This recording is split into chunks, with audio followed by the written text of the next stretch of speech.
The King in Yellow is dedicated to my brother. Along the shore the cloud waves break, the twin suns sink behind the lake, the shadows lengthen in Carcosa. Strange is the night where black stars rise and strange moons circle through the skies, but stranger still is lost Carcosa. Songs that the Hyades shall sing, where flap the tatters of the king, must die unheard in dim Carcosa. Song of my soul, my voice is dead, die thou unsung as tears unshed, shall dry and die in lost Carcosa. Casilda's Song in The King in Yellow, Act 1, Scene 2. End of section 0. The King in Yellow by Robert W. Chambers. The Repairer of Reputations, Part 1. Ne veillons pas les fous, les folies du plus longtemps que la nôtre. Voilà toute la différence. Towards the end of the year 1920, the government of the United States had practically completed the program, adopted during the last months of President Winthrop's administration. The country was apparently tranquil. Everybody knows how the tariff and labor questions were settled. The war with Germany, incident on the country's seizure of the Samoan Islands, had left no visible scars upon the Republic, and the temporary occupation of Norfolk by the invading army had been forgotten, in the joy over repeated naval victories, and the subsequent ridiculous plight of General von Gottschalk's forces in the state of New Jersey. The Cuban and Hawaiian investments had paid 100%, and the territory of Samoa was well worth its cost as a coaling station. The country was in a superb state of defense. Every coast city had been well supplied with land fortifications. The army, under the parental eye of the General Staff, organized according to the Prussian system, had been increased to 300,000 men, with a territorial reserve of 1,000,000. And 6 magnificent squadrons of cruisers and battleships patrolled the 6 stations of navigable seas, leaving a steam reserve amply fitted to control home waters. The gentlemen from the West had at last been constrained to acknowledge that a college for the training of diplomats was as necessary as law schools are for the training of barristers. Consequently, we were no longer represented abroad by incompetent patriots. The nation was prosperous. Chicago, for a moment paralyzed after a second great fire, had risen from its ruins, white and imperial, and more beautiful than the White City had been built for its plaything in 1893. Everywhere good architecture was replacing bad, and even in New York, a sudden craving for decency had swept away a great portion of the existing horrors. Roads had been widened, properly paved and lighted. Trees had been planted, squares laid out, elevated structures demolished, and underground roads built to replace them. The new government buildings and barracks were fine bits of architecture, and the long system of stone quays which completely surrounded the island had been turned into parks, which proved a godsend to the population. The subsidizing of the State Theater and State Opera brought its own reward. The United States Academy of Design was much like European institutions of the same kind. Nobody envied the Secretary of Fine Arts, either his cabinet position or his portfolio. The Secretary of Forestry and Game Preservation had a much easier time, thanks to the new system of national mounted police. We had profited well by the latest treaties with France and England, the exclusion of foreign-born Jews as a measure of self-preservation, the settlement of the new independent Negro state of Suwannee, the checking of immigration, the new laws concerning naturalization, and the gradual centralization of power in the executive all contributed to national calm and prosperity. When the government solved the Indian problem and squadrons of Indian cavalry scouts in native costume were substituted for the pitiable organizations tacked on to the tail of skeletonized regiments by a former Secretary of War, the nation drew a long sigh of relief. When, after the colossal Congress of Religions, bigotry and intolerance were laid in their graves, and kindness and charity began to draw warring sects together, many thought the millennium had arrived. at least in the New World, which after all is a world by itself. But self-preservation is the first law, and the United States had to look on in helpless sorrow as Germany, Italy, Spain, and Belgium writhed in the throes of anarchy, while Russia, watching from the Caucasus, stooped and bound them one by one. In the city of New York, the summer of 1899 was signalized by the dismantling of the elevated railroads. The summer of 1900 will live in the memories of New York people for many a cycle. The Dodge statue was removed in that year. In the following winter began that agitation for the repeal of the laws prohibiting suicide, which bore its final fruit in the month of April 1920. When the first government lethal chamber was opened on Washington Square. I had walked down that day from Dr. Archer's house on Madison Avenue, where I had been as a mere formality.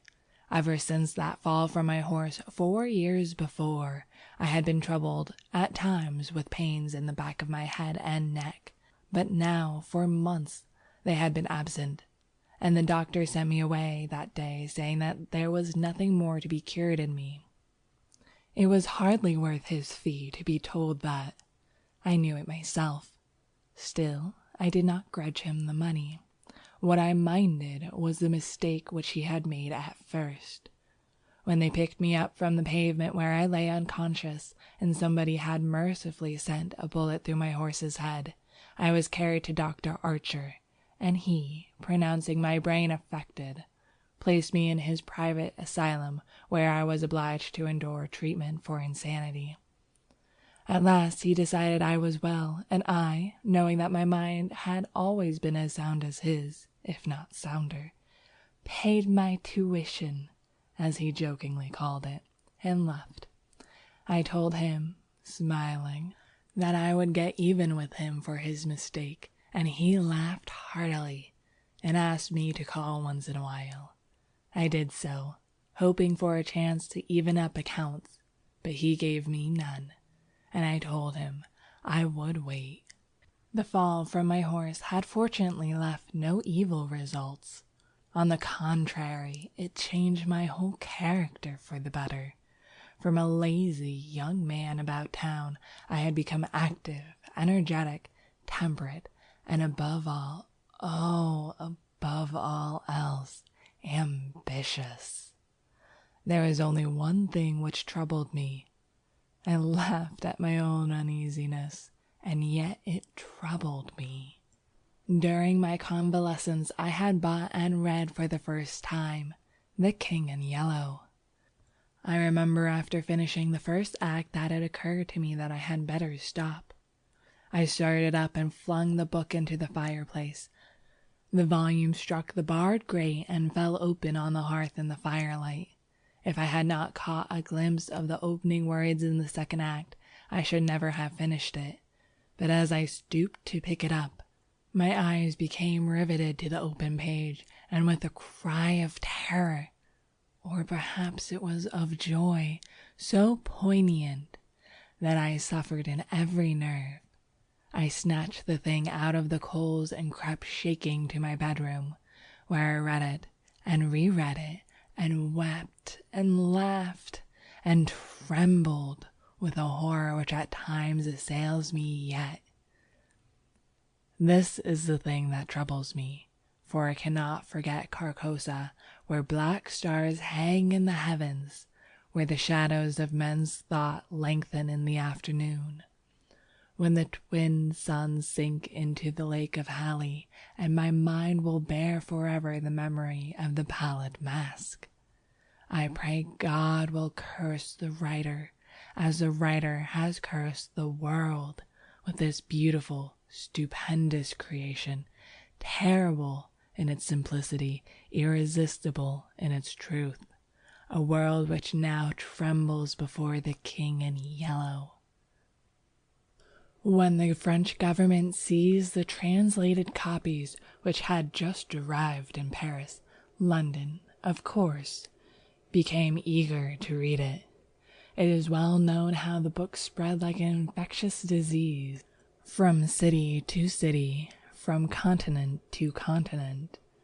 Barred out here, confiscated there, denounced by press and pulpit, censured even by the most advanced of literary anarchists. No definite principles had been violated in those wicked pages, no doctrine promulgated, no convictions outraged.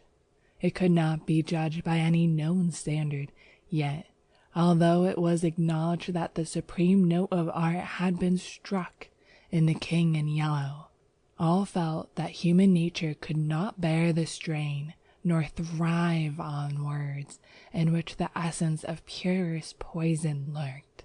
The very banality and innocence of the first act only allowed the blow to fall afterwards with more awful effect. It was, I remember, the 13th day of April, 1920, that the first government lethal chamber was established on the south side of Washington Square, between Wooster Street and South Fifth Avenue. The block, which had formerly consisted of a lot of shabby old buildings, used as cafes and restaurants for foreigners, had been acquired by the government in the winter of 1898. The French and Italian cafes and restaurants were torn down. The whole block was enclosed by a gilded iron railing and converted into a lovely garden with lawns, flowers, and fountains. In the center of the garden stood a small white building, severely classical in architecture, and surrounded by thickets of flowers. 6 Ionic columns supported the roof, and the single door was of bronze.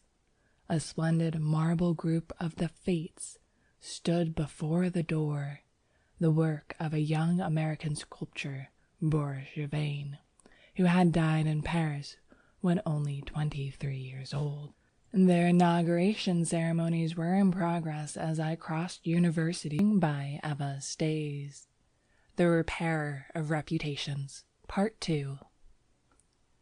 I climbed the 3 dilapidated flights of stairs, which I had so often climbed before, and knocked at a small door at the end of the corridor.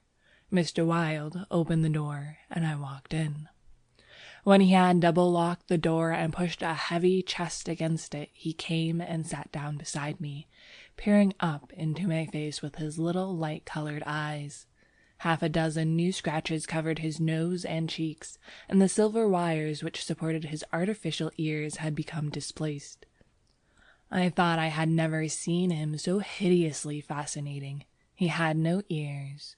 The artificial ones, which now stood out at an angle from the fine wire, were his one weakness. They were made of wax and painted a shell pink, but the rest of his face was yellow. He might better have reveled in the luxury of some artificial fingers for his left hand, which was absolutely fingerless, but it seemed to cause him no inconvenience, and he was satisfied with his wax ears. He was very small, scarcely higher than a child of 10, but his arms were magnificently developed, and his thighs as thick as any athlete's. Still, the most remarkable thing about Mr. Wilde was that a man of his marvelous intelligence and knowledge should have such a head. It was flat and pointed, like the heads of many of those unfortunates whom people imprisoned in asylums for the weak-minded. Many called him insane, but I knew him to be as sane as I was. I do not deny that he was eccentric. The mania he had for keeping that cat and teasing her until she flew at his face like a demon was certainly funny, Mr. Wilde, I inquired. Listen, he coughed again. Mrs. C. Hamilton Chester, of Chester Park, New York City, called April 7th, reputation damage at Dieppe, France, to repaired by October 1st, retainer $500. No. C. Hamilton Chester, Captain USS Avalanche, order home from South Sea Squadron, October 1st. Well, I said, the profession of a repairer of reputation is lucrative. His colorless eyes sought mine. I only wanted to demonstrate that I was correct. You said it was impossible to succeed as a repairer of reputations, that even if I did succeed in certain cases, it would cost me more than I would gain by it. Today I have 500 men in my employ, who are poorly paid, but who pursue the work with an enthusiasm which possibly may be born of fear. These men enter every shade and grade of society. Some even are pillars of the most exclusive social temples. Others are the prop and pride of the financial world. Still others hold undisputed sway among the fancy and the talent. I choose them at my leisure from those who reply to my advertisements. It is easy enough. They are all cowards. I could treble the number in 20 days if I wished. So, you see, those who have in their keeping the reputations of their fellow citizens, I have in my pay. They may turn on you, I suggested. He rubbed his thumb over his cropped ears and adjusted the wax substitutes. I think not, he murmured thoughtfully. I seldom have to apply the whip, and then only once. Besides, they like their wages. How do you apply the whip? I demanded. His face for a moment was awful to look upon. His eyes dwindled to a pair of green sparks. I invite them to come and have a little chat with me, he said in a soft voice.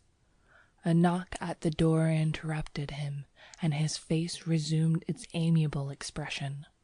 Who is it? He inquired. Mr. Stelet, was the answer. Come tomorrow, replied Mr. Wilde. Impossible, began the other, but was silenced by a sort of bark from Mr. Wilde. Come tomorrow, he repeated. We heard somebody move away from the door and turn the corner by the stairway. Who is that? I asked. Arnold Stelet, owner and editor-in-chief of the great New York Daily. He drummed on the ledger with his fingerless hand, adding, I pay him very badly, but he thinks it's a good bargain. Arnold Stelet? I repeated, amazed. Yes, said Mr. Wilde with a self-satisfied cough. The cat, which had entered the room as he spoke, hesitated, looked up at him, and snarled. He climbed down from the chair and, squatting on the floor, took the creature into his arms and caressed her. The cat ceased snarling, and presently began a loud purring, which seemed to increase in timbre as he stroked her.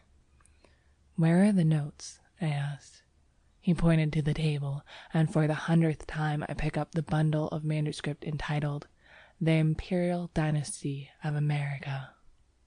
One by one I studied the well-worn pages, worn only by my own handling, and although I knew all by heart from the beginning, when from Carcosa, the Hyades, Hastur, and Aldebaran, to Castine, Louis de Calvados, born December 19th, 1877. I read it with an eager, rapt attention, pausing to repeat parts of it aloud, and dwelling especially on Hildred de Calvados, only son of Hildred Castine, and Edith Langs Castine, first in succession, etc., etc. When I finished, Mr. Wilde nodded and coughed. Speaking of your legitimate ambition, he said, how do Constance and Louis get along? She loves him, I replied simply. The cat on his knee suddenly turned and struck at his eyes, and he flung her off and climbed on to the chair opposite me. And Dr. Archer, but that's a matter you can settle any time you wish, he added. Yes, I replied. Dr. Archer can wait, but it is time I saw my cousin Louis. It is time, he repeated. Then he took another ledger from the table and ran over the leaves rapidly. We are now in communication with 10,000 men, he muttered. We can count on 100,000 within the first 28 hours, and in 48 hours the state will rise en masse. The country follows the state, and the portion that will not, I mean California and the Northwest, might better have never been inhabited. I shall not send them the yellow sign." The blood rushed to my head, but I only answered, "A new broom sweeps clean." The ambition of Caesar and of Napoleon pales before that which could not rest until it had seized the mind of men and controlled even their unborn thoughts, said Mr. Wilde. "You are speaking of the king in yellow." I groaned with a shudder. "He is a king whom emperors have served." "I am content to serve him," I replied. Mr. Wilde sat rubbing his ears with his crippled hand. "Perhaps Constance does not love him," he suggested. I started to reply, but a sudden burst of military music from the street below drowned my voice. The 20th Dragoon Regiment, formerly in garrison at Mount St. Vincent, was returning from the maneuvers in Westchester County to its new barracks on East Washington Square. It was my cousin's regiment. They were a fine lot of fellows in their pale blue, tight-fitting jackets, jaunty busbies, and white riding breeches with the double yellow stripe, into which their limbs seemed molded. Every other squadron was armed with lances, from the metal points of which fluttered yellow and white pennons.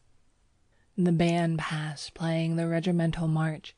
Then came the colonel and staff, the horses crowding and trampling, while their heads bobbed in unison, and the pennons fluttered from their lance points. The troopers, who rode with the beautiful English seat, looked brown as berries from their bloodless campaign among the farms of Westchester, and the music of their sabres against the stirrups and the jingle of spurs and curbings was delightful to me. I saw Louis riding with his squadron. He was as handsome an officer as I have ever seen. Mr. Wilde, who had mounted a chair by the window, saw him too, but said nothing. Louis turned and looked straight at Hawberk's shop as he passed, and I could see the flush on his brown cheeks. I think Constance must have been at the window. When the last troopers had clattered by, and the last pennons vanished into South Fifth Avenue, Mr. Wilde clambered out of his chair and dragged the chest away from the door. "Yes," he said, "it is time that you saw your cousin, Louis." He unlocked the door, and I picked up my hat and stick and stepped into the corridor. The stairs were dark. Groping about, I set my foot on something soft, which snarled and spit, and I aimed a murderous blow at the cat. But my cane shivered to splinters against the balustrade, and the beast scurried back into Mr. Wilde's room. Passing Hawberk's door again, I saw him still at work on the armor, but I did not stop. And stepping out into Bleecker Street, I followed it to Worcester, skirted the grounds of the Lethal Chamber, and crossing Washington Park, went straight to my rooms in the Benedict. Here I lunched comfortably, read the Herald and the Meteor, and finally went to the steel safe in my bedroom and set the time combination. 3 3/4 minutes, which it is necessary to wait while the time lock is opening, are to me golden moments. From the instant I set the combination to the moment when I grasp the knobs and swing back the solid steel doors, I live in an ecstasy of expectation. Those moments must be like moments passed in paradise. I know what I am to find at the end of the time limit. I know what the massive safe holds, secure for me alone, and the exquisite pleasure of waiting is hardly enhanced when the safe opens, and I lift from its velvet crown a diadem of purest gold, blazing with diamonds. I do this every day, and yet the joy of waiting and at last touching again the diadem only seems to increase as the days pass. It is a diadem fit for a king amongst kings, an emperor among emperors. The king in yellow might scorn it, but it shall be worn by his royal servant. I held it in my arms until the alarm in the safe rang harshly. Then tenderly, proudly, I replaced it and shut the steel doors. I walked slowly back into my study, which faces Washington Square, and leaned on the windowsill. The afternoon sun poured into my windows, and a gentle breeze stirred the branches of the elms and maples in the park, now covered with buds and tender foliage. A flock of pigeons circled about the tower of the Memorial Church, sometimes alighting on the purple-tiled roof, sometimes wheeling downward to the lotus fountain in front of the marble arch. The gardeners were busy with the flower beds around the fountain, and the freshly turned earth smelled sweet and spicy.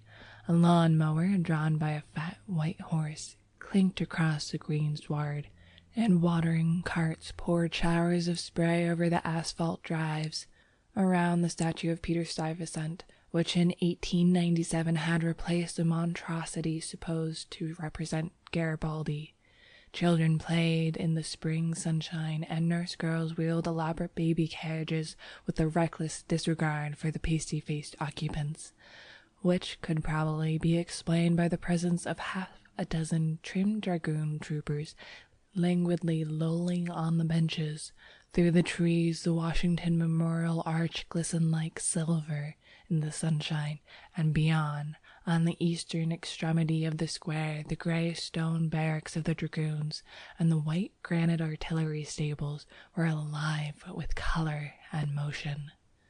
I looked at the lethal chamber on the corner of the square opposite.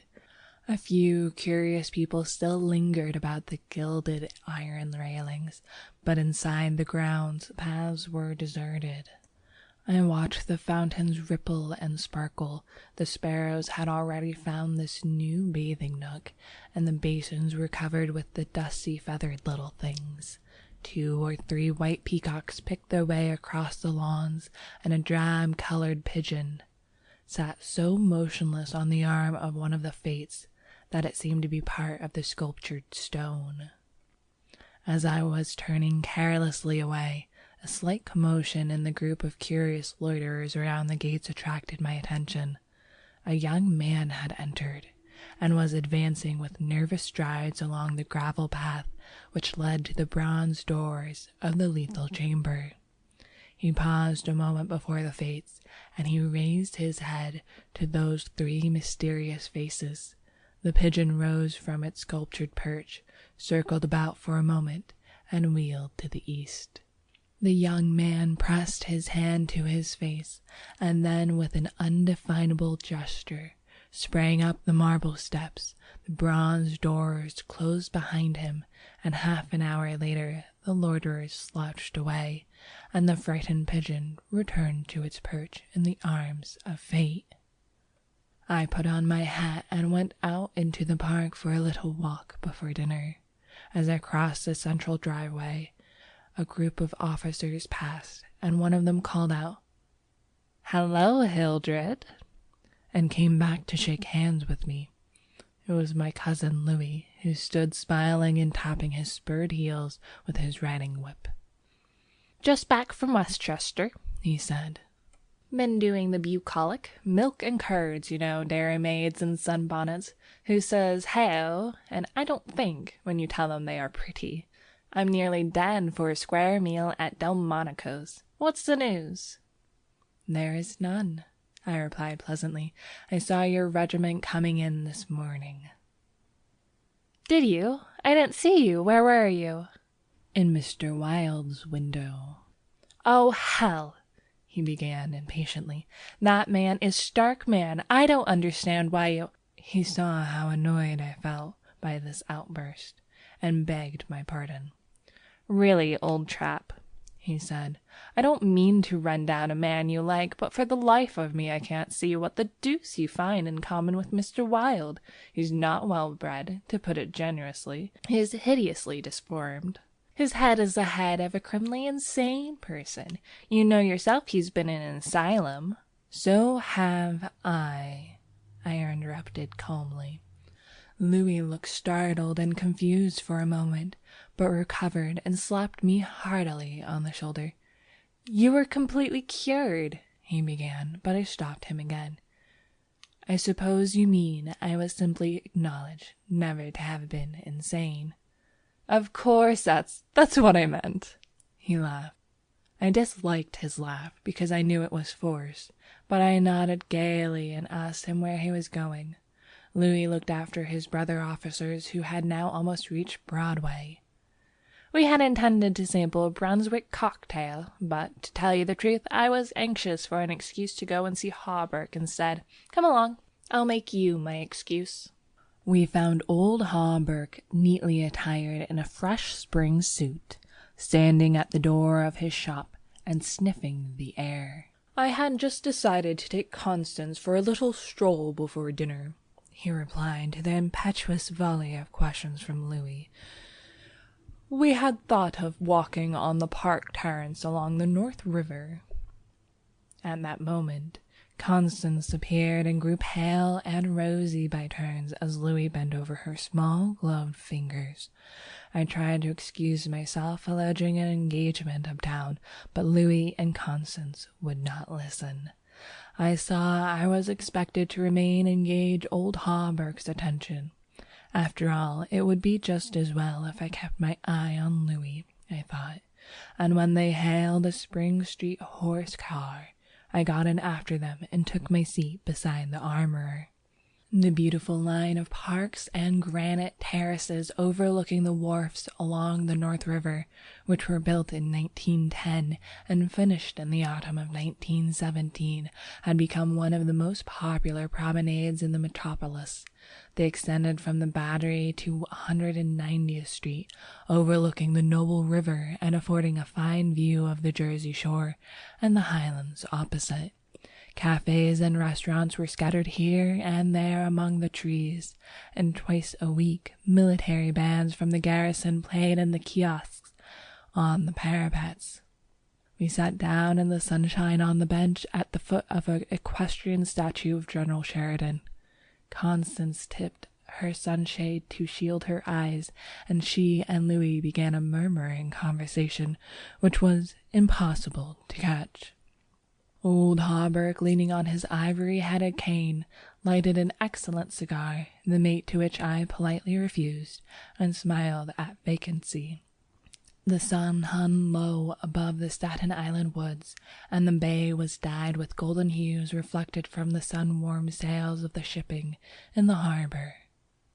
Brigs, schooners, yachts, clumsy ferry-boats, their decks swarming with people, railroad transports carrying lines of brown, blue, and white freight cars, stately sound steamers, déclassés, tramp steamers, coasters, dredgers, scows, and everywhere pervading the entire bay, impudent little tugs puffing and whistling officiously.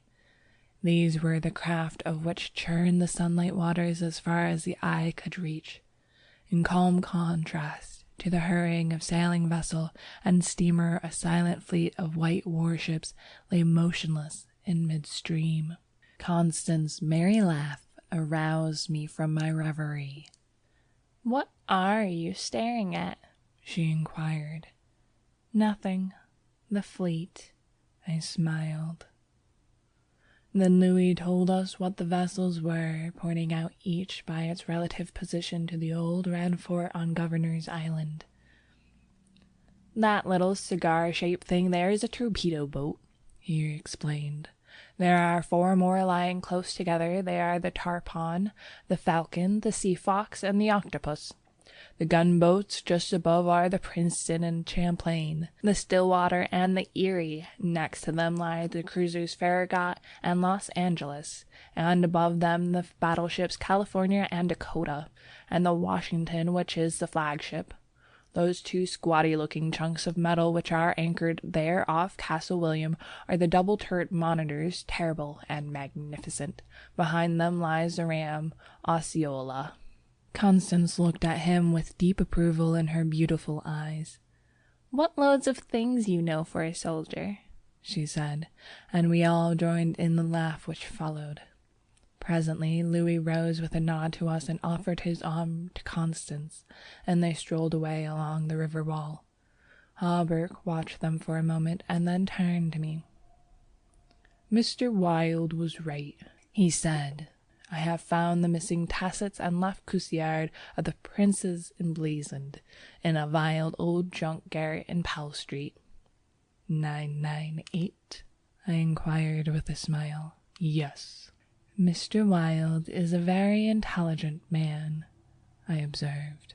I want to give him the credit of this most important discovery, continued Hawberk, and I intend it shall be known that he is entitled to the fame of it. He won't thank you for that, I answered sharply. Please say nothing about it. Do you know what it is worth? Said Hawberk. No. $50, perhaps. It is valued at $500, but the owner of the Prince's Emblazoned will give $2,000 to the person who completes his suit. That reward also belongs to Mr. Wilde. He doesn't want it. He refuses it, I answered angrily. What do you know about Mr. Wilde? He doesn't need the money. He is rich, or will be, richer than any living man except myself. What will we care for money then? What will we care, he and I, when what? Demanded Hawberk, astonished. You will see, I replied, on my guard again. He looked at me narrowly, much as Dr. Archer used to. I knew he thought I was mentally unsound. Perhaps it was fortunate for him that he did not use the word lunatic just then. No, I replied to his unspoken thought. I am not mentally weak. My mind is as healthy as Mr. Wilde's. I do not care to explain just yet what I have on hand, but it is an investment which will pay more than mere gold, silver, and precious stones. It will secure the happiness and prosperity of a continent, yes, a hemisphere. Oh, said Hawberk, and eventually, I continued more quietly, it will secure the happiness of the whole world. And incidentally your own happiness and prosperity as well as Mr. Wilde's. Exactly, I smiled, but I could have throttled him for taking that tone. He looked at me in silence for a while and then said very gently, Why don't you give up your books and studies, Mr. Castine, and take a tramp among the mountains somewhere or other? You used to be fond of fishing. Take a cast or two at the trout and the wranglies. I don't care for fishing any more, I answered without a shade of annoyance in my voice. You used to be fond of everything, he continued. Athletics, yachting, shooting, riding. I have never cared to ride since my fall, I said quietly. Ah, yes, your fall, he repeated, looking away from me. I thought this nonsense had gone far enough, so I brought the conversation back to Mr. Wilde, but he was scanning my face again in a manner highly offensive to me. Mr. Wilde, he repeated. Do you know what he did this afternoon? He came downstairs and nailed a sign over the hall door next to mine. It read, Mr. Wilde, repairer of reputations, third bell. Do you know what a repairer of reputations can be? I do, I replied, suppressing the rage within. Oh, he said again. Louis and Constance came strolling by and stopped to ask if we would join them. Hawberk looked at his watch. At the same moment a puff of smoke shot from the casements of Castle William, and the boom of the sunset gun rolled across the water, and was re-echoed from the highlands opposite. The flag came running down from the flagpole, and the bugles sounded on the white decks of the warships, and the first electric light sparkled out from the Jersey shore. I turned into the city with Hawberk. I heard Constance murmur something to Louis, which I did not understand, but Louis whispered, My darling, in reply, and again, walking ahead with Hawberk through the square, I heard a murmur of sweetheart and my own Constance, and I knew the time had nearly arrived when I should speak of important matters with my cousin Louis. End of section 2.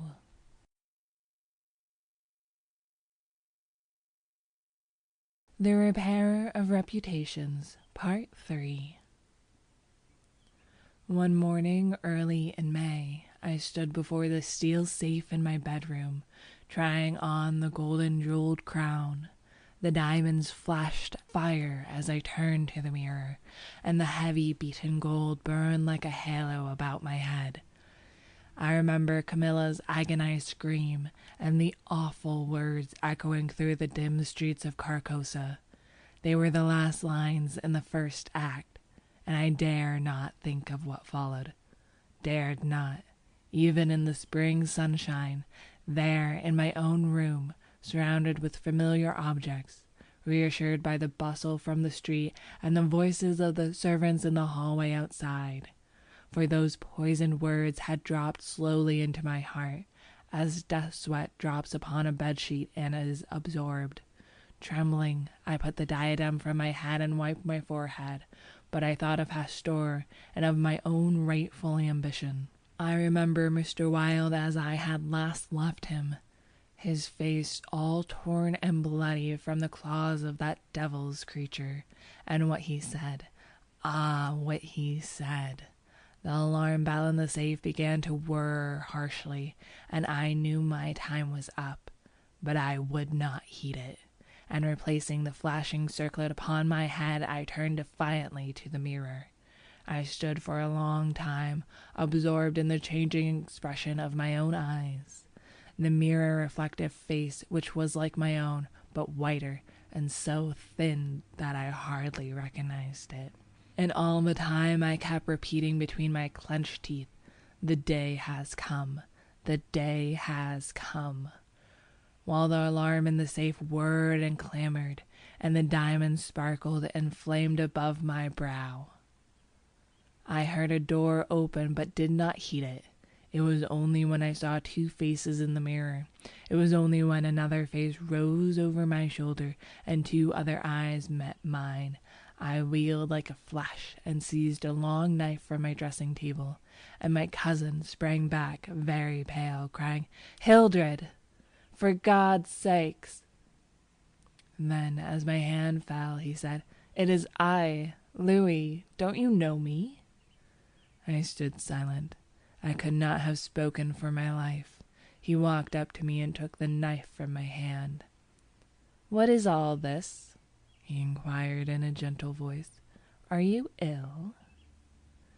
"No," I replied, but I doubt if he heard me. "Come, come, old fellow," he cried. "Take off that brass crown and toddle into the study. Are you going to a masquerade? What's all this theatrical tinsel, anyways?" I was glad he thought the crown was made of brass and paste, yet I didn't like him any the better for thinking so. I let him take it from my hand, knowing it was best to humor him. He tossed the splendid diadem in the air and, catching it, turned to me smiling. "It's dear at 50 cents, he said. "What's it for?" I did not answer, but took the circlet from his hands and, placing it in the safe, shut the massive steel door. The alarm ceased its infernal din at once. He watched me curiously, but did not seem to notice the sudden ceasing of the alarm. He did, however, speak of the safe as a biscuit box. Fearing lest he might examine the combination, I led the way into my study. Louis threw himself on the sofa and flicked at flies with his eternal riding whip. He wore his fatigue uniform with a braided jacket and jaunty cap, and I noticed that his riding boots were all splashed with red mud. "Where have you been?" I inquired. "Jumping mud creeks in Jersey," he said. "I haven't had time to change yet. I was rather in a hurry to see you. Haven't you got a glass of something? I'm dead tired. Been in the saddle 24 hours. I gave him some brandy from my medicinal store, which he drank with a grimace. "Damn bad stuff," he observed. "I'll give you an address where they sell brandy that is brandy." "It's good enough for my needs," I said indifferently. "I use it to rub my chest with." He stared and flicked at another fly. "See here, old fellow," he began. "I got something to suggest to you.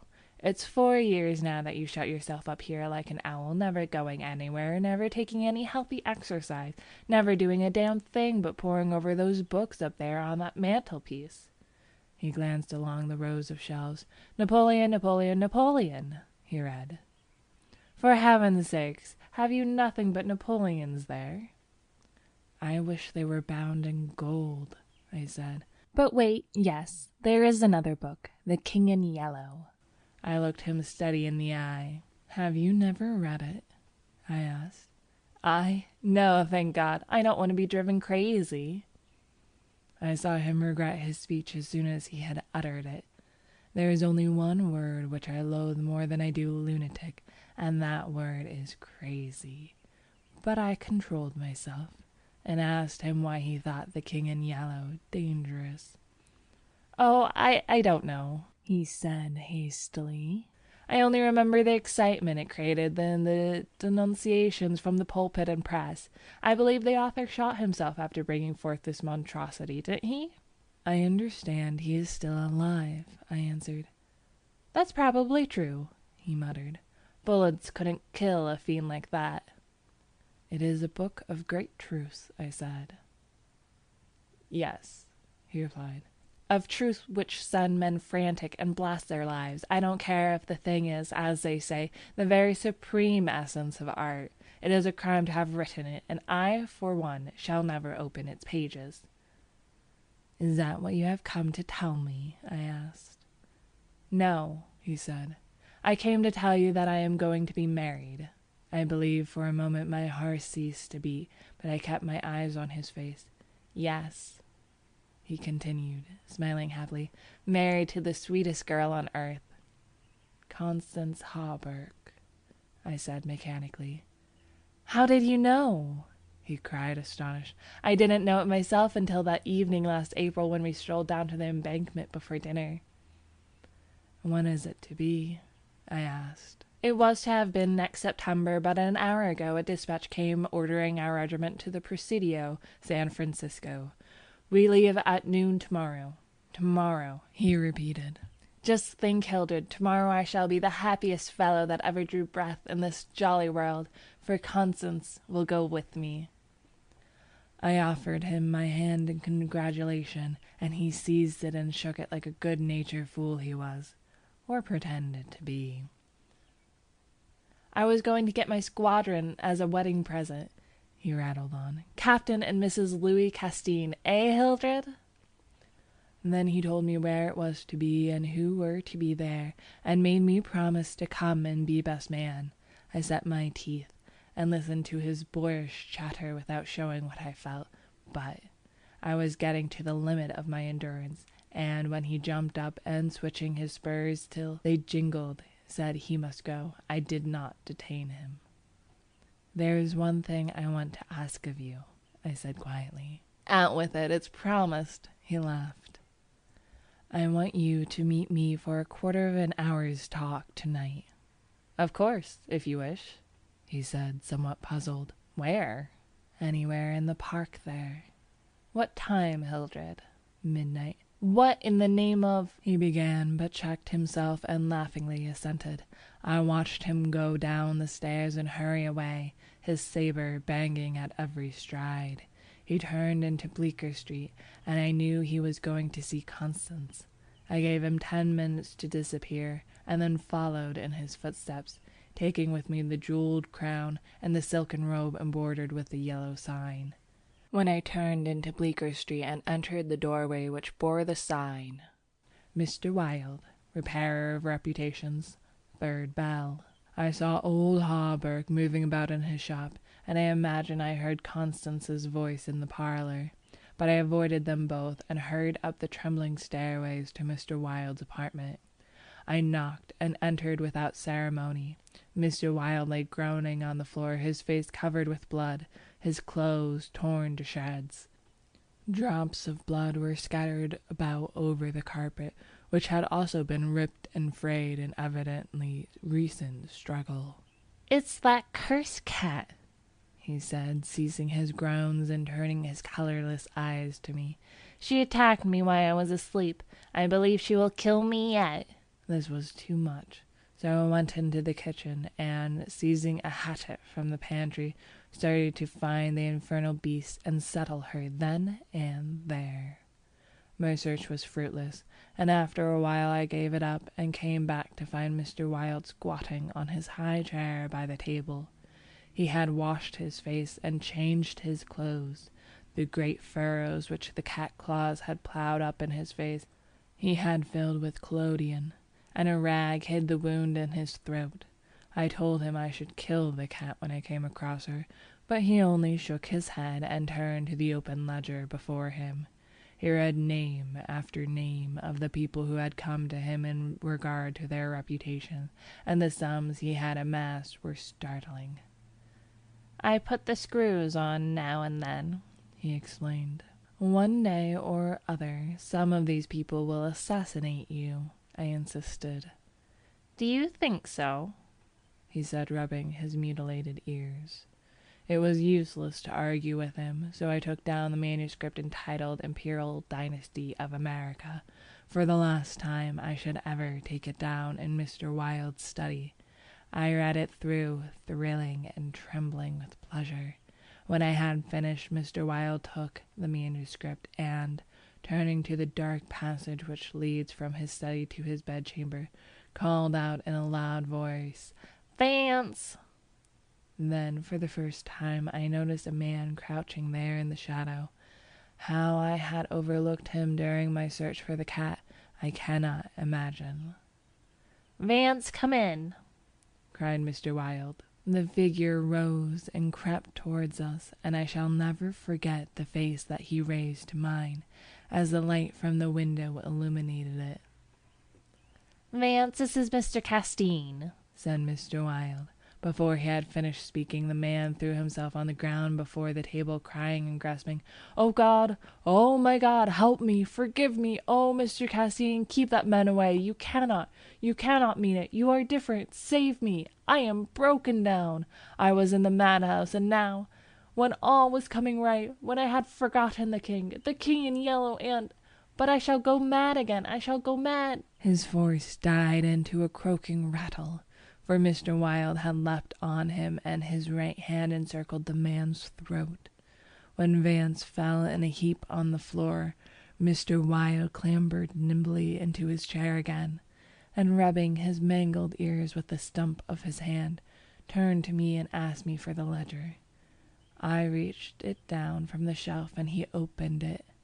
After a moment searching among the beautifully written pages, he coughed complacently and pointed to the name Vance. "Vance," he read aloud.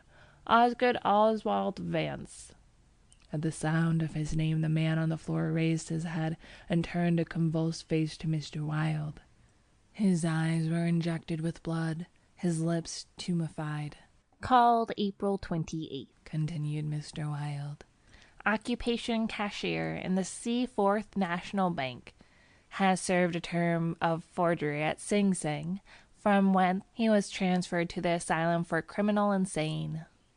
Pardoned by the governor of New York and discharged from the asylum January 19th, 1918. Reputation damage at Sheepshead Bay. Rumors that he lives beyond his income. Reputation to be repaired at once. Retainer $1,500. Note: has embezzled sums amounting to $30,000 since March 20, 1919. Excellent family, and secured present position through uncle's influence. Father, president of Seaforth Bank." I looked at the man on the floor. "Get up, Vance," said Mr. Wilde in a gentle voice. Vance rose as if hypnotized. "He will do as we suggest now," observed Mr. Wilde, and opening the manuscript, he read the entire history of the Imperial Dynasty of America. Then, in a kind and soothing murmur, he ran over their important points with Vance, who stood like one stunned. His eyes were so blank and vacant that I imagined he had become half-witted, and remarked it to Mr. Wilde, who replied that it was of no consequence anyway. Very patiently we pointed out to Vance what his share in the affair would be, and he seemed to understand after a while. Mr. Wilde explained the manuscript using several volumes on heraldry to substantiate the results of his researches. He mentioned the establishment of the dynasties in Carcosa, the lakes which connected Hastur, Aldebaran, and the mystery of the Hyades. He spoke of Calcilda and Camilla, and sounded the cloudy depths of Deme and the lake of Hali. The scalloped tatters of the king in yellow must hide Yttel forever, he murmured, but I do not believe Vance heard him. Then, by degrees, he led Vance along the ramifications of the imperial family, to Uat and Thal, from now Atalba and Phantom of Truth, to Aldones. And then, tossing aside his manuscript and notes, he began the wonderful story of the last king.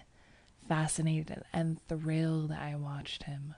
He threw up his head, his long arms were stretched out in magnificent gesture of pride and power, and his eyes blazed deep in their sockets like two emeralds. Vance listened stupefied. As for me, when at last Mr. Wilde had finished, and pointing to me, cried, "The cousin of the king!" my head swam with excitement. Controlling myself with a superhuman effort, I explained to Vance why I alone was worthy of the crown, and why my cousin must be exiled or die. I made him understand that my cousin must never marry, even after renouncing all his claims, and how that least of all he should marry the daughter of the Marquis of Avonshire, and bring England into question. I showed him a list of thousands of names which Mr. Wilde had drawn up. Every man whose name was there had received the yellow sign which no living human being dare disregard. The city, the state, the whole land were ready to rise and tremble before the pallid mask. The time had come. The people should know the son of Hastur, and the whole world bow to the black stars which hang in the sky over Carcosa. Vance leaned on the table, his head buried in his hands. Mr. Wilde drew a rough sketch on the margin of yesterday's Herald with a bit of lead pencil. It was a plan of Hawberk's rooms. He then wrote out the order and affixed the seal, and shaking like a palsied man, I signed my first writ of execution with my name, Hildred Rex. Mr. Wilde clambered to the floor, and unlocking the cabinet, took a long square box from the first shelf. This he brought to the table and opened. A new knife lay in the tissue paper inside, and I picked it up and handed it to Vance, along with the order and the plan of Hawberk's apartment. And then Mr. Wilde told Vance he could go, and he went, shambling like an outcast of the slums. I sat for a while watching the daylight fade behind the square tower of the Judson Memorial Church, and finally, gathering up the manuscript and notes, took my hat and started for the door. Mr. Wilde watched me in silence. When I had stepped into the hall, I looked back. Mr. Wilde's small eyes were still fixed on me.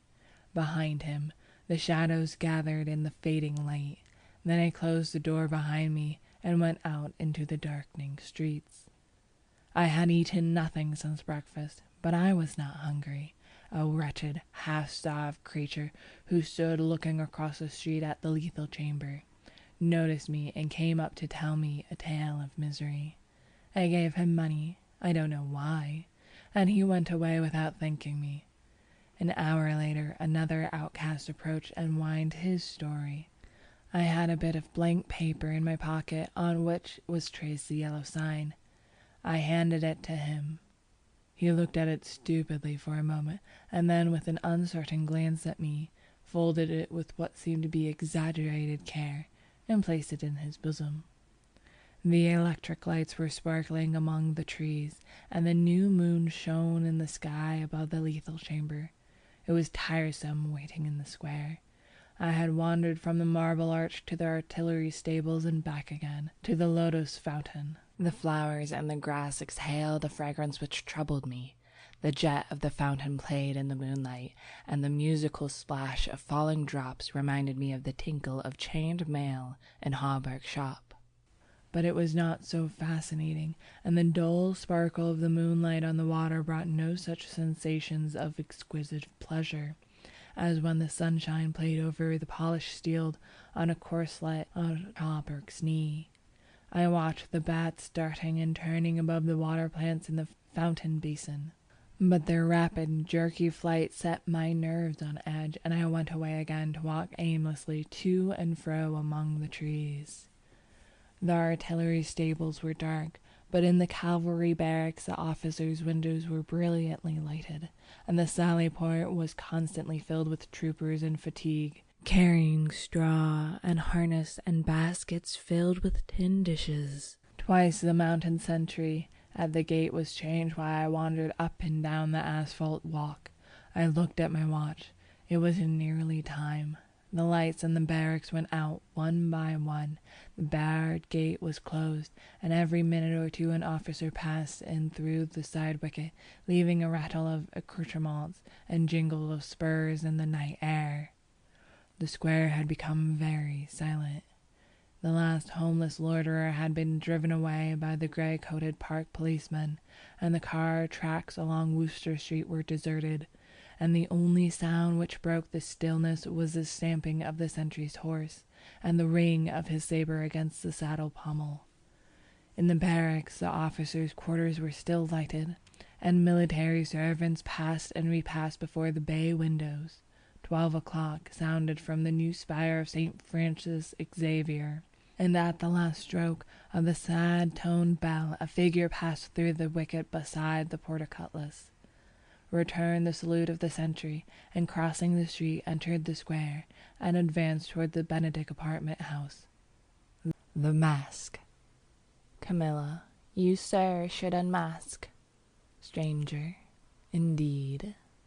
Casilda, indeed, it's time. We all have laid aside disguise but you. Stranger. I wear no mask. Camilla, terrify aside to Casilda. No mask. No mask. The King in Yellow, Act 1, Scene 2. 1. Although I knew nothing of chemistry, I listened fascinated. He picked up an Easter lily which Genevieve had brought that morning from Notre Dame and dropped it into the basin. Instantly the liquid lost its crystalline clearness.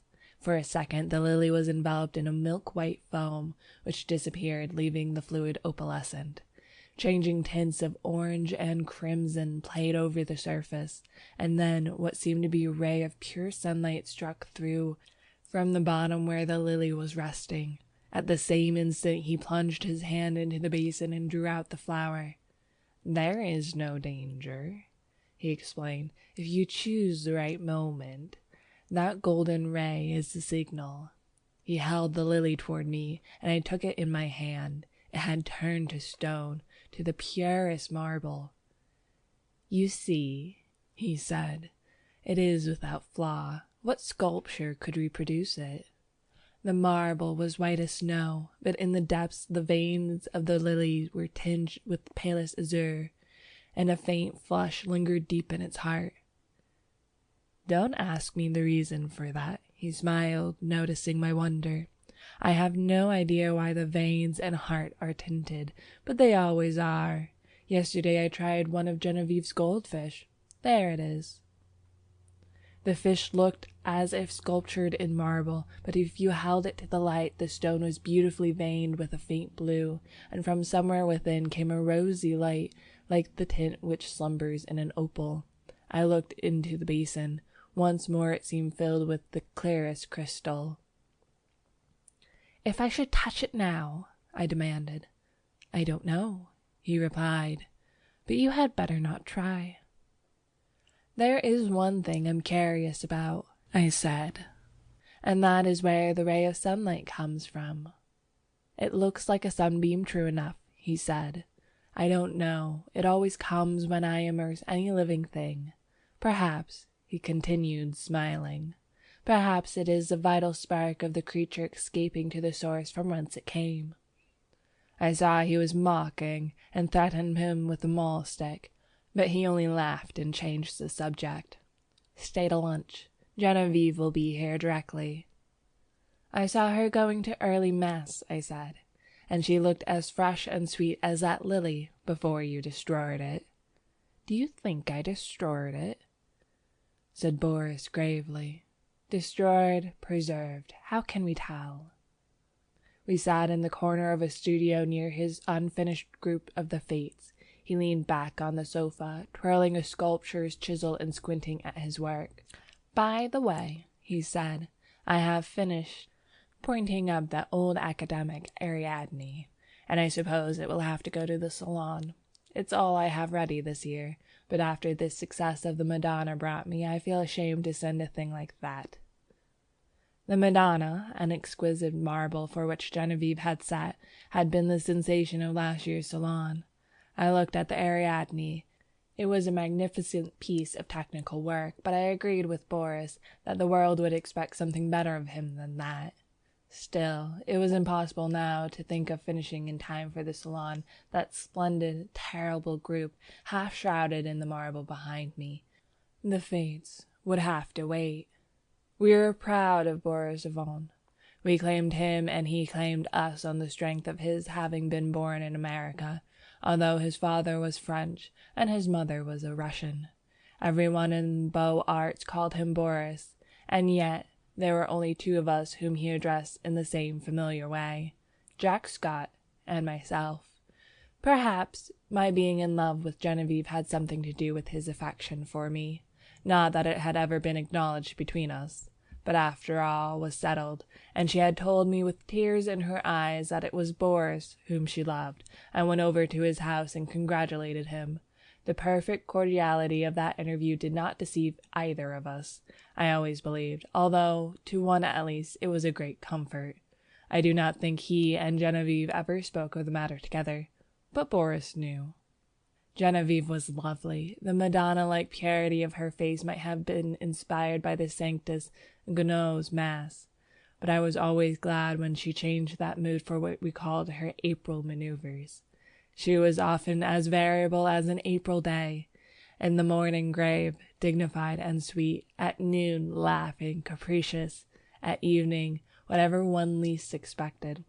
I preferred her so rather that, in that Madonna-like tranquillity which stirred the depths of my heart, I was dreaming of Genevieve when he spoke again. What do you think of my discovery, Alec? I think it wonderful. I shall make no use of it, you know, beyond satisfying my own curiosity, so far as may be, and the secret will die with me. It would be rather a blow to sculpture, would it not? We painters lose more than we ever gain by photography. Boris nodded, playing with the edge of the chisel. This new, vicious discovery would corrupt the world of art. No, I shall never confide this secret to anyone, he said slowly. It would be hard to find anyone less informed about such phenomena than myself, but of course I had heard of mineral springs so saturated with silica that the leaves and twigs which fell into them were turned to stone after a time. I dimly comprehended the process, how the silica replaced the vegetable matter atom by atom, and the result was a duplicate of the object in stone. This, I confess, had never interested me greatly, and as for the ancient fossils thus produced, they disgusted me. Boris, it appeared, feeling curiosity instead of repugnance, had investigated the subject, and had accidentally stumbled on a solution which, attacking the immersed object with a ferocity unheard of, in a second did the work of years. This was all I could make out of the strange story he had just been telling me. He spoke again after a long silence. I am almost afraid when I think what I have found. Scientists would go mad over the discovery. It was so simple, too. It discovered itself. When I think of that formula, and that new element precipitated in metallic scales. What new element? Oh, I hadn't thought of naming it, and I don't believe I ever shall. There are enough precious metals now in the world to cut throats over. I pricked up my ears. Have you struck gold, Boris? No. Better. But see here, Alec. He laughed, starting up. You and I shall have all we need in this world. Ah, how sinister and covetous you look already. I laughed too, and told him I was devoured by the desire for gold, and we had better talk of something else. So when Genevieve came in shortly after, we had turned our backs on alchemy. Genevieve was dressed in a silvery gray from head to foot. The light glinted along the soft curves of her fair hair as she turned her cheek to Boris, and then she saw me and returned my greeting. She had never before failed to blow me a kiss from the tips of her white fingers, and I promptly complained of the omission. She smiled and held out her hand, which dropped almost before it touched mine, and then she said, looking at Boris, "You must ask Alec to stay for luncheon." This was also something new. She had always asked me herself, until today. "I did," said Boris shortly. "And you said yes, I hope." She turned to me with a charming, conventional smile. I might have been an acquaintance of the day before yesterday. I made her a low bow. "Je vais bien l'honneur, madame." But refusing to take up our usual bantering tone, she murmured a hospitable commonplace and disappeared. Boris and I looked at one another. "I had better go home, don't you think?" I asked. "Hanged if I know," he replied frankly. While we were discussing the advisability of my departure, Genevieve reappeared in the doorway without her bonnet. She was wonderfully beautiful, but her color was too deep and her lovely eyes were too bright. She came straight up to me and took my arm. "Luncheon is ready. Was I cross, Alec? I thought I had a headache, but I haven't. Come here, Boris." And she slipped her other arm through his. "Alec knows that after you there is no other in the world whom I like as well as I like him, so if he feels sometimes snubbed, it won't hurt him." "A la bonne heure," I cried. "Who says there are no thunderstorms in April?" "Are you ready?" chanted Boris. "Aye, ready." And arm in arm we raced into the dining room, scandalizing the servants. After all, we were not so much to blame. Genevieve was 18, Boris was 23, and I not quite 21. 2. Some work that I was doing about this time on the decorations for Genevieve's boudoir kept me constantly at the quaint little hotel and the Rue Saint-Cécile. Boris and I in those days labored hard, but as we pleased, which was fitfully, and we all three, with Jack Scott, idled a great deal together.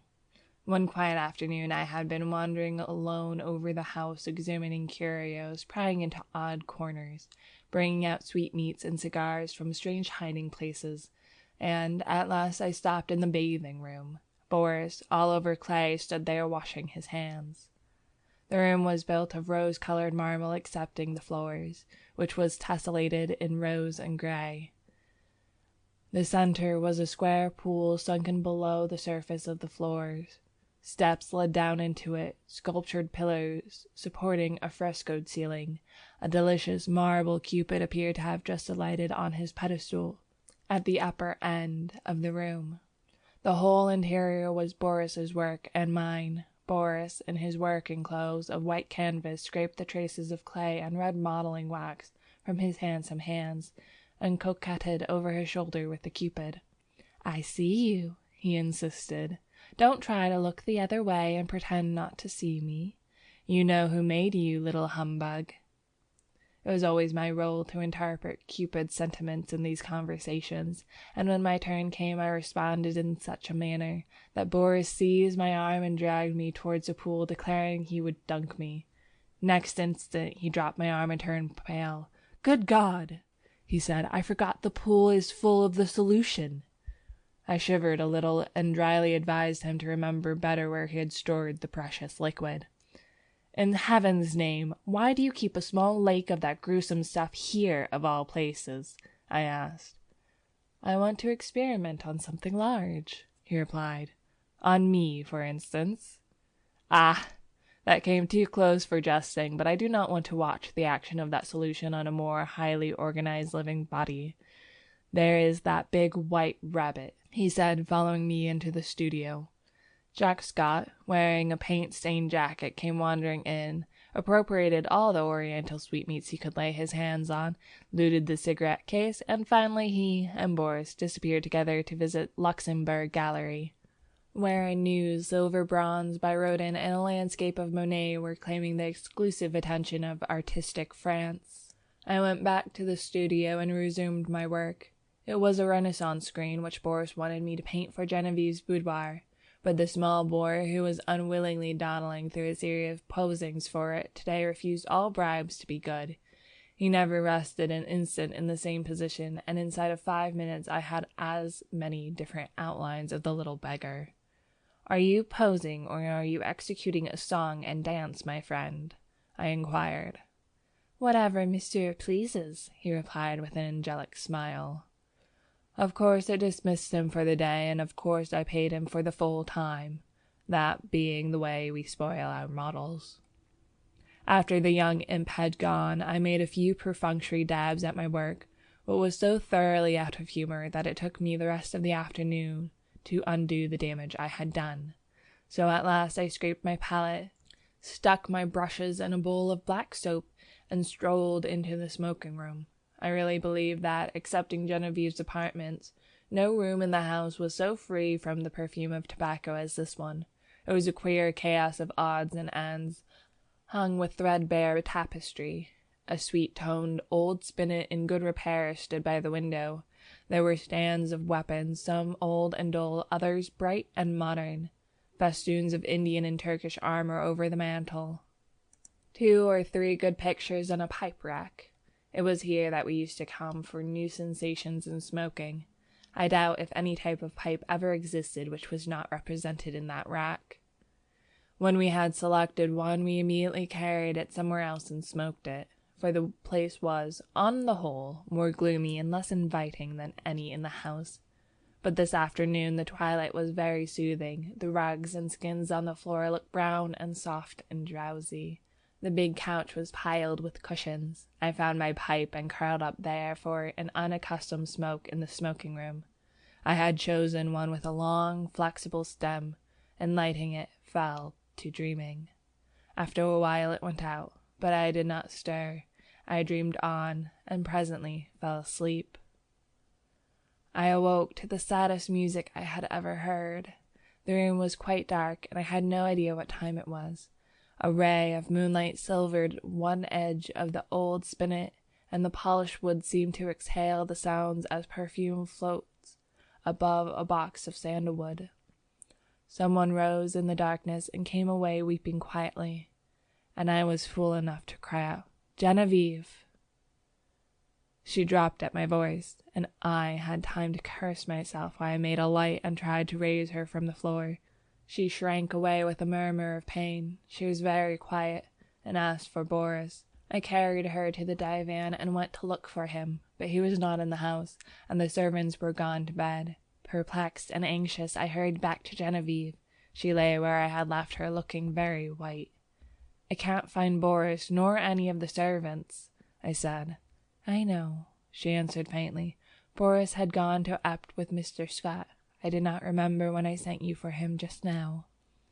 "But he can't get back in that case before tomorrow afternoon, and are you hurt? Did I frighten you into falling? What an awful fool I am, but I was only half awake." "Boris thought you had gone home before dinner. Do please excuse us for letting you stay here all this time." "I had a long nap," I laughed, "so sound that I did not know whether I was still asleep or not when I found myself staring at a figure that was moving toward me and called out your name.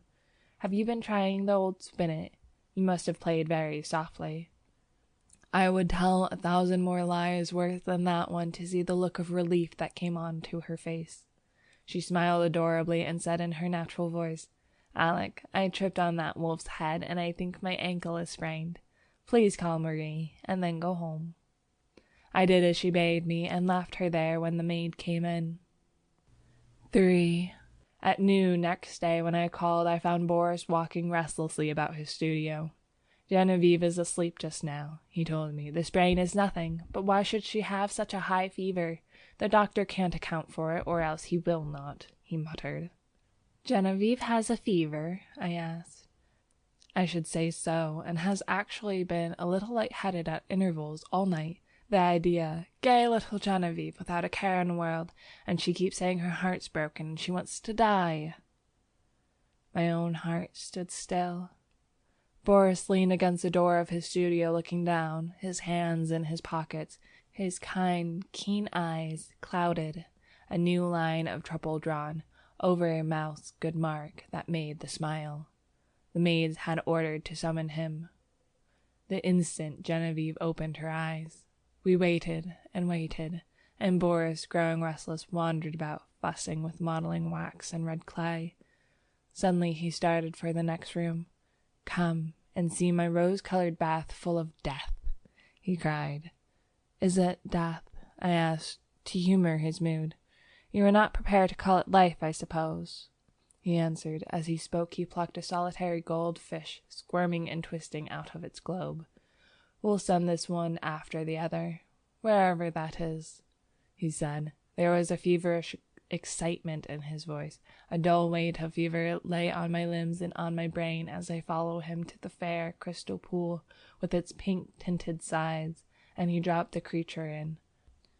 Falling, its scaled flashed a hot orange gleam in its angry twistings and contortions. The moment it struck the liquid, it became rigid and sank heavily to the bottom. Then came the milky foam, the splendid hues radiating on the surface, and then shaft of pure serene light broke through from seemingly infinite depths. Boris plunged in his hand and drew out an exquisite marble thing, blue veined, rose-tinted, and glistening with opalescent drops.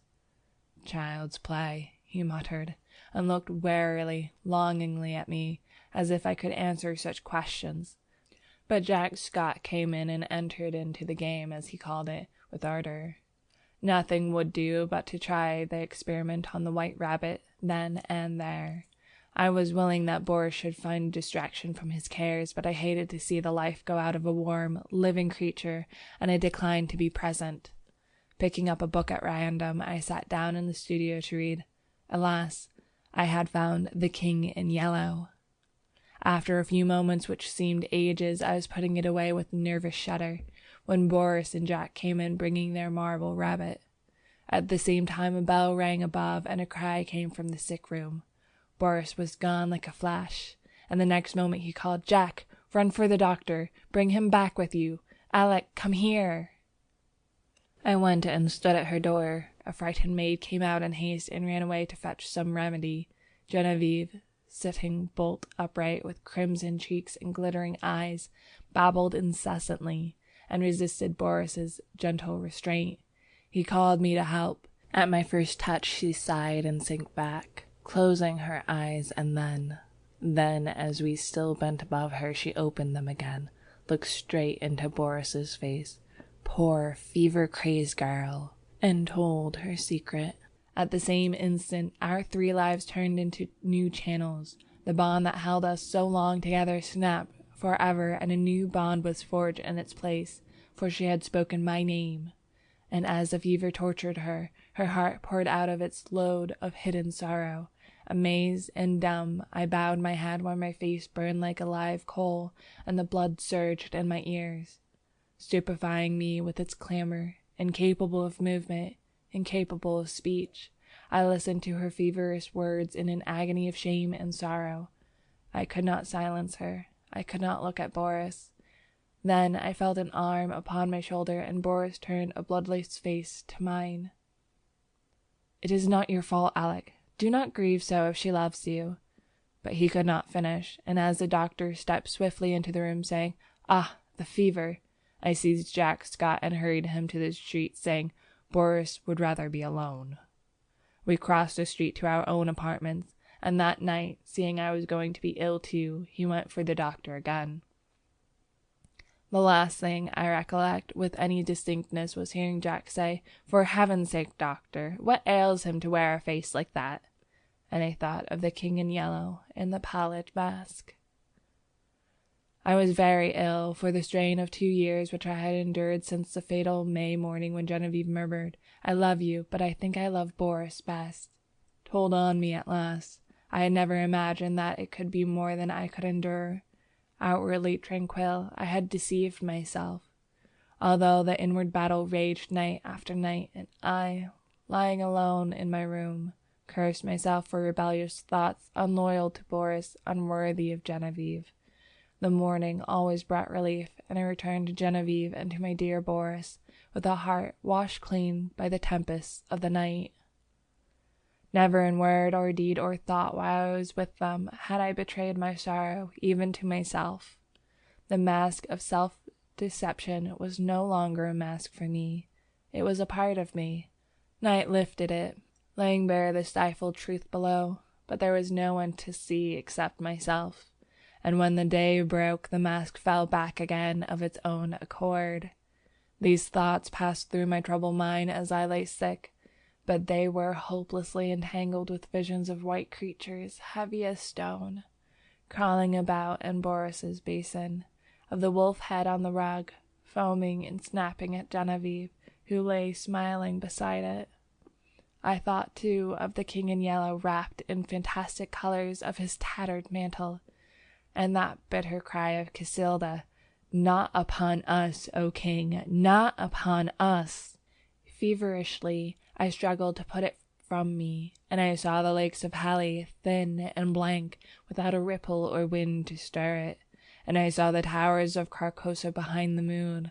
Aldebaran, the Hyades, Allure, Hester, glided through the cloud rifts which fluttered and flapped as they passed like the scalloped tatters on the king in yellow. Among all of these, one sane thought persisted. It never wavered, no matter what else was going on in my disordered mind, that my chief reason for existing was to meet some requirement of Boris and Genevieve. But this obligation its nature was never clear. Sometimes it seemed to be protection, sometimes support, through a great crisis. Whatever it seemed to be for the time, its weight rested only on me, and I was never so ill or so weak that I did not respond with my whole soul. There were always a crowd of faces about me, mostly strange, but a few I recognized. Boris among them. Afterward they told me that this could not have been, but I know that once at least he bent over me. It was only a touch, a faint echo of his voice, and then the cloud settled back on my senses, and I lost him. But he did stand there and bend over me, once, at least. At last, one morning, I awoke to find the sunlight falling across my bed, and Jack Scott reading beside me, in the court of the dragon. O thou, who burn'st in heart for those who burn in hell, whose fire thyself shall feed in turn, how long be crying, "Mercy on them, God"? Why, who art thou to teach, and he to learn? In the church of St. Barnabé, vespers were over. The clergy left the altar. The little choir boys flocked across the chancel and settled in the stalls. A Sui in rich uniform marched down the south aisle, sounding his staff at every fourth step on the stone pavement. Behind him came that eloquent preacher and good man, Monsieur C. My chair was near the chancel rail. I now turned towards the west end of the church. The other people between the altar and the pulpit turned too. There was a little scraping and rustling while the congregation seated itself again. The preacher mounted the pulpit stairs, and the organ voluntarily ceased. I had always found the organ playing at St. Barnabé highly interesting. Learned and scientific it was, too much so for my small knowledge, but expressing a vivid, if cold, intelligence. Moreover, it possessed the French quality of taste. Taste reigned supreme, self-controlled, dignified, and reticent. Today, however, from the first chord I had felt a change for the worse, a sinister change. During vespers it had been chiefly the chancel organ which supported the beautiful choir, but now, and again, quite wantonly as it seemed, from the west gallery where the great organ stands, a heavy hand had struck across the church at the serene peace of those clear voices. It was something more than harsh and dissonant, and it betrayed no lack of skill. As it recurred again and again, it set me thinking of what my architect's books say about the custom in early times to consecrate the choir as soon as it was built, and that the nave, being finished sometimes half a century later, often did not get any blessing at all. I wondered idly if that had been the case at St. Barnabé. and whether something not usually supposed to be at home in a Christian church might have entered undetected and taken possession of the West Gallery. I had read of such things happening too, but not in works on architecture. Then I remembered that St. Barnabé was not much more than 100 years old, and smiled at the incongruous association of medieval superstitions with that cheerful little piece of 18th century rococo. But now vespers were over, and there should have followed a few quiet chords, fit to accompany meditation, while we waited for the sermon. Instead of that, the discord at the lower end of the church broke out with the departure of the clergy, as if now nothing could control it. I belong to those children of an older and simpler generation who do not love to seek psychological subtleties in art, and I have ever refused to find in music anything more than melody and harmony. But I felt that in the labyrinth of sounds now issuing from that instrument there was something being hunted. Up and down the pedals chased him, while the manuals blared approval. Poor devil, whoever he was, there seemed small hope of escape. My nervous annoyance changed to anger. Who was doing this? How dare he play like that in midst of divine service? I glanced at the people near me. Not one appeared to be in the least disturbed. The placid brows of the kneeling nuns, still turned toward the altar, lost none of their devout abstraction under the pale shadow of their white headdress. The fashionable lady beside me was looking expectantly at Monsieur C. For all her face betrayed, the organ might have been singing an Ave Maria. But now, at last, the preacher had made the sign of the cross and commanded silence. I turned to him gladly. Thus far I had not found the rest I had counted on when I entered St. Barnabé that afternoon. I was worn out by 3 nights of physical suffering and mental trouble. The last had been the worst, and it was an exhausted body and a mind benumbed and yet acutely sensitive, which I had brought to my favorite church for healing. For I had been reading The King in Yellow. The sun ariseth. They gather themselves together, and lay them down in their dens. Monsieur C. delivered his text in a calm voice, glancing quietly over the congregation. My eyes turned, I knew not why, toward the lower end of this hateful mood. I knew the rudeness I was committing, but still I rose and left the church. A spring sun was shining on the Rue Saint-Honoré as I ran down the church steps. On one corner stood a barrel full of yellow jonquils, pale violets from the Riviera, dark Russian violets, and white Roman hyacinths, and a golden cloud of mimosa. The street was full of Sunday pleasure-seekers. I swung my cane and laughed with the rest. Someone overtook and passed me. He never turned, but there was the same deadly malignity in his white profile that there had been in his eyes. I watched him as long as I could see him. His lithe back expressed the same menace. Every step that carried him away from me seemed to bear him on some errand connected with my destruction.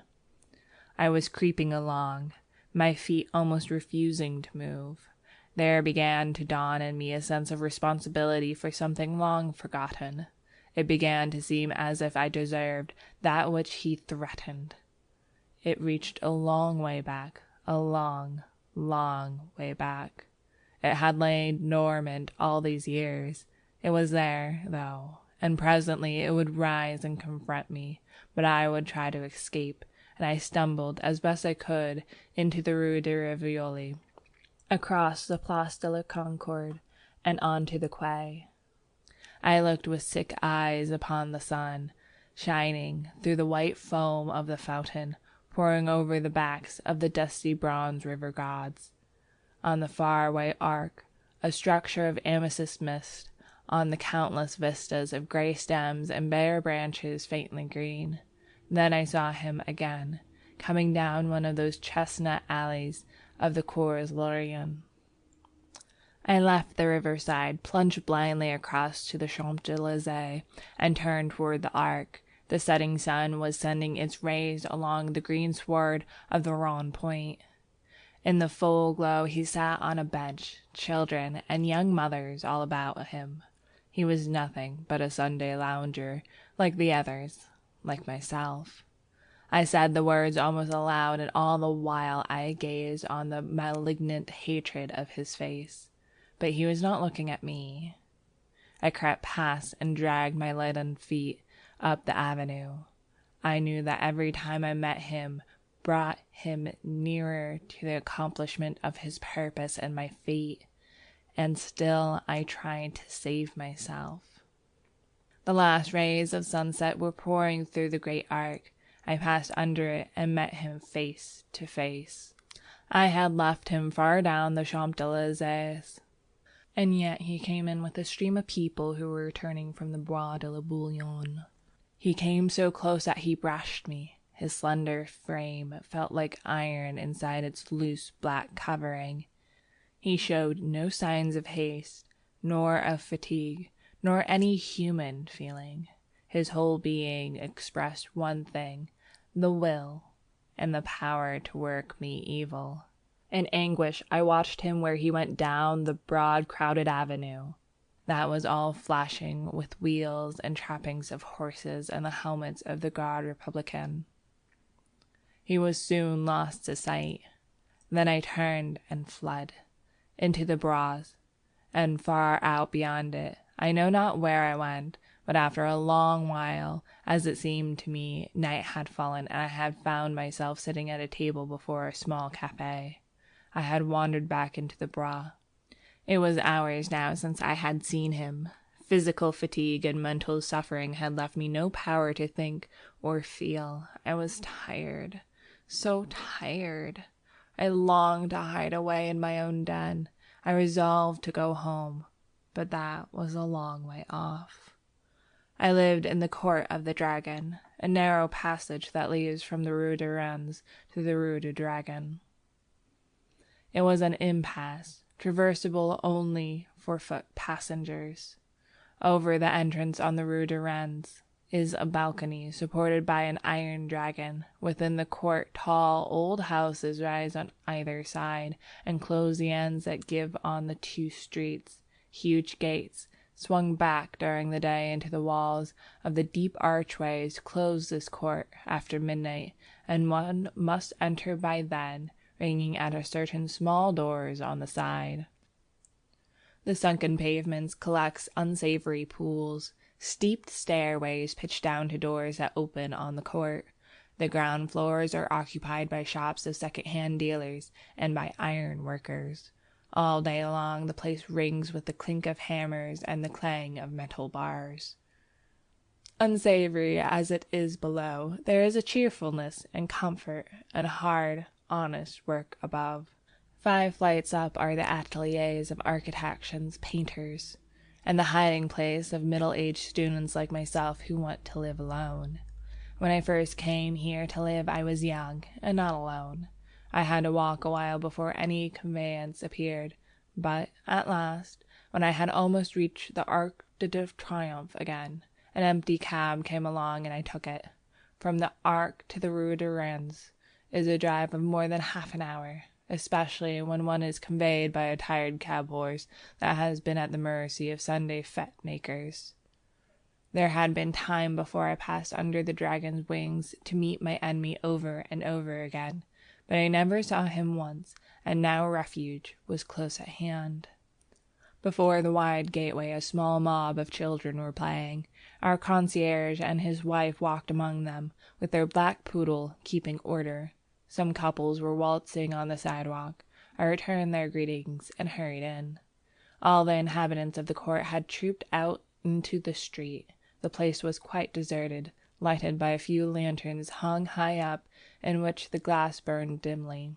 My apartment was at the top of a house, halfway down the court, reached by a staircase that descended almost into the street, with only a bit of passageway intervening. I set my foot on the threshold of the open door. The friendly old ruinous stairs rose before me, leading up to rest and shelter. Looking back over my shoulder, I saw him, 10 paces off. He must have entered the court with me. He was coming straight on, neither slowly nor swiftly, but straight on to me. And now he was looking at me. For the first time since our eyes encountered across the church, they met now again, and I knew that the time had come. Retreating backward, down the court, I faced him. I meant to escape by the entrance of the Rue du Dragon. His eyes told me I never should escape.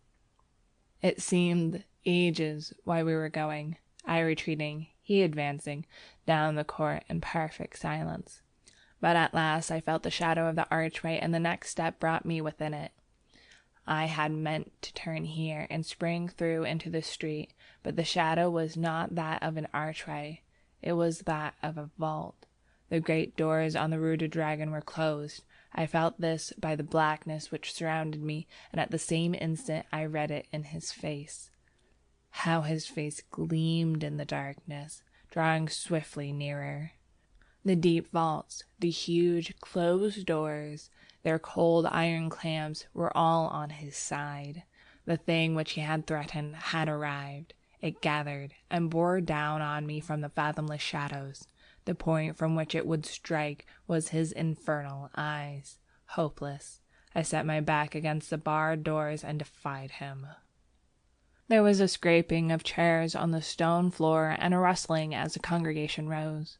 I could hear the Swiss staff in the south aisle preceding Monsieur C., the yellow sign. Let the red dawn surmise what we shall do when this blue starlight dies and all is through. 1.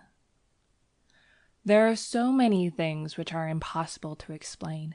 Why should certain chords in music make me think of the brown and golden tints of autumn foliage? Why should the Mass of St. Cecile bend my thoughts wandering among caverns whose walls blazed with ragged masses of virgin silver? What was it in the roar and turmoil of Broadway at 6 o'clock that flashed before my eyes a picture of a still Breton forest, where sunlight filtered through a spring foliage and Sylvia bent, half curiously, half tenderly, over a small green lizard, murmuring, "To think that this is also a little word of God." When I first saw the watchman, his back was toward me. I looked at him indifferently until he went into the church. I paid no more attention to him than I had to any other man who lounged through Washington Square that morning, and when I shut my window and turned back into my studio I had forgotten him. Late in the afternoon, the day being warm, I raised the window again and leaned out to get a sniff of air. A man was standing in the courtyard of the church, and I noticed him again with as little interest as I had that morning. I looked across the square to where the fountain was playing, and then, with my mind filled with the vague impression of trees, asphalt drives, and the moving groups of nursemaids and holiday-makers, I started to walk back to my easel. As I turned, my listless glance included the man below in the churchyard. His face was toward me now, and with a perfect involuntary movement I bent to see it. At the same moment he raised his head and looked at me. Instantly I thought of a coffin worm. Whatever it was about the man that repelled me I did not know, but the impression of a plump white grave worm was so intense and nauseating that I must have shown it in my expression, for he turned. "What have you been doing to it?" she exclaimed. "Nothing," I growled. "It must be this turpentine." "What a horrible color it is now," she continued. "Do you think my flesh resembles green cheese?" "No, I don't," I said angrily. "Did you ever know me to paint like that before?" "No, indeed."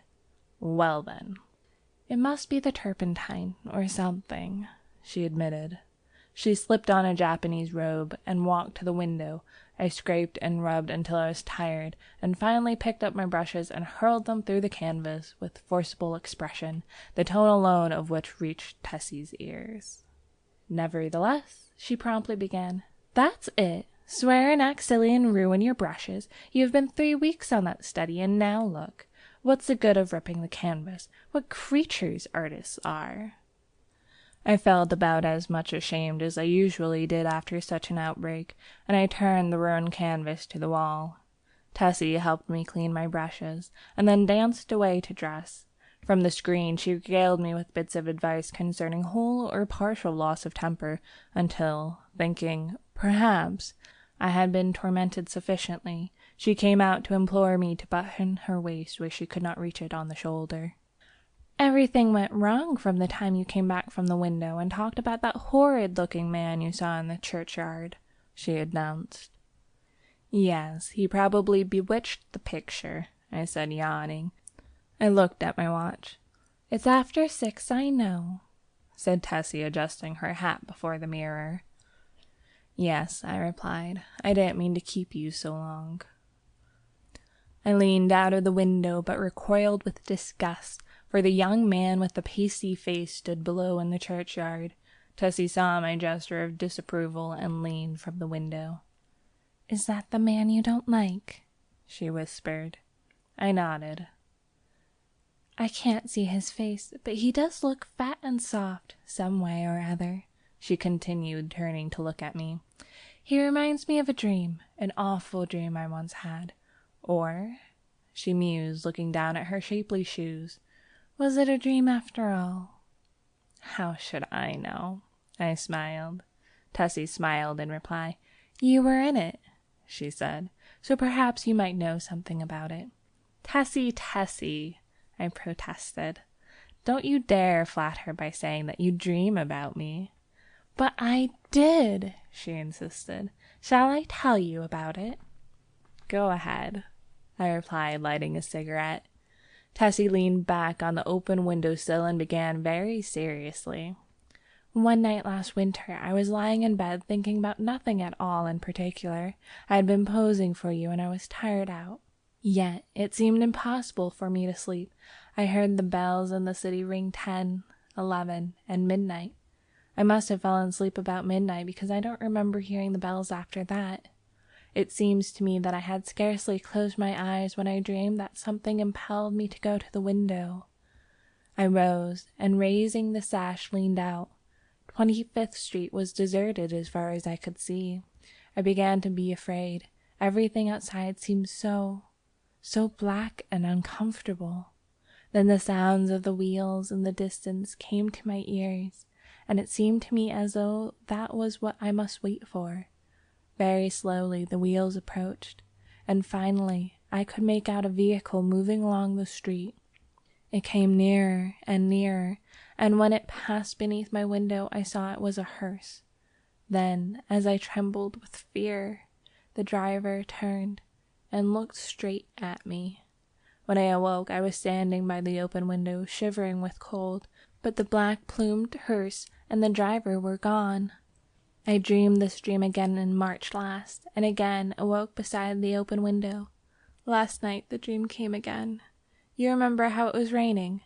When I awoke, standing at the open window, my night-dress was soaked. "But where did I come into the dream?" I asked. You were in the coffin, but you were not dead." "In the coffin?" "Yes." "How did you know? Could you see me?" "No, I only knew you were there." "Had you been eating Welsh rarebits or lobster salad?" I began laughing, but the girl interrupted me with a frightened cry.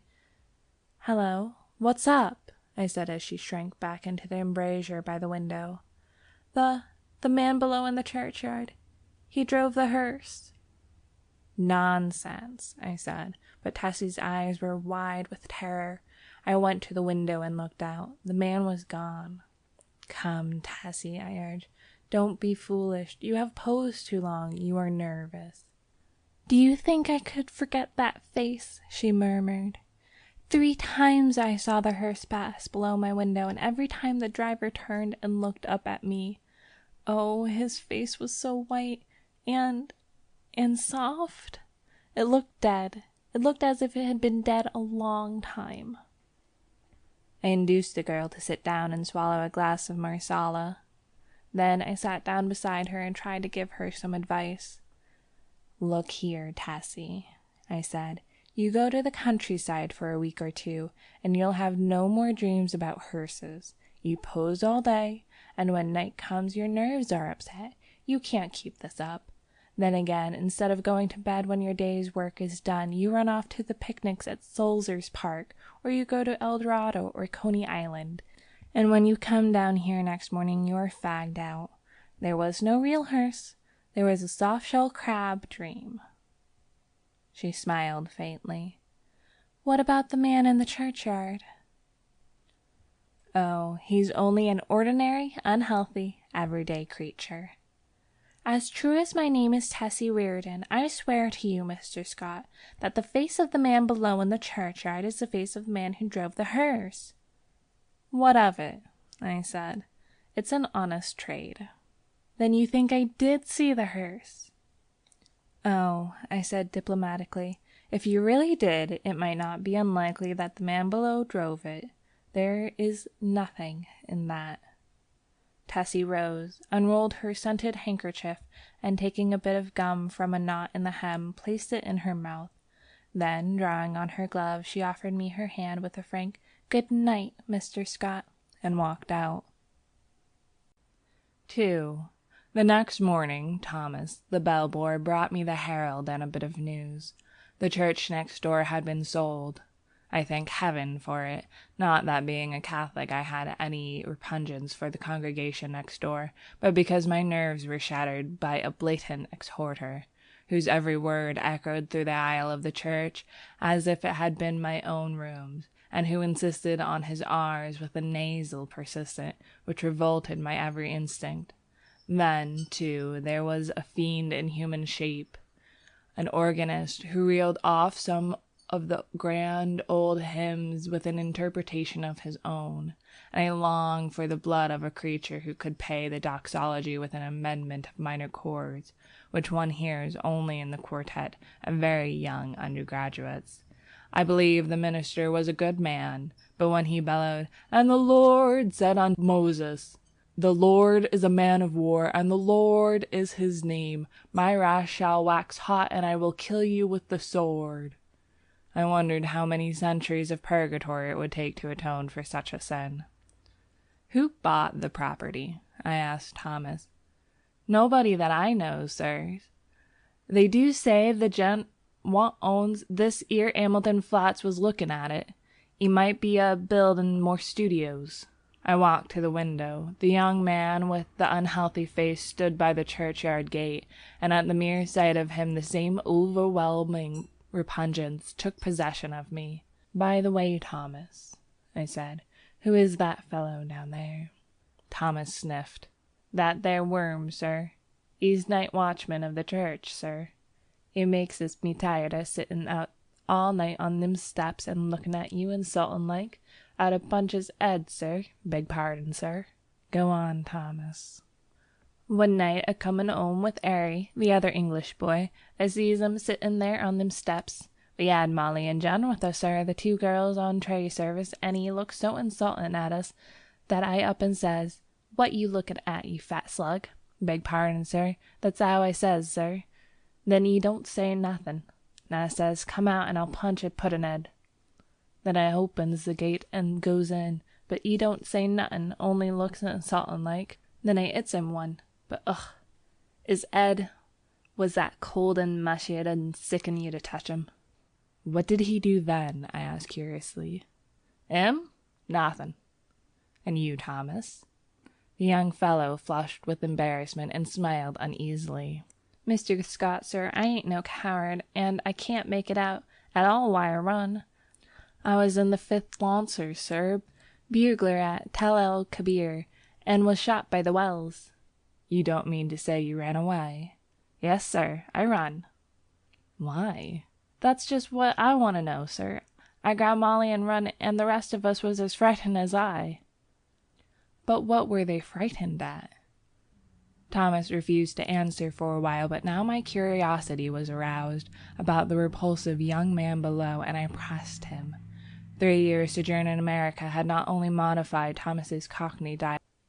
The Desmodel dix, mais je crois que je suis descendu un peu ténébreux en quel de soi, Heraclitus, etre vérité cachée. There be 3 things which are too wonderful for me, yea, 4 which I know not. the way of an eagle in the air, the way of a serpent upon a rock, the way of a ship in the midst of the sea, and the way of a man with a maid. 1. The utter desolation of the scene began to have its effect. I sat down to face the situation and, if possible, recall to mind some landmark which might aid me in extracting myself from my present position. If I could only find the ocean again, all would be clear, for I knew one could see the island of Gua from the cliffs. I laid down my gun, and kneeling behind a rock, lighted a pipe.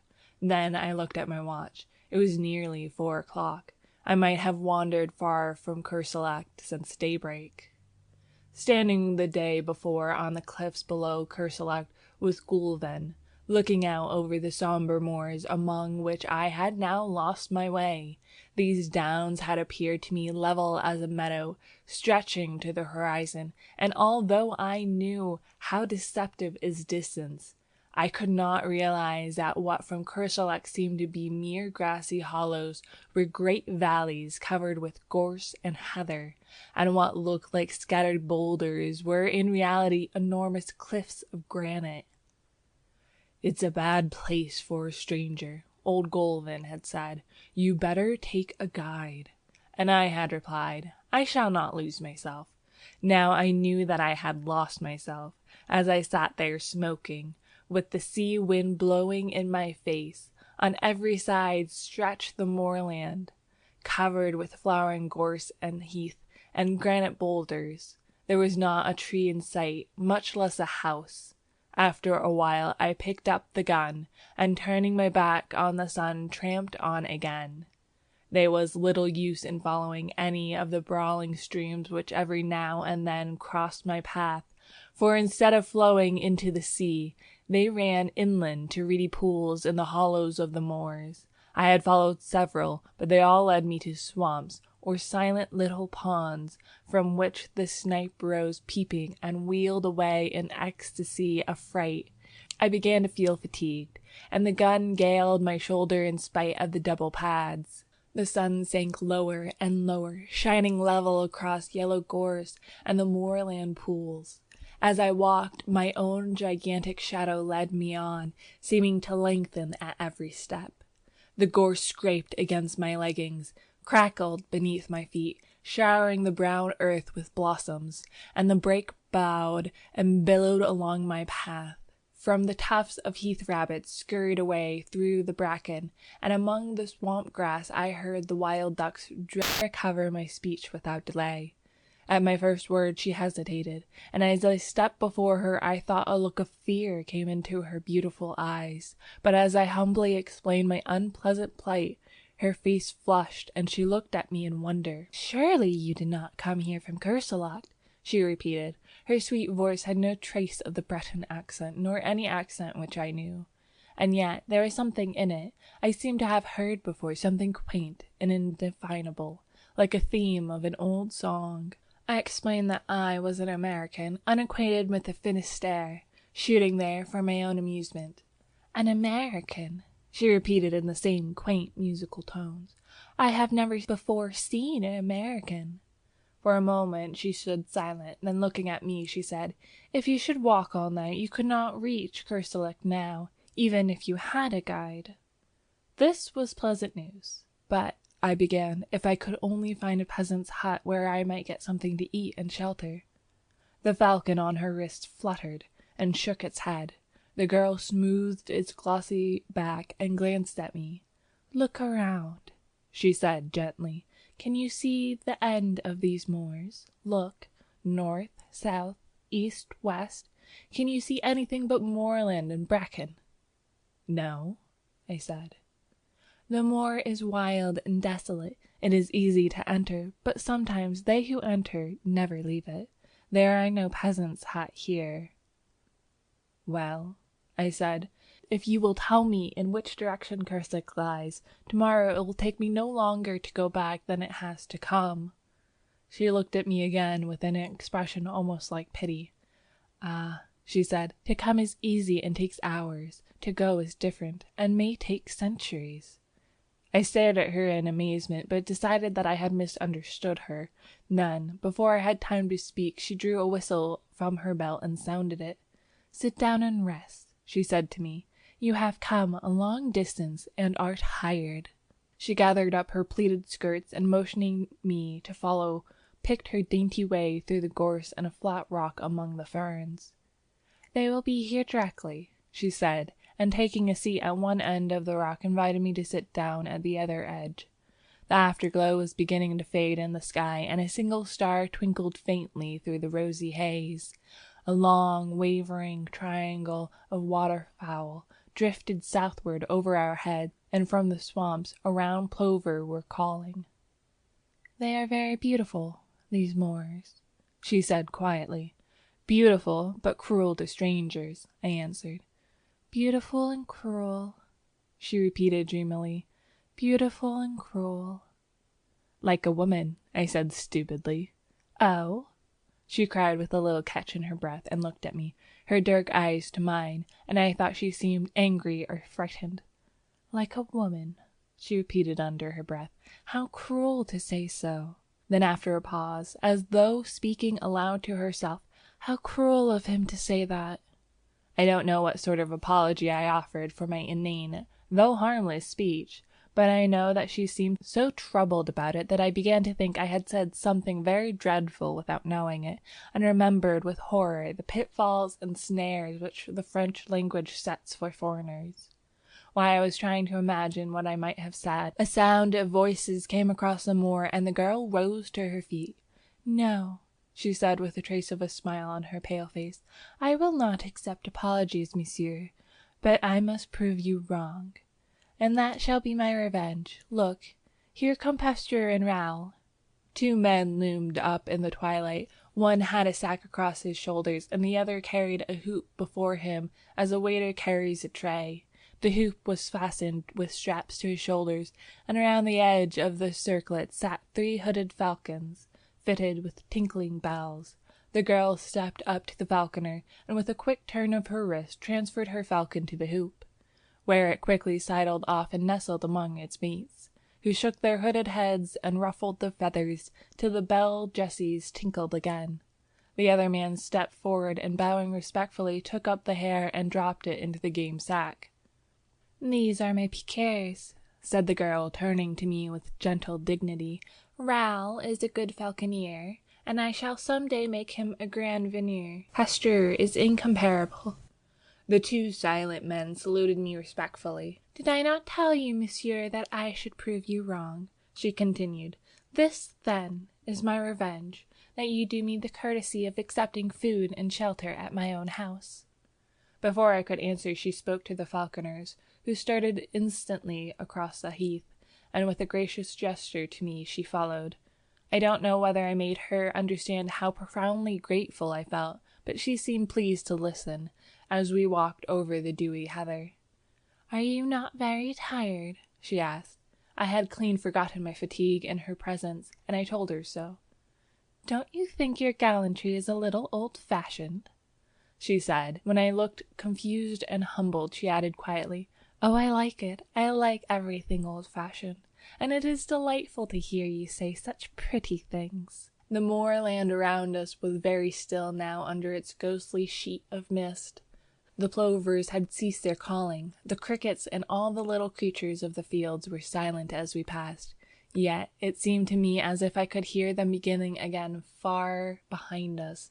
Well in advance, the 2 tall falconers strode across the heather, and the faint jingling of the hawks' bells came to our ears in distant murmuring chimes. Suddenly a splendid hound dashed out in the mist in front, followed by another and another, until 6 or more were bounding and leaping around the girl beside me. She caressed and quieted them with her gloved hand, speaking to them in quaint terms which I remembered to have seen in old French manuscripts. Then the falcons on the circle borne by the falconer ahead began to beat their wings and scream, and from somewhere out of sight the notes of a hunting horn floated across the moor. The hounds sprang away before us and vanished in the twilight. The falcons flapped and squealed upon their perch, and the girl, taking up the song of the horn, began to hum. Clear and mellow, her voice sounded in the night air. Chasseur, chercheur, chasseuse encore, quitte rosette et jeanneton, tonton, tonton, tontan, tonton, ou pois, rebatra des l'aurore, que les amours soient des plantons, tonton, tontan, tonton. As I listened to her lovely voice, a grey mass which rapidly grew more distinct loomed up in front, and the horn rang out joyously through the tumult of the hounds and falcons. A torch glimmered at a gate, a light streamed through an opening door, and we stepped upon a wooden bridge which trembled under our feet, and rose creaking and straining behind us as we passed over the moat and into a small stone court, walled on every side. From an open doorway a man came, and bending in salutation, presented a cup to the girl beside me. She took the cup and touched it with her lips, then lowering it, turned to me and said in a low voice, "I bid you welcome." At that moment one of the falconers came up with another cup, but before handing it to me, presented it to the girl, who tasted it. The falconer made a gesture to receive it, but she hesitated a moment, and then, stepping forward, offered me the cup with her own hands. I felt this to be an act of extraordinary graciousness, but hardly knew what was expected of me, and did not raise it to my lips at once. The girl flushed crimson. I saw that I must act quickly. "Mademoiselle," I faltered, "a stranger whom you have saved from dangers he may never realize empties this cup to the gentlest and loveliest hostess of France." "In his name," she murmured, crossing herself as I drained the cup. Then, stepping into the doorway, she turned to me with a pretty gesture and, taking my hand in hers, led me into the house, saying again and again, "You are very welcome. Indeed, you are welcome to the Chateau d'Is." 2. I awoke next morning with the music of the horn in my ears, and leaping out of the ancient bed, went to a curtained window where the sunlight filtered through little deep-set panes. The horn ceased, and I looked into the court below. A man who might have been brother to the two falconers of the night before stood in the midst of a pack of hounds. A curved horn was strapped over his back, and in his hand he held a long-lashed whip. The dogs whined and yelled the prophet's paradise. If but the vine and love abjuring band are in the prophet's paradise to stand, alack, I doubt the prophet's paradise were empty as the hollow of one's hand. The studio. He smiled, saying, "Seek her throughout the world." I said, "Why tell me of the world? My world is here, between these walls and the sheet of glass above. Here among gilded flagons and dull jeweled arms, tarnished frames and canvases, black chests and high-backed chairs, quaintly carved and stained in blue and gold." "For whom do you wait?" he said, and I answered, "When she comes, I shall know her." On my hearth a tongue of flame whispered secrets to the whitening ashes. In the street below I heard footsteps, a voice, and a song. "For whom then do you wait?" he said, and I answered, "I shall know her." Footsteps, a voice, and a song in the street below, and I knew the song, but neither the steps nor the voice. "Fool," he cried, "the song is the same, the voice and steps have but changed with years."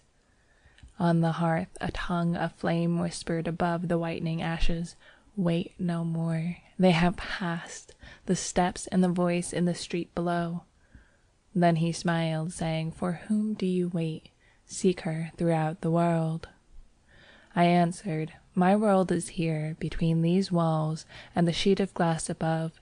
Here, among gilded flagons and dull-jeweled arms, tarnished frames and canvases, black chests and high-backed chairs, quaintly carved and stained in blue and gold." The Phantom. The phantom of the past would go no further. "If it is true," she sighed, "that you find in me a friend, let us turn back together. You will forget, here, under the summer sky." I held her close, pleading, caressing.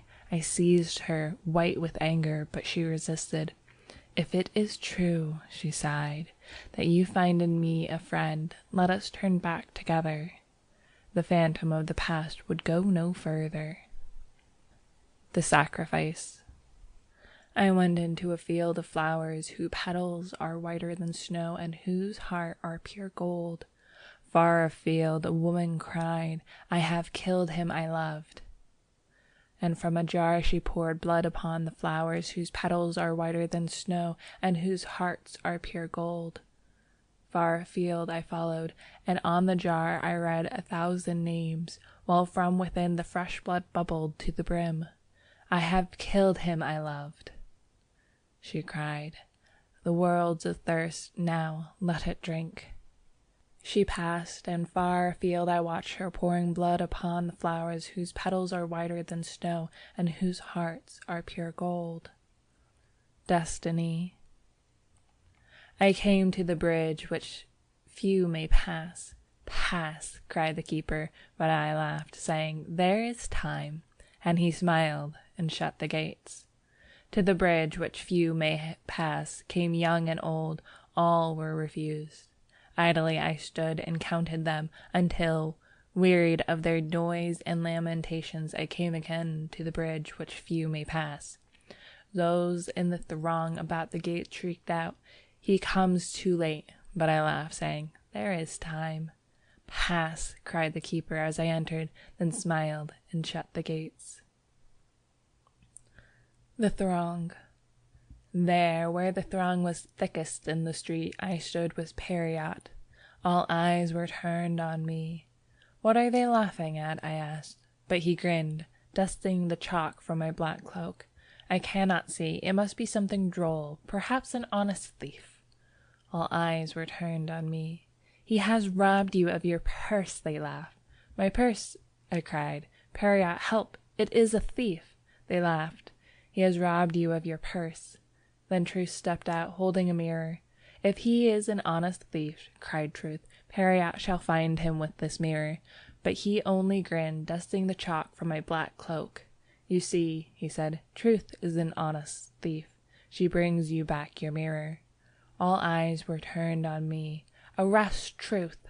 I cried, forgetting it was not a mirror but a purse I lost, standing with Periot, there, where the throng was thickest in the street. The jester. Was she fair? I asked, but he only chuckled, listening to the bells jingling on his cap. Stabbed, he tittered, thinking of the long journey, the days of peril, the dreadful nights, thinking how he wandered for her sake, year after year, through hostile lands, yearning for kith and kin, yearning for her. Stabbed, he tittered, listening to the bells jingling on his cap. Was she fair? I asked, but he only snarled, muttering to the bells jingling on his cap.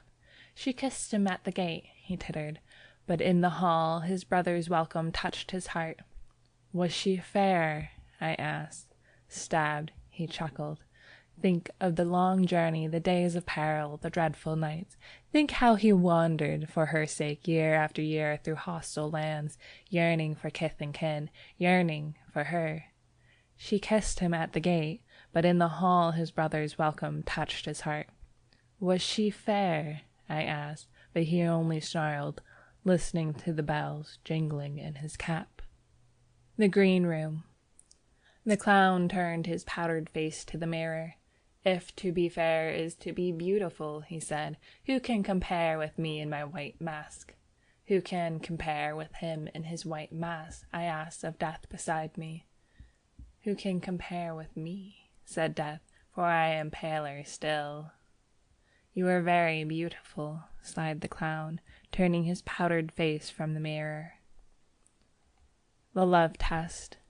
If it is true that you love, said Love, then wait no longer. Give her these jewels which would dishonor her, and so dishonor you in loving one dishonored. If it is true that you love, said Love, then wait no longer. I took the jewels and went to her, but she trod upon them, sobbing, Teach me to wait, I love you. Then wait, if it is true, said Love. End of section 8.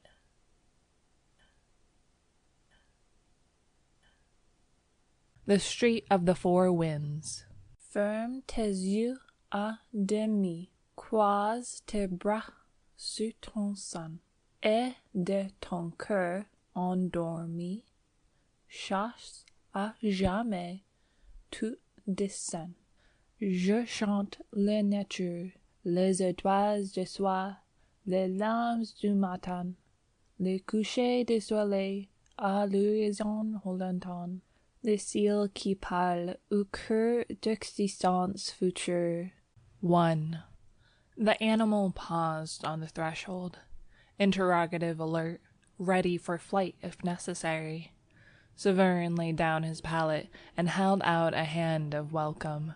The cat remained motionless, her yellow eyes fastened upon Severn. "Puss," he said in his low, pleasant voice, "come in." The tip of her thin tail twitched uncertainly. "Come in," he said again. Apparently she found his voice reassuring, for she slowly settled upon all fours, her eyes still fastened upon him, her tail tucked under her gaunt flanks. He rose from his easel smiling. She eyed him quietly, and when he walked towards her she watched him bend above her without a wince. Her eyes followed his hand until it touched her head. Then she uttered a ragged mew.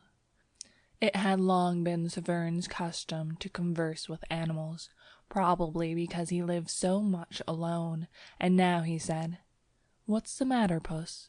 Her timid eyes sought his. "I understand," he said gently.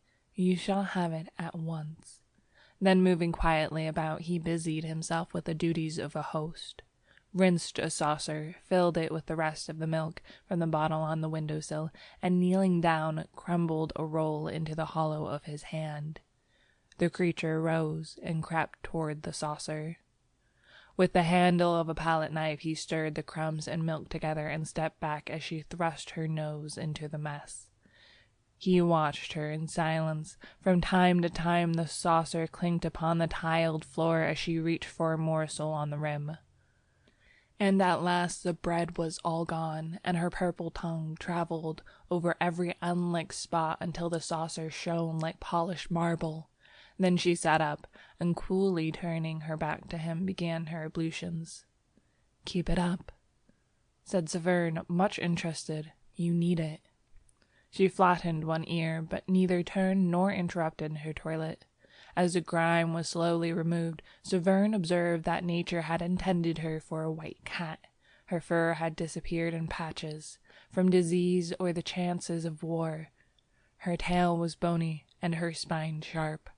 But what charms she had were becoming apparent under vigorous licking, and he waited until she had finished before reopening the conversation. When at last she closed her eyes and folded her forepaws under her breast, he began again, very gently, "Puss, tell me your troubles." At the sound of his voice she broke into a harsh rumbling, which he recognized as an attempt to purr. He bent over to rub her cheek, and she mewed again, an amiable, inquiring little mew, to which he replied, "Certainly, you are greatly improved, and when you recover your plumage you will be a gorgeous bird." Much flattered, she stood up and marched round and round his legs, pushing her head between them and making pleased remarks, to which he responded with grave politeness. "Now, what sent you here?" he said. "Here into the Street of the Four Winds, and up 5 flights to the very door where you would be welcome. What was it that prevented your meditated flight when I turned from my canvas to encounter your yellow eyes? Are you a Latin Quarter cat, as I am a Latin Quarter man? And why do you wear a rose-colored flowered garter buckled about your neck?" The cat had climbed into his lap, and now sat purring as he passed his hand over her thin coat. "Excuse me," he continued in lazy, soothing tones, harmonizing with her purring, "if I seem indelicate, but I cannot help musing on this rose-colored garter, flowered so quaintly and fastened with a silver clasp. For the clasp is silver. I can see the mint mark on the edge, as is prescribed by the law of the French Republic. Now, why is this garter woven of rose silk and delicately embroidered?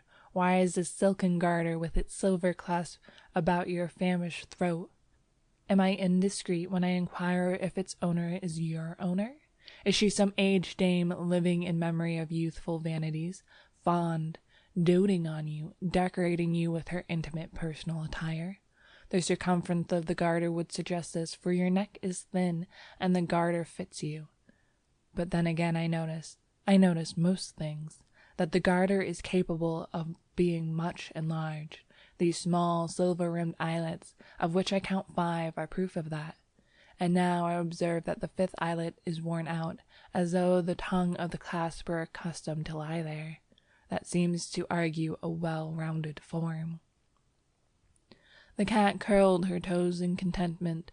The street was very still outside. He murmured on. Why should your mistress decorate you with an article most necessary to her at all times? Anyway, at most times. How did she come to slip this bit of silk and silver about your neck? Was it the caprice of a moment, when you, before you had lost your pristine plumpness, marched singing into her bedroom to bid her good morning? Of course, and she sat up among the pillows, her coiled hair tumbling to her shoulders, as you sprang upon the bed purring, "Good day, my lady." Oh, it is very easy to understand. He yawned, resting his head on the back of the chair. The cat still purred, tightening and relaxing her padded claws over his knee. Shall I tell you all about her, cat? She is very beautiful, your mistress, he murmured drowsily, and her hair is heavy as burnished gold. I could paint her, not on canvas, for I should need shades and tones and hues and dyes more splendid than the iris of a splendid rainbow. I could only paint her with closed eyes, for in dreams alone can such colors as I need be found. For her eyes, I must have the azure from the skies untroubled by a cloud, the skies of dreamland. For her lips, roses from the palaces of slumberland, and for her brows, snowdrifts from the mountains which tower in fantastic pinnacles to the moons. Oh, much higher than our moon here, the crystal moons of dreamland. She is very beautiful, your mistress. The words died on his lips, and his eyelids drooped. The cat, too, was asleep, her cheek turned up upon her wasted flank, her paws relaxed and limp. 2. It is fortunate, said Severn, sitting up and stretching, that we have tided over the dinner hour, for I have nothing to offer you for supper but what may be purchased with 1 silver franc. The cat on his knee rose, arched her back, yawned, and looked up at him. What shall it be? A roast chicken with salad? No. Possibly you prefer beef? Of course. And I shall try an egg with some white bread. Now for the wines. Milk for you? Good. I shall take a little water, fresh from the wood, with a motion toward the bucket in the sink. He put on his hat and left the room. The cat followed to the door, and after he had closed it behind him, she settled down, smelling at the cracks and cocking one ear at every creak from the crazy old building. The door below opened and shut. The cat looked serious, for a moment doubtful, and her ears flattened in nervous expectation.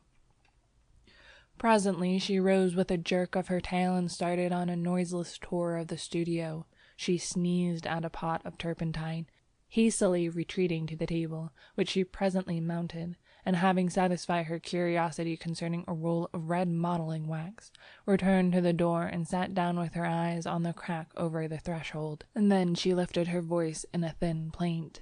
When Severn returned he looked grave, but the cat, joyous and demonstrative, marched around him, rubbing her gaunt body against his legs, driving her head enthusiastically into his hand, and purring until her voice mounted to a squeal. He placed a bit of meat, wrapped in brown paper, upon the table, and with a penknife cut it into shreds. The milk he took from a bottle, which had served for medicine, and poured it into the saucer on the hearth. The cat crouched before it, purring and lapping at the same time. He cooked his egg and ate it with the slice of bread, watching her busy with the shredded meat, and when he had finished, and had filled and emptied a cup of water from the bucket in the sink, he sat down, taking her into his lap, where she at once curled up and began her toilet. He began to speak again, touching her caressingly at times by way of emphasis. "Cat, I have found out where your mistress lives. It is not very far. It is here, under the same leaky roof, but in the north wing which I had supposed was uninhabited. My janitor tells me this. By chance, he is almost sober this evening. The butcher on the Rue de Seine, where I brought your meat, knows you, and old Caban, the baker, identified you with needless sarcasm. They tell me hard tales of your mistress, which I shall not believe. They say she is idle and vain and pleasure-loving. They say she is harebrained and reckless. The little sculptor on the ground floor, who was buying rolls from the old Carbane, spoke to me tonight for the first time, although we have always bowed to each other. He said she was very good and very beautiful. He has only seen her once, and does not know her name. I thanked him. I don't know why I thanked him so warmly. Caban said, "Into this cursed street of the four winds. The four winds blow all things evil." The sculptor looked confused, but when he went out with his rolls, he said to me, "I am sure, monsieur, that she is good as she is beautiful." The cat had finished her toilet, and now springing softly to the floor, went to the door and sniffed. He knelt beside her, and unclasping the garter, held it for a moment in his hands. After a while he said, "There is a name engraved upon the silver clasp beneath the buckle. It is a pretty name. Sylvia Elvin. Sylvia is a woman's name. Elvin is the name of a town. In Paris, in this quarter above all, in the street of the four winds, names are worn and put away as fashions change with the seasons. I know the little town of Elvin, for there I met Fate face to face, and Fate was unkind. But do you know that in Elvin Fate had another name, and that name was Sylvia?" He replaced the garter and stood up looking at the cat crouched before the closed door. "The name of Elvin has a charm for me. It tells me of meadows and clear rivers. The name of Sylvia troubles me like perfume from dead flowers." The cat mewed. "Yes, yes," he said soothingly. "I will take you back. Your Sylvia is not my Sylvia. The world is wide, and Elvin is not unknown. Yet in the darkness and filth of poorer Paris, in the sad shadows of this ancient house, these names are very pleasant to me."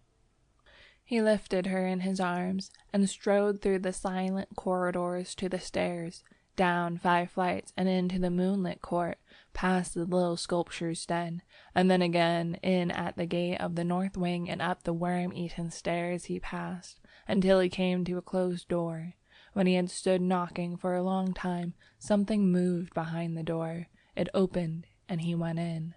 The room was dark. As he crossed the threshold, the cat sprang from his arms into the shadows. He listened, but heard nothing. The silence was oppressive, and he struck a match. At his elbow stood a table, and on the table a candle in a gilded candlestick. This he lighted, then looked around. The chamber was vast, the hangings heavy with embroidery.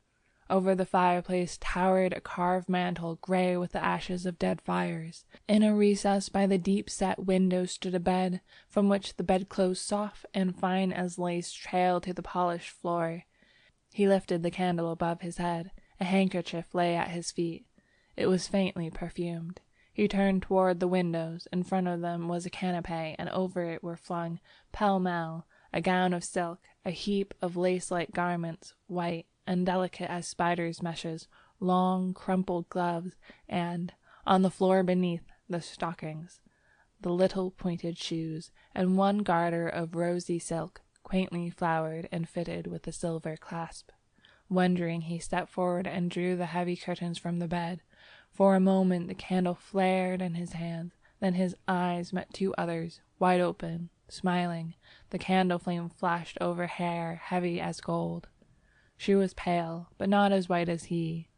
Her eyes were untroubled as a child's, but he stared, trembling from head to foot, while the candle flickered in his hand. At last he whispered, "Sylvia, it is I."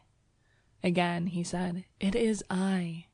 Then, knowing that she was dead, he kissed her on the mouth. And through the long watches of the night, the cat purred on his knee, tightening and relaxing her padded claws until the sky paled above the street of the four winds.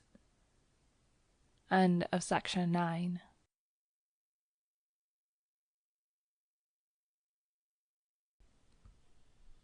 The Street of the First Shell, Part 1. Be of good cheer, the sullen month will die, and a young moon requite us by and by. Look how the old one, meagre, bent, and wan, with age and fast, is fainting from the sky.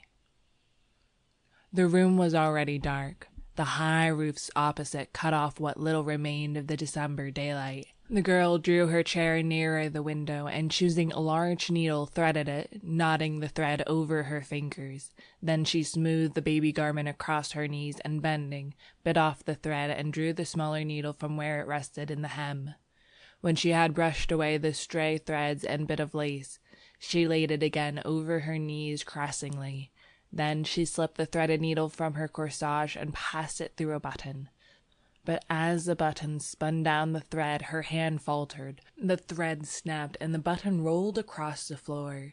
She raised her head. Her eyes were fixed on a strip of waning light above the chimneys. From somewhere in the city came the sound like distant beating of drums, and beyond, far beyond, a vague muttering, now growing, swelling, rumbling in the distance like the pounding of surf upon the rocks, now like the surf again, receding, growling, menacing. The cold had become intense, a bitter, piercing cold, which strained and snapped at joist and beam and turned the slush of yesterday to flint. From the street below, every sound broke sharp and metallic. The clatter of sabots, the rattle of shutters, or the rare sound of a human voice. The air was heavy, weighted with the black cold as with a pall. To breathe was painful, to move an effort.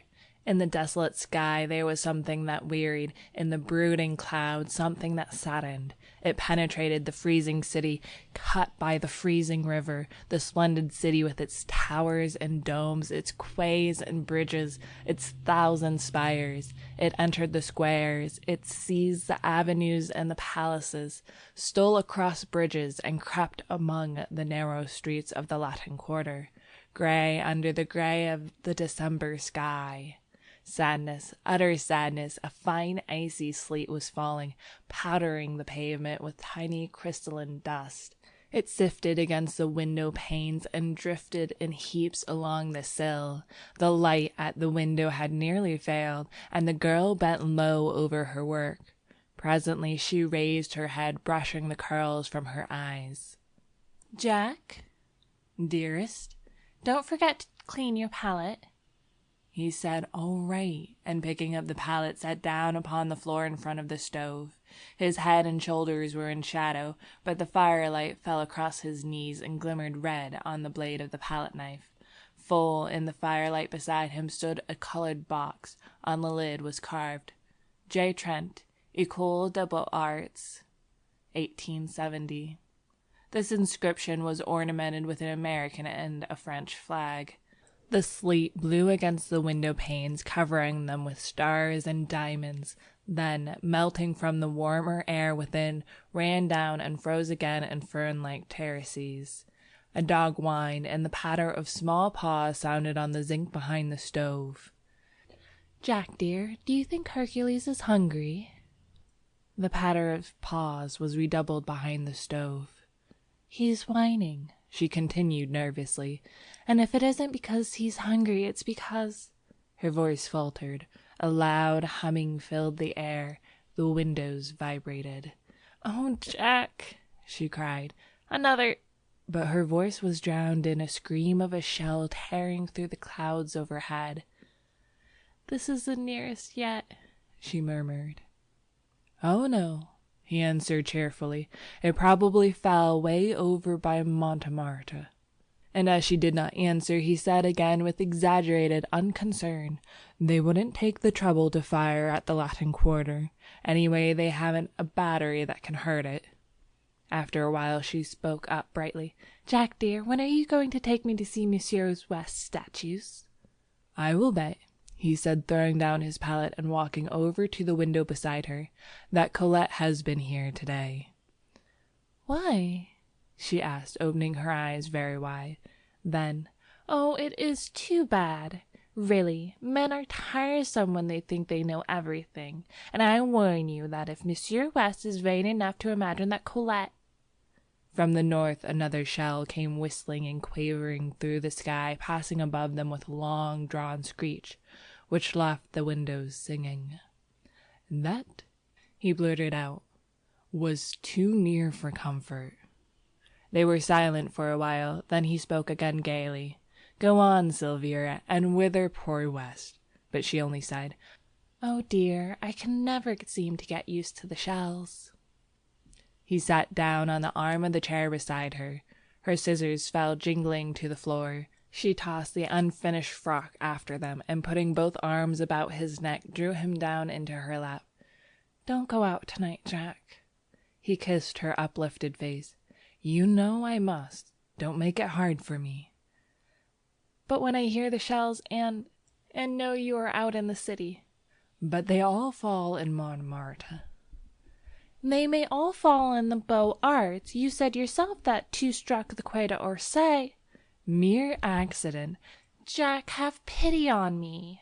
Take me with you. And who will be there to get dinner? She rose and flung herself on the bed. Oh, I can't get used to it, and I know you must go, but I beg you not to be late to dinner. If you knew what I suffer, I cannot help it, and you must be patient with me, dear. He said, It is as safe there as it is in our own house. She watched him fill for her the alcohol lamp, and when he had lighted it, and had taken his hat to go, she jumped up and clung to him in silence. After a moment he said, Now, Sylvia, remember my courage is sustained by yours. Come, I must go. She did not move, and he repeated, I must go. Then she stepped back, and he thought she was going to speak and waited, but she only looked at him, and a little impatiently he kissed her again, saying, Don't worry, dearest. When he had reached the last flight of stairs on his way to the street, a woman hobbled out of the housekeeper's lodge, waving a letter and calling, Monsieur Jack! Monsieur Jack! This was left by Monsieur Fallowby. He took the letter, and leaning on the threshold of the lodge, read it. Dear Jack, I believe Braith is dead broke, and I'm sure Fallowby is. Braith swears he isn't, and Fallowby swears he is, so you can draw your own conclusions. I got a scheme for a dinner, and if it works, I will let you fellows in. Yours faithfully, West. P.S. Fallowby has shaken Hartman and his gang, thank the Lord. There is something rotten there. Or it may be he's only a miser. P.P.S. I'm more desperately in love than ever, but I'm sure she does not care a straw for me. All right, said Trent with a smile to the concierge. But tell me, how is Papa Cottard? The old woman shook her head and pointed to the curtained bed in the lodge. Pierre Cottard, he cried cheerfully. How goes the wound today? He walked over to the bed and drew the curtains. An old man was lying among the tumbled sheets. Better? Smiled Trent. Better, repeated the man wearily, and after a pause. Have you any news, monsieur? The Street of the First Shell, Part 2. West, standing in the doorway of a house in the Rue Serpentine, was speaking angrily. He said he didn't care whether Hartman liked it or not. He was telling him, not arguing with him. You call yourself an American. He sneered. Berlin and hell are full of that kind of American. You come loafing about Colette with your pockets stuffed with white bread and beef and a bottle of wine at 30 francs, and you can't really afford to give $1 to the American ambulance and public assistance, which Braith does, and he's half starved. Hartman retreated to the curbstone, but West followed him, his face like a thunder cloud. Don't you dare to call yourself a countryman of mine, he growled. No, nor an artist either. Artists don't worm themselves into the service of the public defense, where they do nothing but feed like rats on the people's food. And I'll tell you now, he continued, dropping his voice, for Hartman had started as though stung. You might better keep away from that Alsatian brasserie and that smug-faced thieves who haunt it. You know what they do with suspects. You lie, you hound, screamed Hartman, and flung the bottle in his hand straight at West's face. West had him by the throat in a second, and forcing him against the dead wall, shook him wickedly. Now you listen to me, he muttered. through his clenched teeth. "You are already a suspect, and, I swear, I believe you are a paid spy. It isn't my business to detect such vermin, and I don't intend to denounce you, but understand this. Colette don't like you, and I can't stand you, and if I catch you in this street again, I'll make it somewhat unpleasant. Get out, you sleek Prussian." Hartman had managed to drag a knife from his pocket, but West tore it from him and hurled him into the gutter. A gayman who had seen this burst into a peal of laughter, which rattled harshly in the silent street. Then everywhere windows were raised, and rows of haggard faces appeared, demanding to know why people should laugh in the starving city. "Is it a victory?" murmured one. "Look at that!" cried West, as Hartman picked himself up from the pavement. "Look, you miser, look at those faces!" But Hartman gave him a look which he never forgot, and walked away without a word. Trent, who suddenly appeared at the corner, glanced curiously at West, who merely nodded toward his door, saying, "Come in. Fallowby's upstairs." "What are you doing with that knife?" demanded Fallowby as he and Trent entered the studio. West looked at his wounded hand, which still clutched the knife, but saying, "Cut myself by accident," and tossed it into a corner and washed the blood from his fingers. Fallowby, fat and lazy, watched him without comment, but Trent, half divining how things had turned, walked over to Fallowby smiling.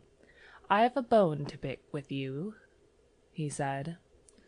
"Where is it? I'm hungry," replied Fallowby with affected eagerness, but Trent, frowning, told him to listen. "How much did I advance you a week ago?" 380 francs, replied the other with a squirm of contrition. "Where is it?" Fallowby began a series of intricate explanations which were soon cut short by Trent. "I know. You blew it in. You always blow it in. I don't care a rap what you did before the siege. I know you are rich and have a right to dispose of your money as you wish to, and I also know that, generally speaking, it is none of a bonfire." "Good news!" a man shouted over by the Boulevard Saint-Germain, as if by magic the streets were filled with people, shivering, chattering, people with shrunken eyes. "Jacques!" cried one. "The Army of the Loire!" "Eh, mon vieux, it has come then at last. I told thee, tomorrow, tonight, who knows?" "Is it true? Is it a sortie?" Someone said, "Oh God, a sortie, and my son!" Another cried, "To the Seine, they say one can see the signals of the Army of the Loire from the Pont Neuf." There was a child standing near Trent who kept repeating, "Mama, Mama." "Then tomorrow we may eat white bread?" And beside him an old man swaying, stumbling, his shriveled hands crusted to his breast, muttering as if insane. Could it be true? Who has heard the news? The shoemaker on the Rue de Bouchy had it from a mobile who heard it from a franc-tireur, repeated it to a captain of the National Guard. Trent followed the throng surging through the Rue de Seine to the river. Rocket after rocket clove the sky, and now, from Montmartre, the cannon clanged, and the batteries on the Montparnasse joined in with a crash. The bridge was packed with people. Trent said, "Who has seen the signals of the Army of the Loire?" "We are waiting for them," was the reply. He looked toward the north. Suddenly the huge silhouette of the Arc de Triomphe sprang into black relief against the flash of a cannon. The boom of the gun rolled along the quay, and the old bridge vibrated. Again, over by the Pont du Jour, a flash and heavy explosion shook the bridge, and then the whole eastern bastion of the fortifications blazed and crackled, sending a red flame into the sky. "Has anybody seen the signals yet?" he asked again. "We are waiting," was the reply. "Yes, waiting," murmured a man behind him. "Waiting, sick, starved, freezing, but waiting. Is it a sortie? They go gladly. Is it to starve? They starve. They have no time to think of surrender. Are they heroes, these Parisians? Answer me, Trent." The American ambulance surgeon turned about and scanned the parapets of the bridge. "Any news, doctor?" asked Trent mechanically. "News?" said the doctor. "I don't know any. I haven't time to know any. What are these people after?" "They say that the army of the Loire has signaled Mont Valérien." "Poor devils." The doctor glanced about him for an instant, and then, "I'm so harried and worried that I don't know what to do. After the last sortie we had the work of 50 ambulances on our poor little corps. Tomorrow there's another sortie, and I wish you fellows would come over to headquarters. We may need volunteers. How is Madame?" he added abruptly. "Well," replied Trent, "but she seems to go more nervous every day. I ought to be with her now." "Take care of her," said the doctor. Then with a sharp look at the people, "I can't stop now. Good night." And he hurried away muttering, "Poor devils." Trent leaned over the parapet and blinked at the black river surging through the arches. Dark objects, carried swiftly on the breast of the current, struck with a grinding, tearing noise against the stone piers, spun about for an instant, and hurried away into darkness. The ice from the Marne. As he stood staring into the water, a hand was laid on his shoulder. "Hello, Southwark," he cried, turning round. "This is a queer place for you." "Trent, I have something to tell you. Don't stay here. Don't believe in the army of the Loire." And the attaché of the American legation slipped his arm through Trent's and drew him towards the Louvre. "Then it's another lie," said Trent bitterly. "Worse. We know at the legation. I can't speak of it, but it's not what I have to say. Something's happened this afternoon. The Alsatian brasserie was visited, and an American named Hartman has been arrested. Do you know him?" "I know a German who calls himself an American. His name is Hartman." "Well, he was arrested about 2 hours ago. They mean to shoot him." "What?" "Of course we at the legation can't allow them to shoot him offhand, but the evidence seems conclusive." "Is he a spy?" "Well, the papers seized in his rooms are pretty damning proofs, and besides, he was caught, they say, swindling the Public Food Committee. He drew rations for 50. How? I don't know. He claimed to be an American artist here, and we have been obliged to take notice of it at the legation. It's a nasty affair." "To cheat the people at such a time is worse than robbing the poor box," cried Trent angrily. "Let them shoot him." "He's an American citizen." "Yes, oh yes," said the other with bitterness. "American citizenship is a precious privilege when every goggle-eyed German—" His anger choked him. Southwark shook hands with him warmly. "It can't be helped. We must own the carrion. I am afraid you may be called upon to identify him as an American artist," he said with a ghost of a smile on his deep-lined face, and walked away through the Cours Lorraine. Trent swore silently for a moment, and then drew out his watch. 7 o'clock. "Sylvia will be anxious," he thought, and hurried back to the river. The crowd was still huddled shivering on the bridge, a sombre, pitiful congregation, peering out into the night for the signals of the army of the Loire. And their hearts beat time to the poundings of the guns, their eyes lighted with each flash from the bastions, and hope rose with the drifting rockets. A black cloud hung over the fortifications. From horizon to horizon the cannon smoke stretched in wavering bands, now capping the spires and domes with cloud, now blowing in streamers and shreds along the streets, now descending from the housetops, enveloping quays, bridges, and river in a sulphurous mist. And through the smoke pall the lightning of the cannon played, while from time to time a rift above showed a fathomless black vault set with stars. He turned again into the Rue de Seine, that sad, abandoned street with its rows of closed shutters and desolate rank of unlighted lamps.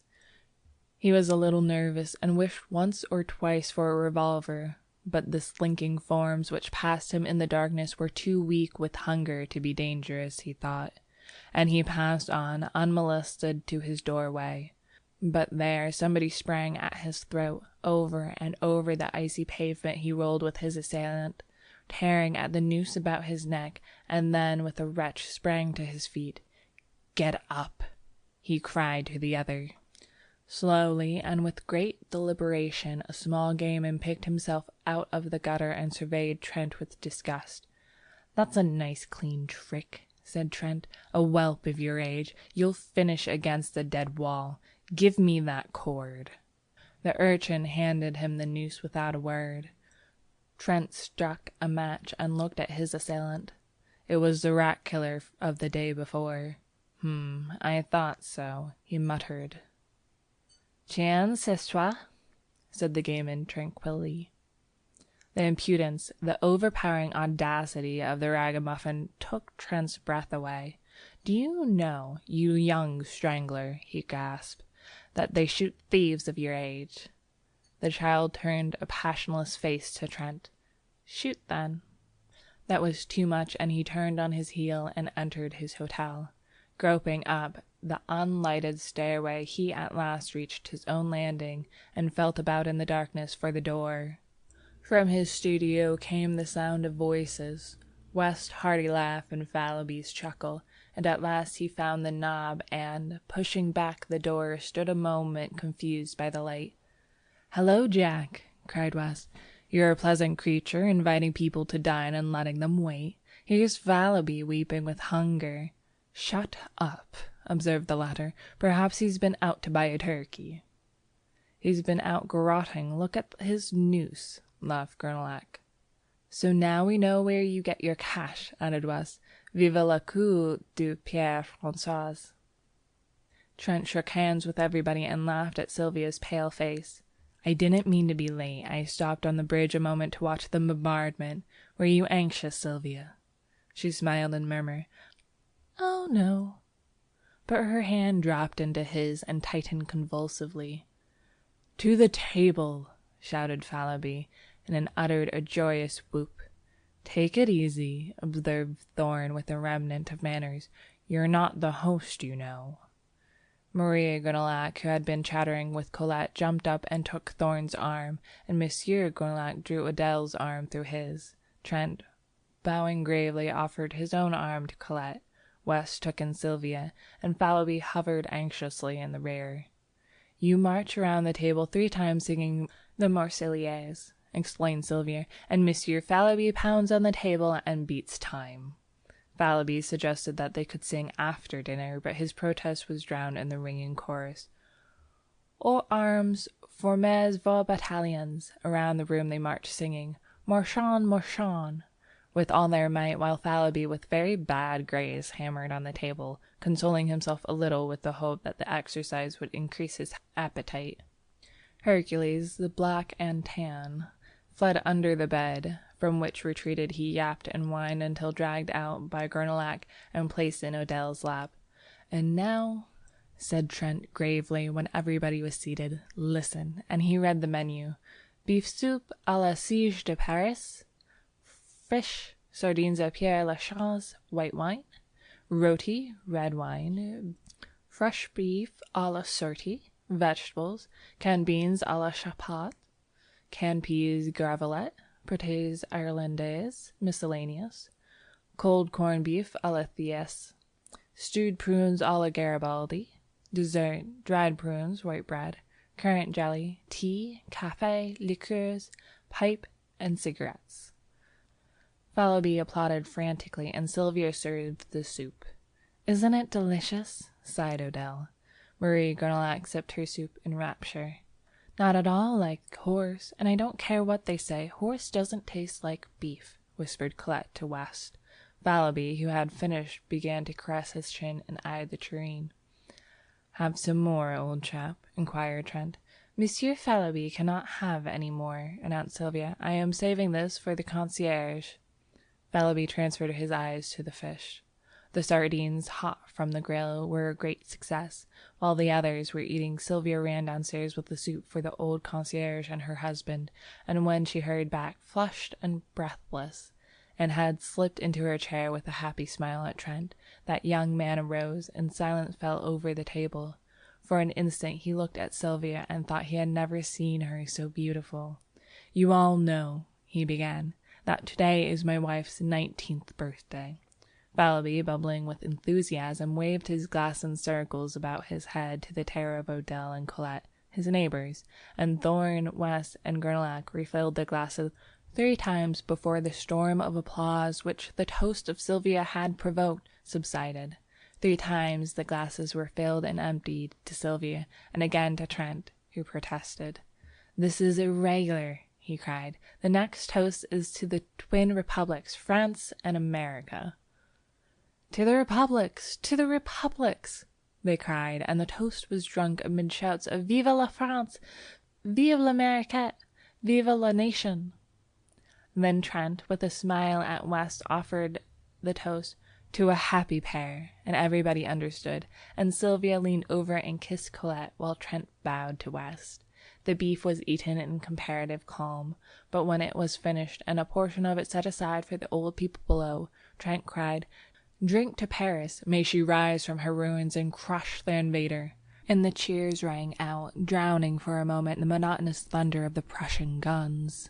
Pipes and cigarettes were lighted, and Trent listened an instant to the animated chatter around him, broken by ripples of laughter from the girls or the mellow chuckle of Fallowby. Then he turned to West. "There is going to be a sortie tonight," he said. "I saw the American ambulance surgeon just before I came in, and he asked me to speak to you fellows. Any aid we can give him will not come amiss." Then, dropping his voice and speaking in English, "As for me, I shall go out with the ambulance tomorrow morning. There is, of course, no danger, but it is just as well to keep it from Sylvia." West nodded. Thorne and Gurnlock, who had heard, broke in and offered assistance, and Fallowby volunteered with a groan. "All right," said Trent rapidly. "No more now, but meet me at ambulance headquarters tomorrow morning at 8. Sylvia and Colette, who were becoming uneasy at conversation in English, now demanded to know what they were talking about. "What does a sculptor usually talk about?" cried West with a laugh. Odell glanced reproachfully at Thorne, her fiancé. "You are not French, you know, and it is none of your business, this war," said Odell with much dignity. Thorne looked meek, but West assumed an air of outraged virtue. "It seems," he said to Fallowby, "that a fellow cannot discuss the beauties of Greek sculpture in his mother tongue without being openly suspected." Colette placed her hand over his mouth and turning to Sylvia murmured, "They are horribly untruthful, these men." "I believe the word for ambulance is the same in both languages," said Marie Gurnlock saucily. "Sylvia, don't trust Monsieur Trent." "Jack," whispered Sylvia, "promise me." A knock at the studio door interrupted her. "Come in!" cried Fallowby, but Trent sprang up and opening the door looked out. Then, with a hasty excuse to the rest, he stepped into the hallway and closed the door. When he returned, he was grumbling. "What is it, Jack?" cried West. "What is it?" repeated Trent savagely. "I'll tell you what it is. I have received a dispatch from the American minister to go at once and identify and claim, as a fellow countryman and brother artist, a rascally thief and a German spy." "Don't go," suggested Fallowby. "If I don't, they'll shoot him at once." "Let them," growled Thorne. "Do you fellows know who it is?" "Hartman!" shouted West, inspired. Sylvia sprang up, deathly white, but Odile slipped her arm around her and supported. Recording by Ava Stays. The Street of the First Shell, Part 3 and 4. 3. It was 4 in the morning when he came out of the prison of the condemned with the secretary of the American legation. A knot of people had gathered around the American minister's carriage, which stood in front of the prison. The horses stamping and pawing in the icy street, the coachman huddled on the box, wrapped in furs. Southwark helped the secretary into the carriage and shook hands with Trent, thanking him for coming. "How the scoundrel did stare," he said. "Your evidence was worse than a kick, but it saved his skin for the moment, at least, and prevented complications." The secretary sighed. "We have done our part. Now let them prove him a spy and we wash our hands of him. Jump in, Captain. Come along, Trent." "I have a word to say to Captain Southwark. I won't detain him," said Trent hastily, and dropping his voice. "Southwark, help me now. You know the story from the blackguard. You know that the child is at his rooms. Get it and take it to my own apartment, and if he is shot, I will provide a home for it." "I understand," said the captain gravely. "Will you do this at once?" "At once," he replied. Their hands met in a warm clasp, and the Captain Southwark climbed into the carriage, motioning Trent to follow, but he shook his head, saying goodbye, and the carriage rolled away. He watched the carriage to the end of the street, then started toward his own quarter, but after a step or two hesitated, stopped, and finally turned away in the opposite direction. Perhaps it was the sight of the prisoner he had so recently confronted nauseated him. He felt the need of solitude and quiet to collect his thoughts. The events of the evening had shaken him terribly, but he would walk it off, forget, bury everything, and then go back to Sylvia. He started on swiftly, and for a time the bitter thoughts seemed to fade, and when he paused at the last, breathless, under the Arc de Triomphe, the bitterness and the wretchedness of the whole thing, yes, of his whole misspent life, came back with a pang. Then the face of the prisoner, stamped with the horrible grimace of fear, grew in the shadows before his eyes. Sick at heart, he wandered up and down under the great arch, striving to occupy his mind, peering up at the sculptured cornices, to read the names of the heroes in the battles, which he knew were engraved there. But always the ashen face of Hartmann followed him, grinning with terror. Or was it terror? Was it not triumph? At the thought he leaped like a man who feels a knife at his throat, but after a savage tramp around the square came back again and sat down to battle with his misery. The air was cold, but his cheeks were burning with angry shame. Shame? Why?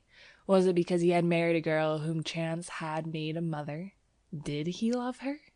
Was this miserable human existence, then, his end and aim in life? He turned his eyes upon the secrets of his heart, and read an evil story, the story of the past, and he covered his face for shame, while, keeping time to the dull pain throbbing in his head, his heart beat out the story for the future, shame and disgrace. Roused at last from a lethargy which had begun to numb the bitterness of his thoughts, he raised his head and looked about. A sudden fog had settled in the streets. The arches of the arc were choked with it. He would go home.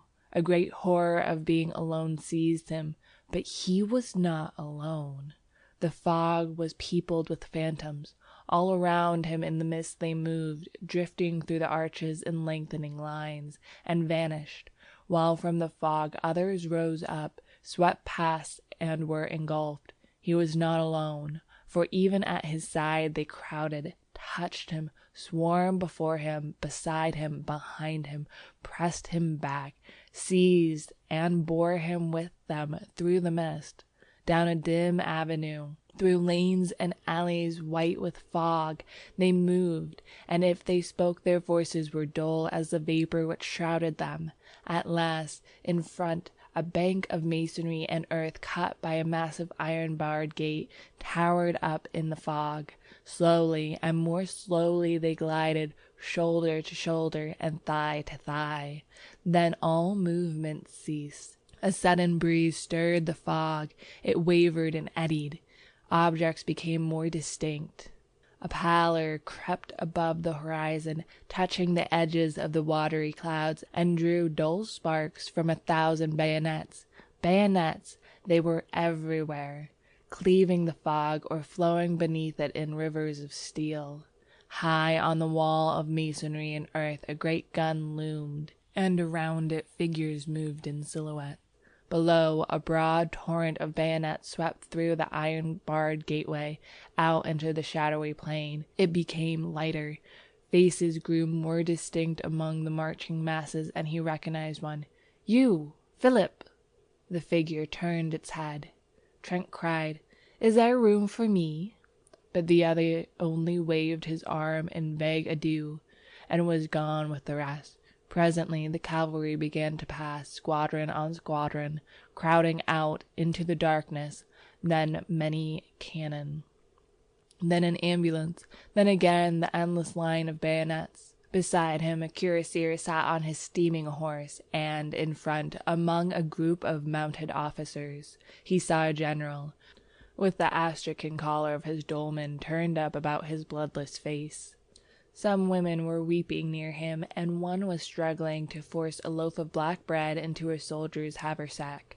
The soldier tried to aid her, but the sack was fastened, and his rifle bothered him, so Trent held it, while the woman unbuttoned the sack and forced in the bread, now all wet with her tears. The rifle was not heavy. Trent found it wonderfully manageable. Was the bayonet sharp? He tried it. Then a sudden longing, a fierce, imperative desire took possession of him. "Chouette!" cried a gayman, clanging to the barred gate. "En quoi mon vous?" without turning his head. Then, on the left, a confused murmur arose which ended in a shout. A hussar passed like the wind, followed by another, and then the squadron after squadron whirled by them into sheeted mist. At that instant the colonel reared in his saddle, the bugles clanged, and the whole battalion scrambled down the embankment, over the ditch, and started across the soggy meadow. Almost at once Trent lost his cap. Something snatched it from his head. He thought it was a tree branch. A good many of his comrades rolled over in the slush and ice, and he imagined that they had slipped. One pitched right across his path, and he stopped to help him up, but the man screamed when he touched him, and an officer shouted, "Forward! Forward!" So he ran on again. It was a long jog through the mist, and he was often obliged to shift his rifle. When at last they lay panting behind the railroad embankment, he looked about him. He had felt the need of action, of a desperate physical struggle, of killing and crushing. He had seized with a desire to fling himself among the masses and tear right and left. He longed to fire, to use the thin sharp bayonet on his chassepot. He had not expected this. He wished to become exhausted, to struggle and cut until incapable of lifting his arm. Then he had intended to go home. He heard a man say that half the battalion had gone down in the charge, and he saw another examining a corpse under the embankment. The body, still warm, was clothed in a strange uniform, but even when he noticed the spiked helmet lying a few inches further away, he did not realize what had happened. The colonel sat on his horse a few feet to the left, his eyes sparkling under the crimson kepi. Trent heard him reply to an officer, "I can hold it, but another charge and I won't have enough men to sound a bugle." "Were the Prussians here?" Trent asked of a soldier who sat wiping the blood trickling from his hair. "Yes, the hussars cleaned them out. We caught their crossfire." "We are supporting a battery on the embankment," said another. Then the battalion crawled over the embankment and moved along the lines of twisted rails. Trent rolled up his trousers and tucked them into his woolen socks, but they halted again, and some of the men sat down on the dismantled railroad track. Trent looked for his wounded comrade from the Beaux Arts. He was standing in his place, very pale. The cannonade had become terrific. For a moment the mist lifted. He caught a glimpse of the 1st Battalion motionless on the railroad tracks in front, of regiments on either flank, and then, as the fog settled again, the drums beat and the music of the bugles began away on the extreme left. A restless movement passed among the troops. The colonel threw up his arm. The drums rolled, and the battalion moved off through the fog. They were near the front now, for the battalion was firing as it advanced. Ambulances galloped along the base of the embankment to the rear, and the hussars passed and repassed like phantoms. They were in the front at last, for all about them was movement and turmoil, while from the fog, close at hand, came cries and groans and crashing volleys. Shells fell everywhere, bursting along the embankment, splashing them with frozen slush. Trent was frightened. He began to dread the unknown, which lay there crackling and flaming in obscurity. The shock of the cannon sickened him. He could even see the fog light up with a dull orange as the thunder shook the earth. It was near, he felt certain, for the colonel shouted, "Forward!" and the first battalion was hastening to it. He felt its breath. He trembled, but hurried on. A fearful discharge in front terrified him. Somewhere in the fog men were cheering, and the colonel's horse, streaming with blood, plunged about in the smoke. Another blast and shock, right in his face, almost stunned him, and he faltered. All the men to the right were down. His head swam. The fog and smoke stupefied him. He put out his hand for a support and caught something. It was the wheel of a gun carriage, and a man sprang from behind it, aiming a blow at his head with a rammer, but stumbled back, shrieking, with a bayonet through his neck, and Trent knew that he had killed. Mechanically, he stooped to pick up his rifle, but the bayonet was still in the man, who lay, beating with red hands against the sod. It sickened him, and he leaned on the cannon. Men were fighting all around him now, and the air was foul with smoke and sweat. Somebody seized him from behind and another in front, but others in turn seized them or struck them solid blows. The click, click, click of bayonets infuriated him, and he grasped the rammer and struck out blindly until it was shivered to pieces. A man threw his arm around his neck and bore him to the ground, but he throttled him and raised himself on his knees. He saw a comrade seize the cannon and fall across it with his skull crushed in. He saw the colonel tumble clean out of his saddle into the mud, then consciousness fled. When he came to himself, he was lying on the embankment among the twisted rails. On every side huddled men who cried out and cursed and fled away into the fog, and he staggered to his feet and followed them. Once he stopped to help a comrade with a bandaged jaw, who could not speak but clung to his arm for a time, and then fell dead in the freezing mire. And again he aided another who groaned, "Trent, c'est moi, Philip," until a sudden volley in the mist relieved him of his charge. An icy wind swept down from the heights, cutting the fog into shreds. For an instant, with an evil leer, the sun peered through the naked woods of the Vincennes, sank like a blood clot in the battery smoke, lower, lower, into the blood-soaked plain. 4. When midnight sounded from the belfry of Saint-Sulpice, the gates of Paris were still choked with fragments of what had once been an army. They entered with the night, a sullen horde, splattered with slime, faint with hunger and exhaustion. There was little disorder at first, and the throng at the gates parted silently as the troops tramped along the freezing streets. Confusion came as the hours passed, swiftly and more swiftly, crowding squadron after squadron and battery on battery, horses plunging and caissons jolting. The remnants from the front surged through the gates, a chaos of cavalry and artillery struggling for the right of way. Close upon them stumbled the infantry, here a skeleton of a regiment marching with a desperate attempt at order. There was a riotous mob of mobiles crushing their way to the streets, then a turmoil of horsemen, cannon, troops without, officers without men, then again a line of ambulances, the wheels groaning under their heavy loads. Dumb with misery, the crowd looked on. All through the day the ambulances had been arriving, and all day long the ravaged throng whimpered and shivered by the barriers. At noon the crowd was increased tenfold, filling the squares about the gates and swarming over the inner fortifications. At 4 o'clock in the afternoon the German batteries suddenly wreathed themselves in smoke, and the shells fell fast on Montparnasse. At 20 minutes after 4, 2 projectiles struck a house in the Rue de Bac, and a moment later the first shell fell in the Latin Quarter. Braith was painting in bed when West came in very much scared. "I wish you'd come down. Our house had been knocked into a cocked hat, and I'm afraid that some of the pillagers may take it into their heads to pay us a visit tonight." Braith jumped out of bed and bundled himself into a garment which had once been an overcoat. "Anybody hurt?" he inquired, struggling with a sleeve full of dilapidated lining. "No, Colette is barricaded in the cellar, and the concierge ran away to the fortifications. There will be a rough gang there if the bombardment keeps up. You might help us." "Of course," said Braith, but it was not until they had reached the Rue Serpentine and had turned in the passage which led to West's cellar that the latter cried, "Have you seen Jack Trent today?" "No," replied Braith, looking troubled. "He was not at ambulance headquarters.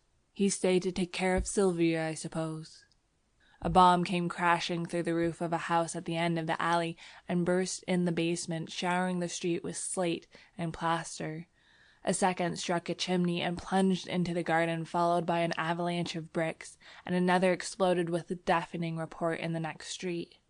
They hurried along the passage to the steps which led to the cellar. Here again Braith stopped. "Don't you think I had better run up to see if Jack and Sylvia are well entrenched? I can get back before dark." "No, go in and find Colette, and I'll go."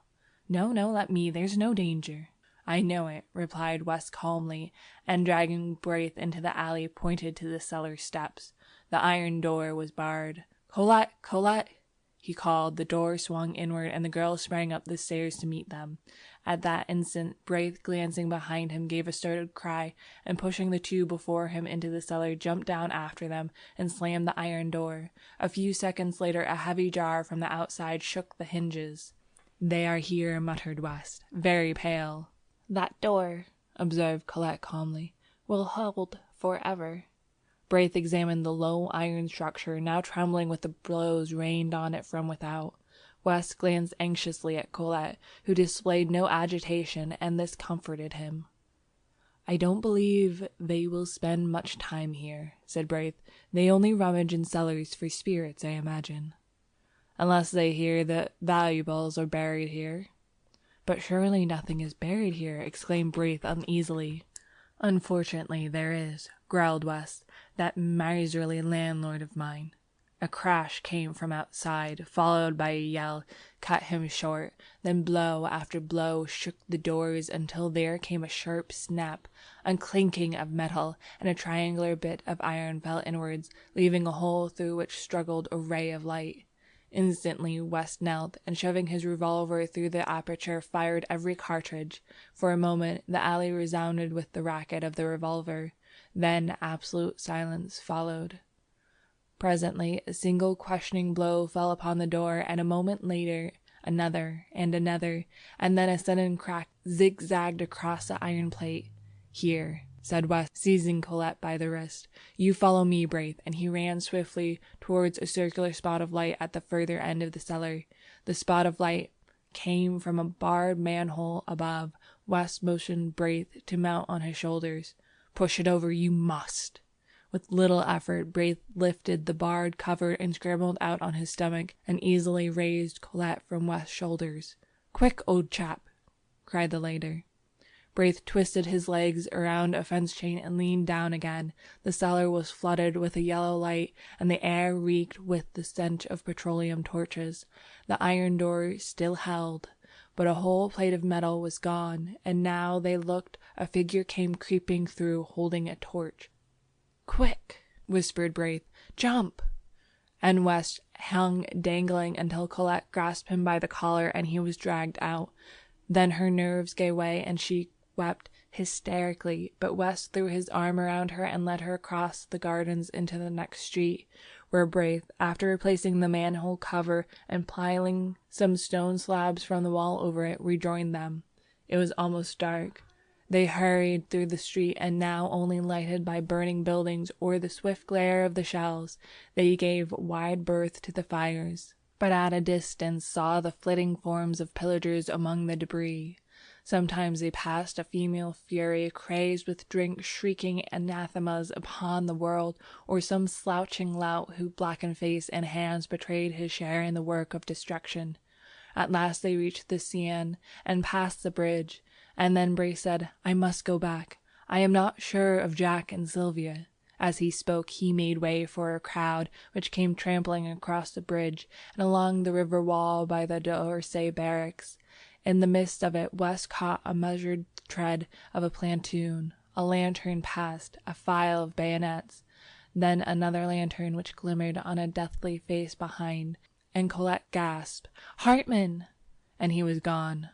They peered fearfully across the embankment, holding their breaths. There was a shuffle of feet on the quay, and the gate of the barracks slammed. A lantern shone for a moment at the postern. The crowd pressed to the grill. Then came the clang of the volley from the stone parade. One by one, the petroleum torches flared up along the embankment, and now the whole square was in motion. Down from the Champs-Élysées and across the Place de la Concorde straggled the fragments of the battle. A company here, and a mob there. They poured in from every street, followed by women and children, and a great murmur, borne on the icy wind, swept through the Arc de Triomphe and down the dark avenue. "Perdues! Perdues!" A ragged end of a battalion was pressing past, the spectre of annihilation. West groaned. Then a figure sprang from the shadowy ranks and called West's name, and when he saw it was Trent, he cried out. Trent seized him, white with terror. "Sylvia?" West stared speechless, but Colette moaned, "Oh, Sylvia, Sylvia, and they are shelling the quarter!" "Trent!" shouted Braith, but he was gone, and they could not overtake him. The bombardment ceased as Trent crossed the Boulevard Saint-Germain, but the entrance to the Rue de Seine was blocked by the heap of smoking bricks. Everywhere the shells had torn great holes in the pavement. The café was a wreck of splinters and glass. The bookstore tottered, ripped from roof to basement, and the little bakery, long since closed, bulged outward above a mass of slate and tin. He climbed over the steaming bricks and hurried into the Rue de Tournon. On the corner a fire blazed, lighting up his own street, and on the bank wall beneath a shattered glass lamp a child was writing with a bit of cinder. Here fell the first shell. The letters stared him in the face. The rat killer finished and stepped back to view his work, but catching sight of Trent's bayonet, screamed and fled. And as Trent staggered across the shattered street, from holes and crannies and the ruins fierce women fled from their work of pillage, cursing him. At first he could not find his house, for tears blinded him, but he felt along the wall and reached the door. A lantern burned in the concierge's lodge, and the old man lay dead beside it. Faint with fright, he leaned a moment on his rifle, then, snatching the lantern, sprang up the stairs. He tried to call, but his tongue hardly moved. On the second floor he saw plaster on the stairway, and on the third floor was torn, and the concierge lay in a pool of blood across the landing. The next floor was his. Theirs. The door hung from its hinges, the walls gaped. He crept in and sank down by the bed, and there 2 arms were flung around his neck, and a tear-stained face sought his own. "Sylvia! Oh, Jack, Jack, Jack!" From the tumbled pillow beside them a child wailed. "They brought it. It is mine," she sobbed. "Ours," he whispered, with his arms around them both. Then from stairs below came Braith's anxious voice. "Trent, is all well?" End of section 12.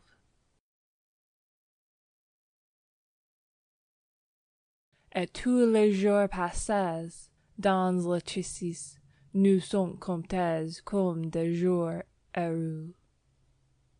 1. The street is not fashionable, neither is it shabby. It is a pariah among streets, a street without a quarter. It is generally understood to lie outside the pale of the aristocratic avenue l'Observatoire. The students of the Montparnasse quarter consider it swell and will have none of it. The Latin quarter, from the Luxembourg, its northern frontier, sneers at its respectability and regards with disfavor the correctly costumed students who haunt it. Few strangers go into it. At times, however, the Latin Quarter students use it as a thoroughfare between the Rue de Rennes and the Boulier. But except for that and the weekly afternoon visits of parents and guardians to the convent near the Rue Vavin, the street of Our Lady of the Fields is as quiet as a Passy boulevard.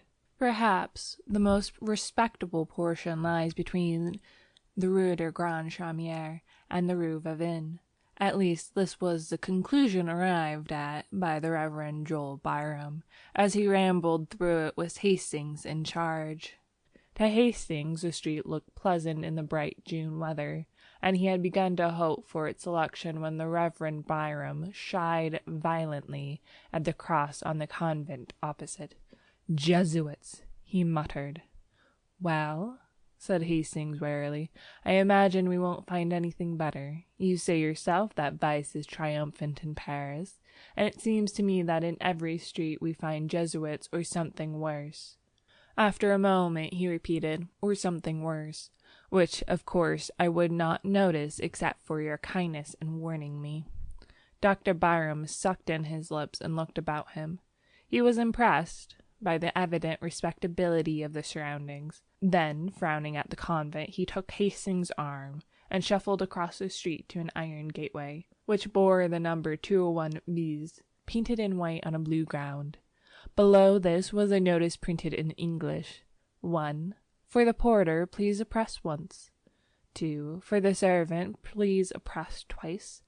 3. For the parlor, please press thrice.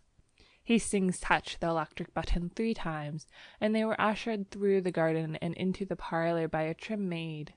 The dining-room door, just beyond, was open, and from the table in plain view a stout woman hastily arose and came towards them. Hastings caught a glimpse of a young man with a big head and several snuffy old gentlemen at breakfast, before the door closed and the stout woman waddled into the room, bringing with her an aroma of coffee and a black poodle. "It is a pleasure to you receive," she cried. "Monsieur is English? No? American?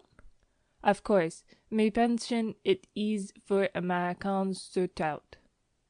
Here I'll speak English.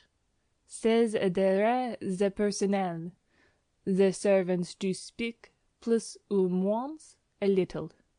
I am happy to have you come pensionnaires." "Madame," began Dr. Byram, but was cut short again. "Ah, yes, I know. Ah, mon Dieu, you do not speak French, but you have come to learn. My husband does speak French with the pensionnaires. We have at the moment a family American who learn of my husband French." Here the poodle grovelled at Dr. Byram, and was promptly cuffed by his mistress. "Veux-tu?" she cried, with a slap. "Veux-tu? Ah, le villain! Oh, le villain!" "Mais, madame," said Hastings, smiling, "il n'est pas là très féroce." The poodle fled, and his mistress cried, "Ah, the accent charming! He does speak already French like a Parisian young gentleman." Then Dr. Byram managed to get in a word or two and gathered more or less information with regards to prices. "It is a pension, savez-vous? My clientèle is of the best. Indeed, a pension de famille where one is at home." Then they went upstairs to examine Hastings' future quarters, test the bed springs, and arrange for the weekly towel allowance. Dr. Byram appeared satisfied. Madame Murat accompanied them to the door and rang for the maid, but as Hastings stepped out into the gravel walk, his guide and mentor paused for a moment and fixed Madame with his watery eyes. "You understand," he said. "He is a youth of most careful upbringing, and his character and morals are without a stain. He is young, and has never been abroad, never seen a large city, and his parents have requested me, as an old family friend living in Paris, to see that he is placed under good influences. He is to study art, but on no account would his parents wish him to live in the Latin Quarter if they knew the immorality which is rife there." A sound like the click of a latch interrupted him, and he raised his eyes, but not in time to see the maid slap the big-headed young man behind the parlor door. Madame coughed, cast a deadly glance behind her, and then beamed on Dr. Byram. "It is well that he come here. The pension more serious illness exists pas. It is not any," she announced with conviction. So, as there was nothing more to add, Dr. Byram joined Hastings at the gate. "I trust," he said, eyeing the convent, "that you'll make no acquaintance among Jesuits." Hastings looked at the convent until a pretty girl passed before the grey facade, and then he looked at her. A young fellow with a paint box and canvas came swinging along, stopped before the pretty girl, and said something during the brief but vigorous handshake, at which they both laughed, and he went his way, calling back, "À demain, Valentine," in the same breath as she cried, "À demain." Valentine, thought Hastings, what a quaint name. And he started to follow the Reverend Joel Byram, who was shuffling towards the nearest tramway station. 2. "And you are pleased with Paris, Monsieur Austin?" demanded Madame Morat the next morning as Hastings came into the breakfast room of the pension, rosy from his plunge in the limited bath above. "I am sure I shall like it," he replied, wondering at his own depression of spirits. The maid brought him coffee and rolls. He returned the vacant glance of the big-headed young man and acknowledged diffidently the salutes of the snuffy old gentleman. He did not try to finish his coffee, and sat, crumbling a roll, unconscious of the sympathetic glances of Madame Morat, who had tact enough not to bother him. Presently a maid entered with a tray on which were balanced 2 bowls of chocolate, and the snuffy old gentleman leered at her ankles. The maid deposited the chocolate at a table near the window, and smiled at Hastings. Then a thin young lady followed by her counterpart, in all except years, by Eva Stays, The Street of Our Lady of the Fields, Part 3 and 4. 3.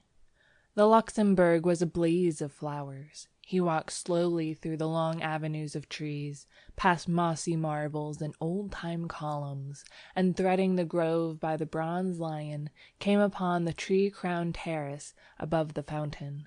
Below lay the basin shining in the sunlight.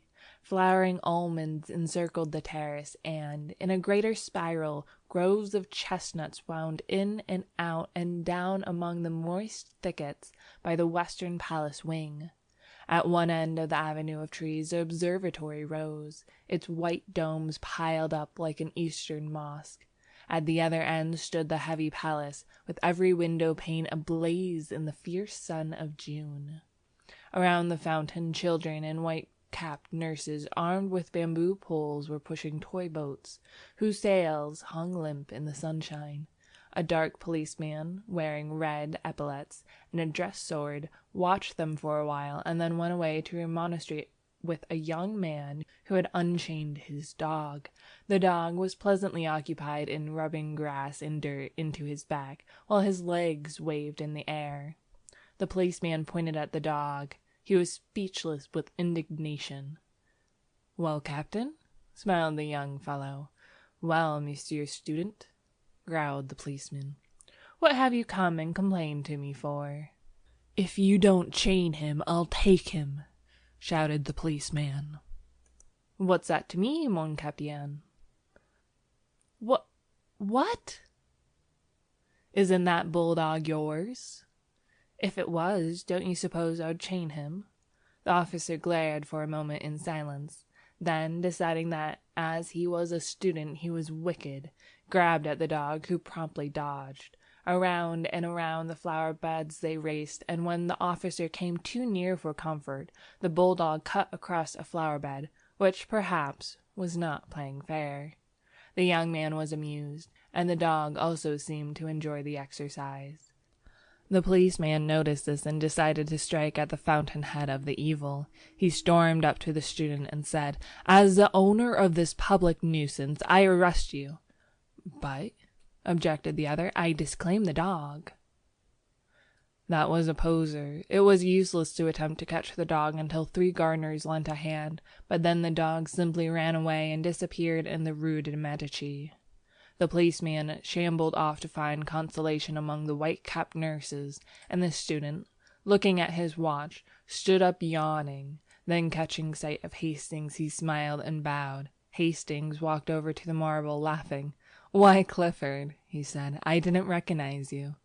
"It is my moustache," sighed the other. "I sacrificed it to humor a whim of a friend. What do you think of my dog?" "Then he is yours?" cried Hastings. "Of course, it's a pleasant change for him, this playing tag with policemen. But he is known now, and I'll have to stop it. He's gone home. He always does when the gardeners take a hand. It's a pity. He's fond of rolling on lawns. Then they chatted for a moment of Hastings' prospect, and Clifford politely offered to stand his sponsor at the studio. "You see, old Tabby, Dr. Byram, told me about you before I met you," explained Clifford, "and Eliot and I will be glad to do anything we can." Then, looking at his watch again, he muttered, "I have just 10 minutes to catch the Versailles train. Au revoir," and started to go, but catching sight of a girl advancing by the fountain, took off his hat with a confused smile. "Why are you not at Versailles?" she said with an almost imperceptible acknowledgment of Hastings' presence. I'm going," murmured Clifford. For a moment they faced each other, and then Clifford, very red, stammered, "With your permission, I have the honor of presenting you to my friend, Monsieur Hastings." Hastings bowed low. She smiled very sweetly, but there was something of malice in the quiet inclination of her small Parisian head. "I could have wished," she said, "that Monsieur Clifford might spare me more time when he brings with him so charming an American." Must I go, Valentine?" began Clifford. "Certainly," she replied. Clifford took his leave with very bad grace, wincing when she added, "And give my dearest love to Cecile," and he disappeared in the Rue d'Assas. The girl turned as if to go, but then, suddenly remembering Hastings, looked at him and shook her head. "Monsieur Clifford is so perfectly harebrained," she smiled. "It is embarrassing sometimes. You have heard, of course, all about his success at the Salon." He looked puzzled, and she noticed it. "You have been to the Salon, of course?" "Why, no," he answered. "I only arrived in Paris 3 days ago."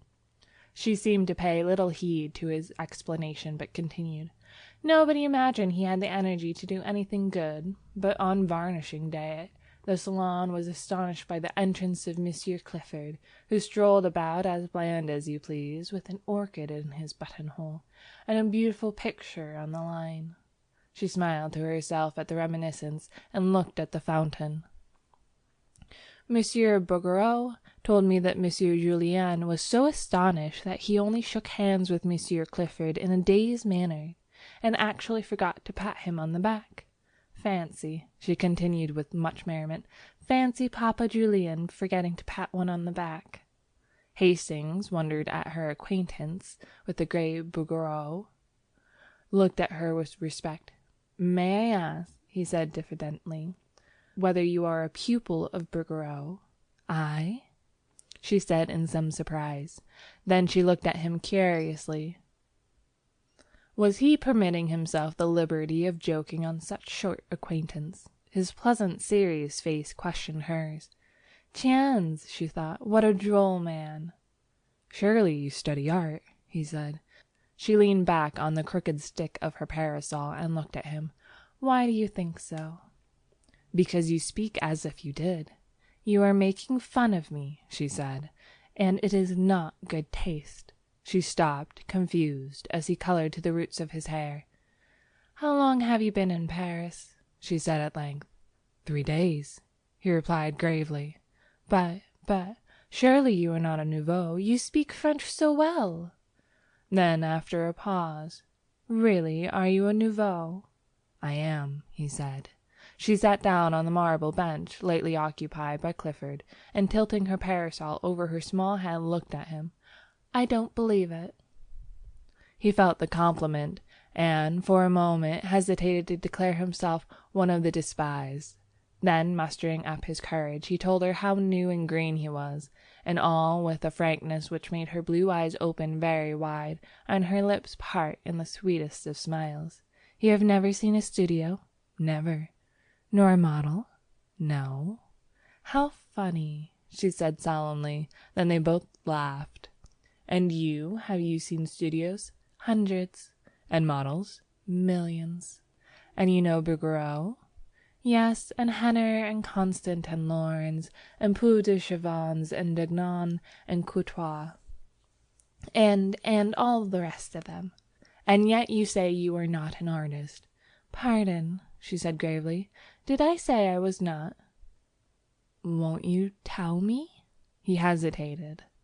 At first she looked at him, shaking her head and smiling. Then of a sudden her eyes fell and she began tracing figures with her parasol in the gravel at her feet. Hastings had taken a place on the seat, and now, with his elbows on his knees, sat watching the spray drifting above the fountain jet.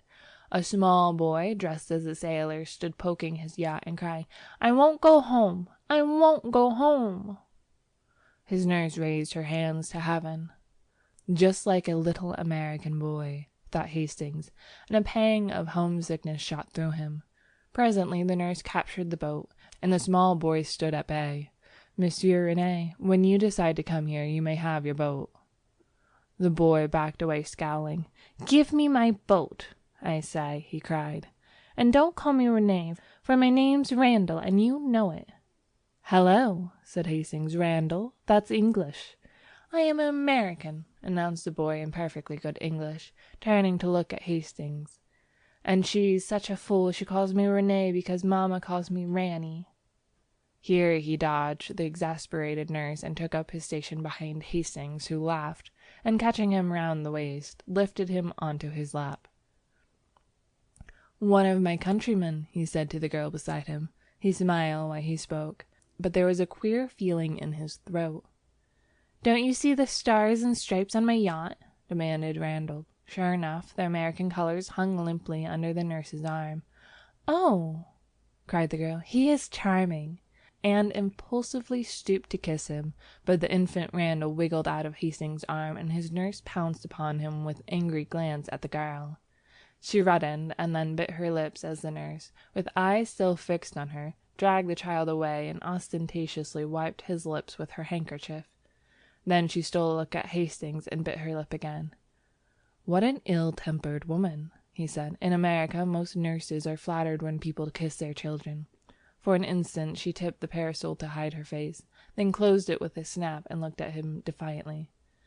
"Do you think it is strange that she objected?" "Why not?" he said in surprise. Again she looked at him with quick, searching eyes. His eyes were clear and bright, and he smiled back, repeating, "Why not?" "You are droll," she murmured, bending her head. "Why?" But she made no answer and sat silent, tracing curves and circles in the dust with her parasol. After a moment he said, "I am glad to see that young people have so much liberty here. I understood that the French were not at all like us. You know, in America, or at least where I live in Millbrook, girls have every liberty, go out alone and receive their friends alone, and I was afraid I should miss it here. But I see how it is now, and I am glad I was mistaken." She raised her eyes to his and kept them there. He continued pleasantly, "Since I have sat here, I have seen a lot of pretty girls walking alone on the terrace there, and then you are alone too. Tell me, for I do not know French customs, do you have the liberty of going to the theater without a chaperone?" For a long time she studied his face, and then with a trembling smile she said, "Why do you ask me?" "Because you must know, of course," he said gaily. "Yes," she replied indifferently. "I know." He waited for an answer, but getting none, decided that perhaps she had misunderstood him. "I hope you don't think I mean to presume on our short acquaintance," he began. "In fact, it is very odd, but I don't know your name. When Clifford presented me, he only mentioned mine. Is that the custom in France?"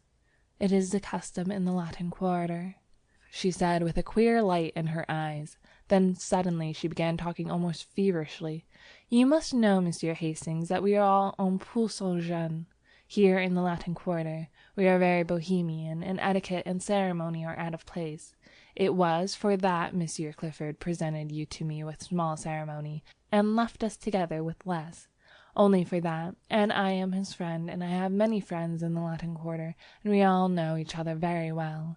And I am not studying art, but what?" bewildered. "I shall not tell you. It is a secret," she said with an uncertain smile. On both cheeks a pink spot was burning, and her eyes were very bright. Then, in a moment, her face fell. "Do you know Monsieur Clifford very intimately?" "Not very." After a while she turned to him, grave and a little pale. "My name is Valentine.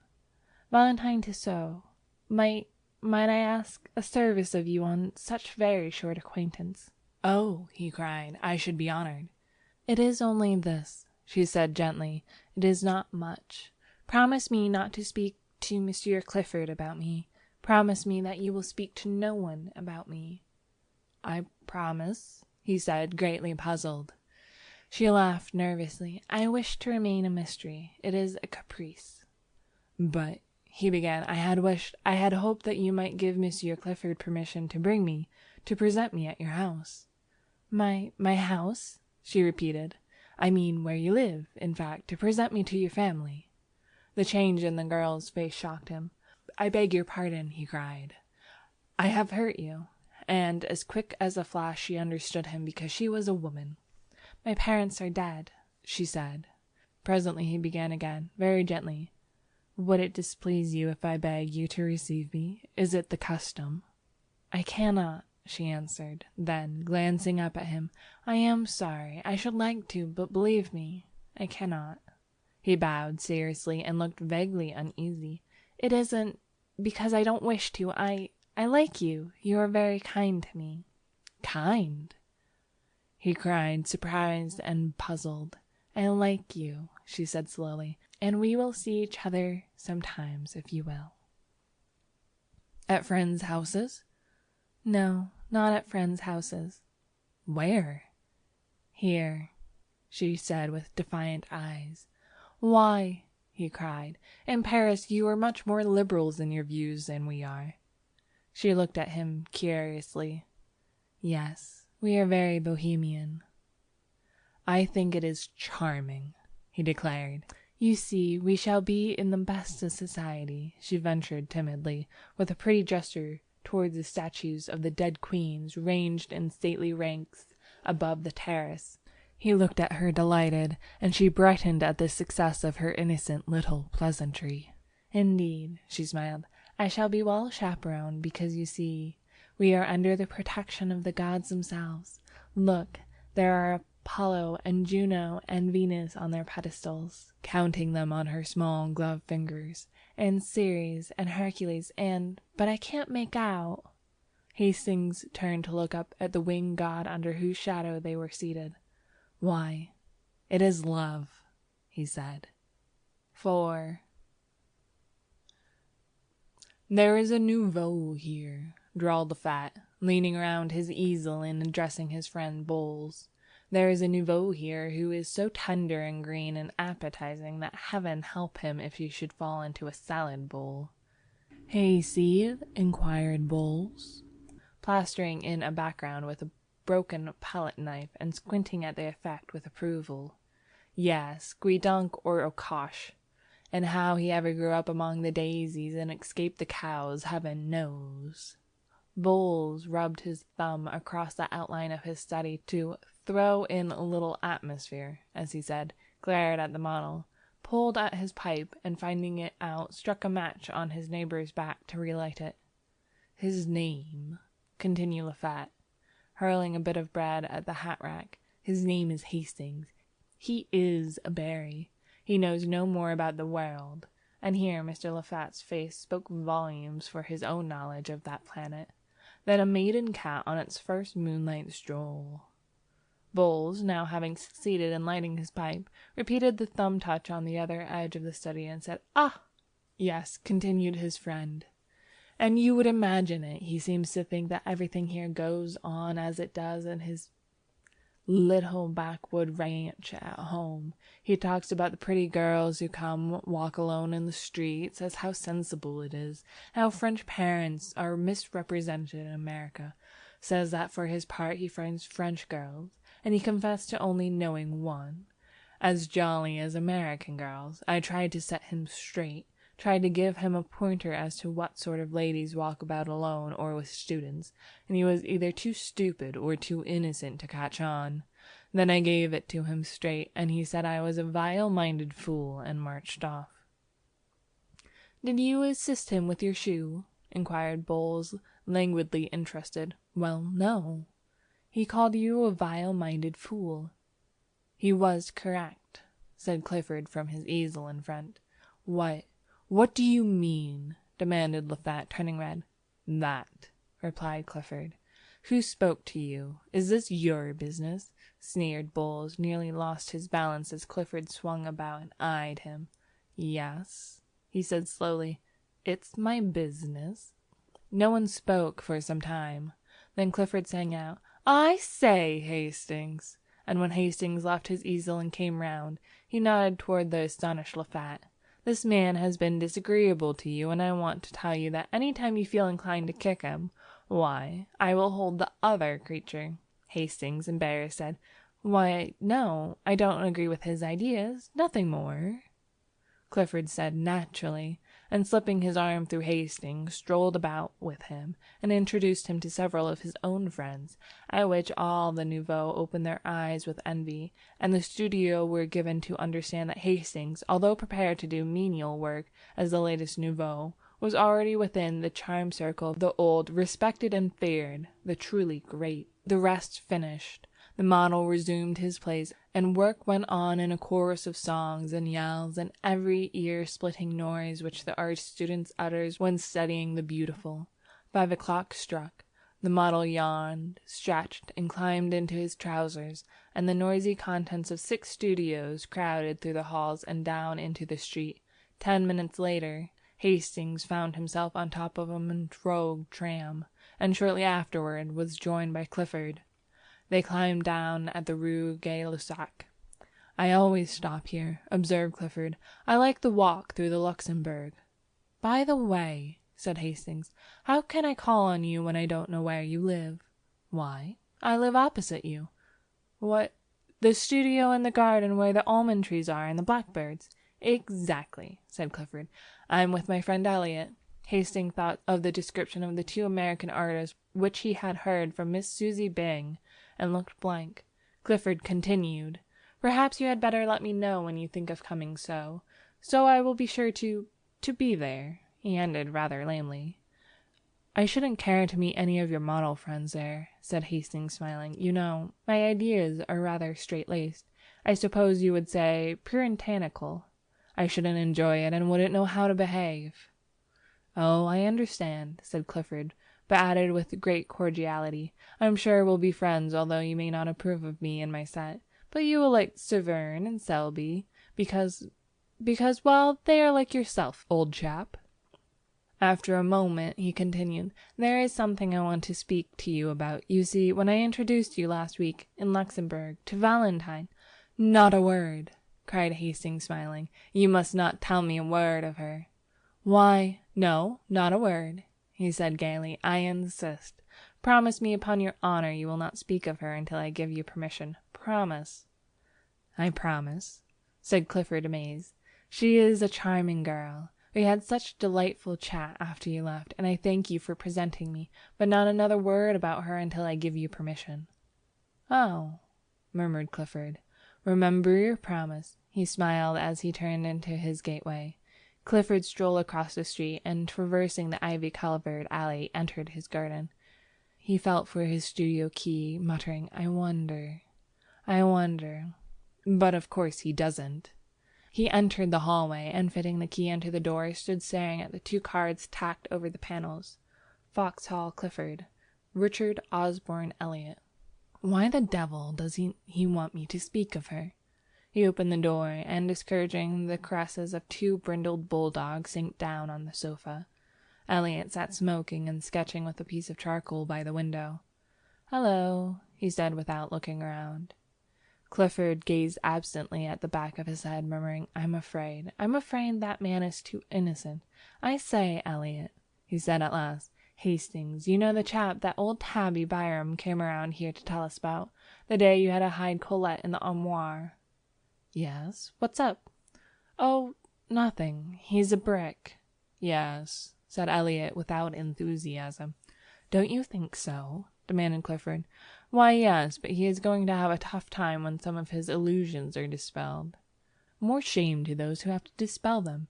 "Yes. Wait until he comes to pay his call on us, unexpectedly, of course." Clifford looked virtuous and lighted a cigar. "I was just going to say," he observed, "that I have asked him not to come around without letting us know. so I can postpone any orgy you may have intended." "Ah!" cried Elliot indignantly. "I suppose you put it to him in that way." "Not exactly," grinned Clifford. Then, more seriously, "I don't want anything to occur here to bother him. He's a brick, and it's a pity we can't be more like him."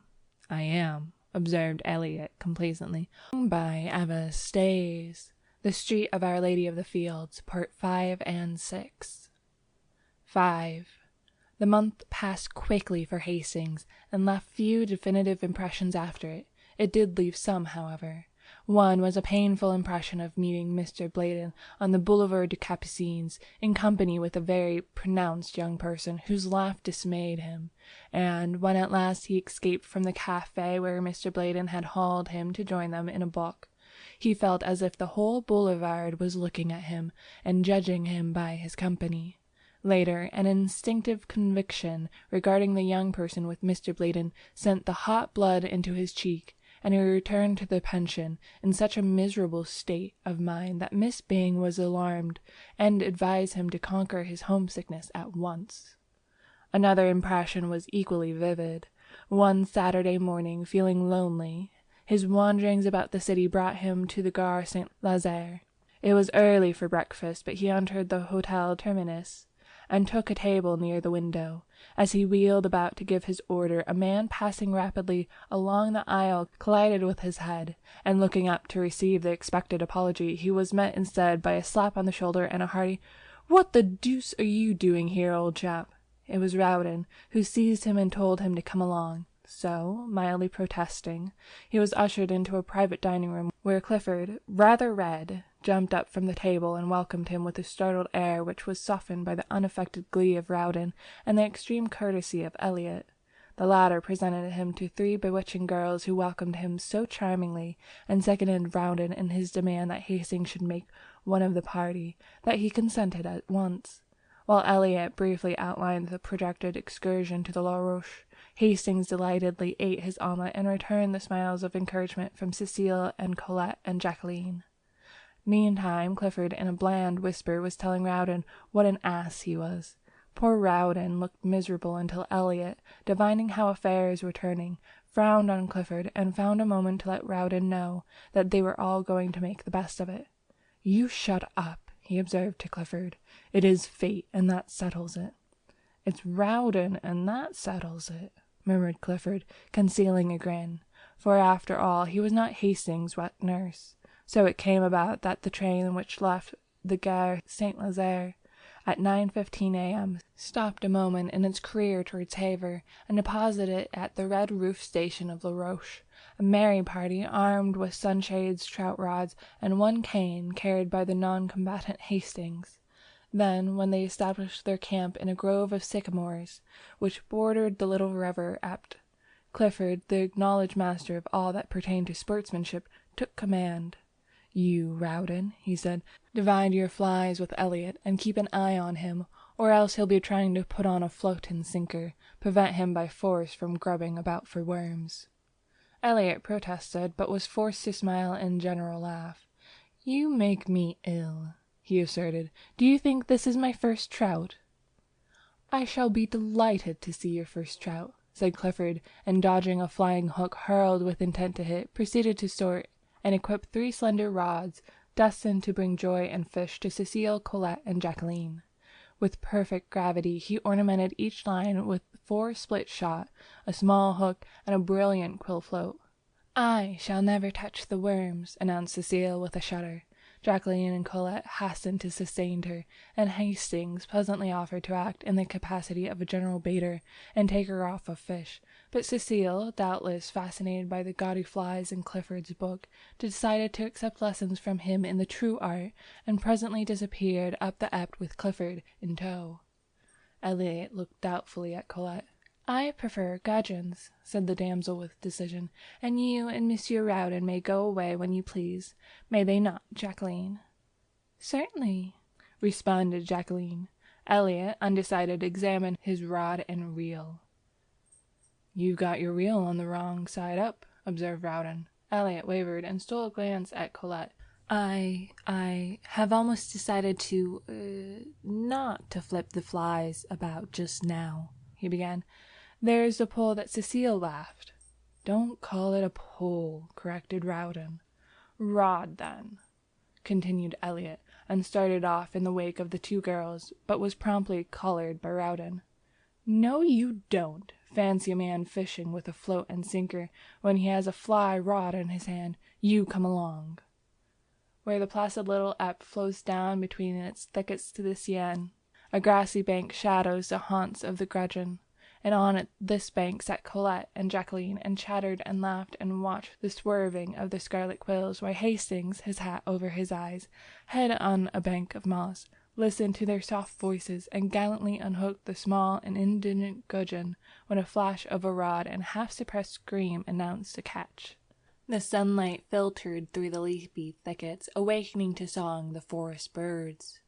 Magpies in spotless black and white flirted about, alighting near by with a hop and bound and twitch of tail. Blue and white jays with rosy breasts shrieked through the trees, and a low-sailing hawk wheeled among the fields of ripening wheat, putting to flight flocks of twittering hedge birds. Across the sun, a gull dropped on the water like a plume. The air was pure and still. Scarcely a leaf moved. Sounds from a distant farm came faintly, the shrill of cock-crow and dull baying. Now and then a steam tug with big raking smoke-pipe bearing the name Dieppe 27 ploughed up the river, dragging its interminable train of barges, or a sailboat dropped down with the current toward sleepy Rouen. A faint, fresh odor of earth and water hung in the air, and through the sunlight orange-tipped butterflies danced above the marsh grass. Soft, velvety butterflies flapped through the mossy woods. Hastings was thinking of Valentine. It was 2 o'clock when Elliot strolled back, and, frankly admitting that he had eluded Rowden, sat down beside Colette and prepared to doze with satisfaction. "Where are your trout?" said Colette severely. "They still live," murmured Elliot, and went fast asleep. Rowden returned shortly after, and casting a scornful glance at the slumbering one, displayed 3 crimson-flecked trout. "And that," smiled Hastings lazily, "that is a holy end to which the faithful plod, the slaughter of these small fish with a bit of silk and feather." Rowden disdained to answer him. Colette caught in another gudgeon, and awoke Elliot, who protested and gazed about for the lunch-baskets. As Clifford and Cecile came up demanding instant refreshment, Cecile's skirts were soaked, and her gloves torn, but she was happy, and Clifford, dragging out a 2-pound trout, stood still to receive the applause of the company. "Where the deuce did you get that?" demanded Elliot. Cecile, wet and enthusiastic, recounted the battle, and then Clifford eulogized her powers with the fly, and, in proof, produced from his creel a defunct chub, which he observed just missing being a trout. They were admitted. Then, for a time, they were mute, acknowledged by silence the happiness of being together. And after all, the silence was eloquent, for faint smiles and glances born of their thoughts crossed and recrossed, until lips moved and words were formed, which seemed almost superfluous. What they said was not profound. Perhaps the most valuable jewel that fell from Hastings' lips bore direct reference to breakfast. "I have not yet had my chocolate," she confessed. "But what a material man you are!" "Valentine," he said impulsively, I do wish that you would, just for this once, give me the whole day, just for this once." "Oh dear," she smiled. "Not only material, but selfish." "Not selfish, hungry," he said, looking at her. "A cannibal too, oh dear." "Will you, Valentine? But my chocolate." "Take it with me." "But déjeuner." "Together at St. Cloud." "But I can't." "Together. All day long. Will you, Valentine?" She was silent. "Only for this once." Again that indefinable shadow fell across her eyes, and when it was gone she sighed. "Yes, together, only for this once." "All day?" he said, doubting his happiness. "All day," she smiled. "And oh, I am so hungry." He laughed, enchanted. "What a material young lady it is!" On the Boulevard Saint Michel there was a cremerie, painted white and blue outside and neat and clean as a whistle inside. The auburn-haired young woman, who speaks French like a native and rejoices in the name of Murphy, smiled at them as they entered, and tossing a fresh napkin over the zinc tete-a-tete table, whisked before them 2 cups of chocolate and a basket full of crisp, fresh croissants. The primrose-colored pats of butter, each stamped with a shamrock in relief, seemed saturated with the fragrance of Normandy pastures. "How delicious!" they said in the same breath, and then laughed at the coincidence. "With but a single thought," he began. "How absurd!" she cried with cheeks all rosy. "I am thinking I'd like a croissant." "So am I," he replied triumphant. "That proves it." Then they had a quarrel, she accusing him of behaviour unworthy of a child in arms, and he denying it, and bringing counter-charges, until Mademoiselle Murphy laughed in sympathy, and the last croissant was eaten under a flag of truce. Then they rose, and she took his arm with a bright nod to Mademoiselle Murphy, who cried them a merry "Bonjour, madame, bonjour, monsieur," and watched them hail a passing cab and drive away. "Dieu, quel est beau!" she sighed after a moment. "Do they be married? I do not. Ma foi, ils ont bien l'air." The cab swung around the Rue de Medici and turned into the Rue Vaugirard, followed it to where it crosses the Rue de Rennes, and taking that noisy thoroughfare, drew up before the Gare Montparnasse. They were just in time for a train, and scampered up the stairway and out to the cars as the last note from the starting gong rang through the arched station. The guards slammed the door to their compartment. A whistle sounded, answered by a screech from the locomotive. The long train glided from the station faster, faster, and spread out into the morning sunshine. The summer wind blew in their faces from the open window, and sent the soft hair dancing on the girl's forehead. "We have the compartment to ourselves," said Hastings. She leaned against the cushioned window seat, her eyes bright and wide open, her lips parted. The wind lifted her hat and fluttered the ribbons under her chin. With a quick movement she untied them, and, drawing a long hatpin from her hat, laid it down on the seat beside her. The train was flying. The colour surged in her cheeks, and with each quick-drawn breath her breath rose and fell under the cluster of lilies at her throat. Trees, houses, ponds danced by, cut by a mist of telegraph poles. "Faster! Faster!" she cried. His eyes never left her, but hers, wide open and blue as the summer sky, seemed fixed on something far ahead, something which came no nearer but fled before them as they fled. Was it the horizon, cut now by the grim fortress on the hill, now by the cross of a country chapel? Was it the summer moon, ghost-like, slipping through the vaguer blue above? "Faster! Faster!" she cried. Her parted lips burned scarlet. The car shook and shivered, and the field streamed by like an emerald torrent. He caught the excitement, and his face glowed. "Oh!" she cried, and with an unconscious movement caught his hand, drawing him to the window beside her. "Look! Lean out with me!" He only saw her lips move. Her voice was drowned in the roar of a trestle, but his hand closed in hers, and he clung to the sill. The window whistled in their ears. "Not so far out! Valentine, take care!" he gasped.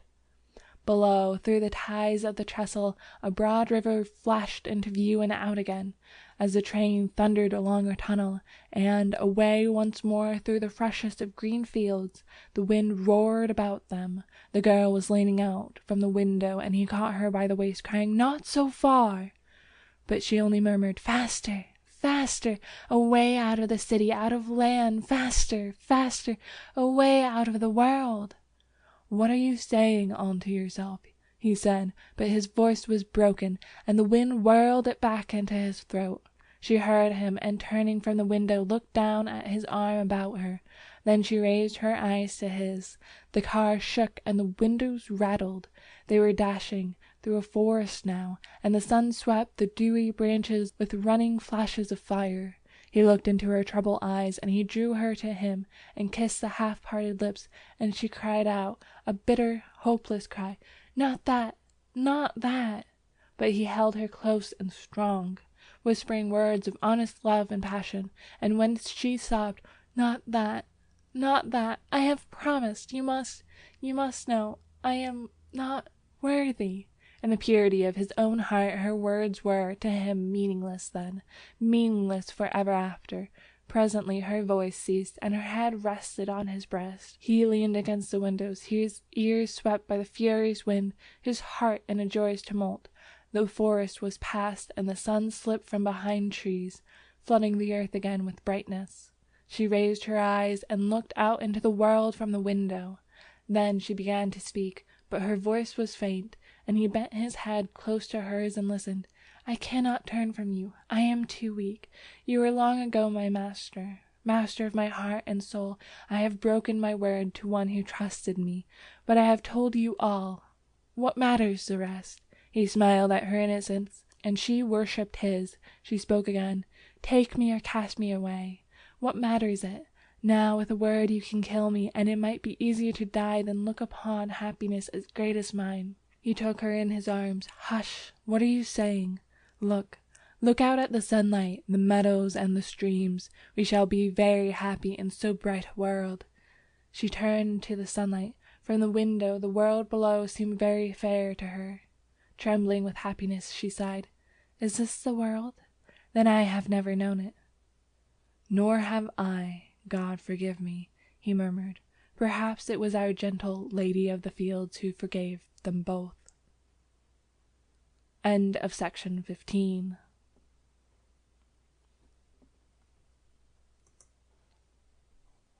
For let philosopher and doctor preach of what they will and what they will not. Each is but one link in an eternal chain that none can slip nor break nor overreach.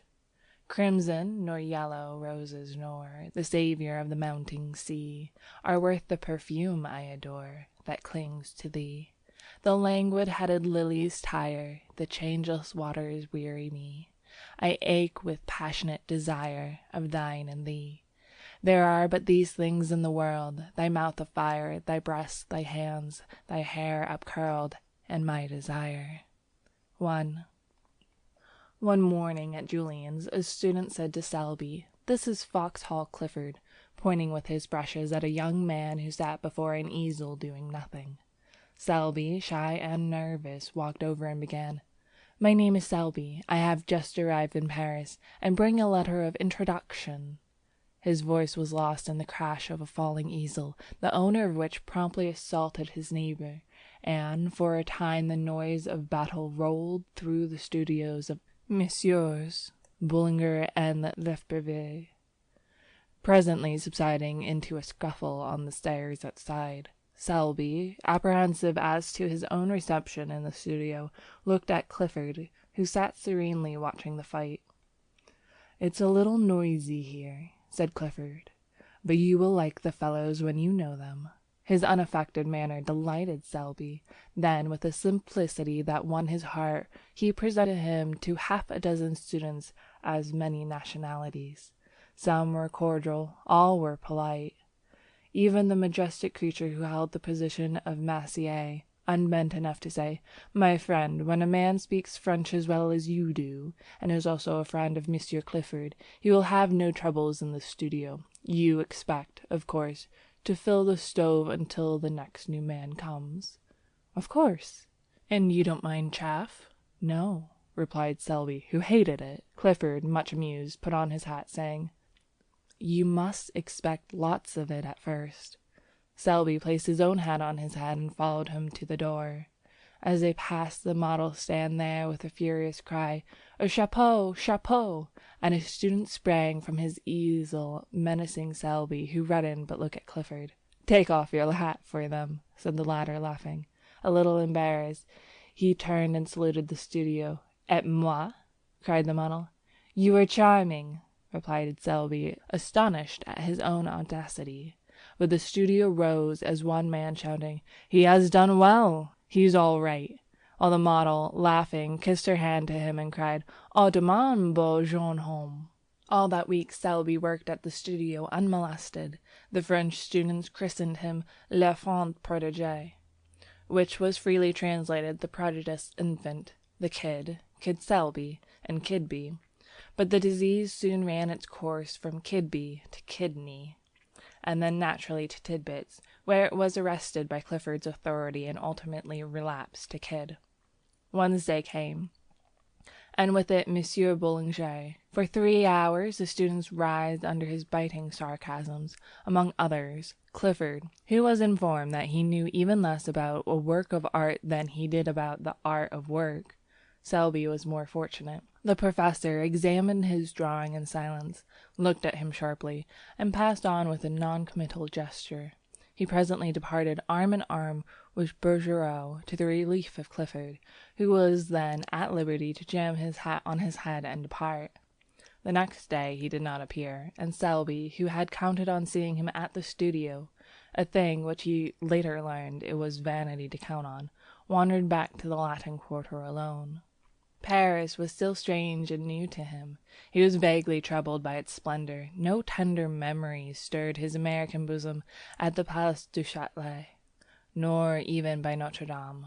The Place de Justice, with its clock and turret and stalking sentinels in blue and vermilion, the Place de Saint Michel, with its jumble of omnibuses and ugly water-spitting griffins, the hill of the Boulevard Saint Michel, the tooting trams, the policemen dawdling 2 by 2, and the table-lined terraces of the Café Vahat were nothing to him, as yet, nor did he even know. When he stepped from the stones of the Place de Michel to the asphalt of the boulevard, he had crossed the frontier and entered the student zone, the famous Latin Quarter.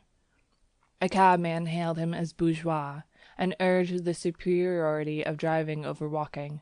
A gayman, with an appearance of great concern, requested the latest telegraph news from London, and then, standing on his head, invited Selby to feats of strength. A pretty girl gave him a glance from a pair of violet eyes. He did not see her, but she, catching her own reflection in a window, wondered at the colour burning in her cheeks. Turning to resume her course, she met Foxhall Clifford, and hurried on. Clifford, open-mouthed, followed her with his eyes. Then he looked after Selby, who had turned into the Boulevard Saint-Germain, towards the Rue de Seine. Then he examined himself in a shop window. The result seemed to be unsatisfactory. "I am not a beauty," he mused, "but neither am I a hobgoblin. What does she mean by blushing at Selby? I never before saw her look at a fellow in my life. Neither has anyone in the Quarter. Anyways, I can swear she never looks at me, and goodness knows I have done all that the respectful adoration can do." He sighed, and murmuring a prophecy concerning the salvation of his immortal soul, swung into the graceful lounge which at times characterized Clifford. With no apparent exertion he overtook Selby at the corner, and, together, they crossed the sunlit boulevard, and sat down under the awning of the Café de Cercile. Clifford bowed to everyone on the terrace, saying, "You shall meet them all later, but now let me present to you to 2 of the sights of Paris, Mr. Richard Elliot and Mr. Stanley Rowden." The sights looked amiable, and took vermouth. "You cut the studio today," said Elliot, suddenly turning on Clifford, who avoided his eyes. "To commune with nature," observed Rowden. "What's her name this time?" asked Elliot, and Rowden answered promptly, "Name, Yvette, nationality, Breton." "Wrong," replied Clifford blandly. "It's Rue Barré." The subject changed instantly, and Selby listened in surprise to names which were new to him, and eulogies on the latest Prix de Rome winner. He was delighted to hear opinions boldly expressed and points honestly debated, although the vehicle was mostly slang, both English and French. He longed for the time when he too should be plunged into the strife for fame. The bells at the St. Sulpice struck the hour, and the Palace of the Luxembourg answered chime on chime. With a glance at the sun, dipping low in the golden dust behind the Place Bourbon, they rose, and turning to the east, crossed the Boulevard Saint-Germain, and sauntered toward the École de Médecine. At the corner a girl passed them, walking hurriedly. Clifford smirked. Elliot and Rowden were agitated, but they all bowed, and, without raising her eyes, she returned their salute. But Selby, who had lagged behind, fascinated by some gay shop window, looked up to meet 2 of the bluest eyes he had ever seen. The eyes were dropped in an instant, and the young fellow hastened to overtake the others. "By Jove," he said, Do you fellows know I have just seen the prettiest girl? An exclamation broke from the trio, gloomy, foreboding, like the chorus in a Greek play. Rue Barré. What? Cried Selby, bewildered. The only answer was a vague gesture from Clifford. 2 hours later, during dinner, Clifford turned to Selby and said, "You want to ask me something. I can tell by the way you fidget about." "Yes, I do," he said innocently enough. "It is about that girl. Who is she?" In Rowden's smile there was pity, in Eliot's bitterness. "Her name," said Clifford solemnly, "is unknown to any one, at least," he added with much conscientiousness, "as far as I can learn. Every fellow in the quarter bows to her, and she returns the salute gravely, but no man has ever known to obtain more than that. Her profession, judging from her music roll, is that of a pianist. Her residence is in a small, humble street, which is kept in perpetual process of repair by the city authorities, and from the black letters painted on the barrier which defends the street from traffic, she has taken the name by which we know her, Rue Barré. Mr. Rowden, in his imperfect knowledge of the French tongue, called our attention to it as Rue Barry." "I didn't," said Rowden hotly. "And Rue Barry, or Rue Barré, is today an object of adoration to every rapin in the quarter." "We are not rapins," corrected Eliot. "I am not," returned Clifford. "And I beg to call your attention, Selby, that these two gentlemen have, at various and apparently unfortunate moments, offered to lay down life and limb at the feet of Rue Barré. The lady possesses a chilling smile which she uses on such occasions, and—" here he became gloomily impressive. "I have been forced to believe that neither the scholarly grace of my friend Eliot nor the buxom beauty of my friend Rowden have touched that heart of ice." Eliot and Rowden, boiling with indignation, cried out, "And you!" "I," said Clifford blandly, "do not fear to tread where you rush in." 24 hours later, Selby had completely forgotten Rue Barré. During the week he worked with might and main at the studio, and Saturday night found him so tired that he went to bed before dinner and had a nightmare about a river of yellow ochre in which he was drowning. Sunday morning, apropos of nothing at all, he thought of Rue Barré, and 10 seconds afterward he saw her.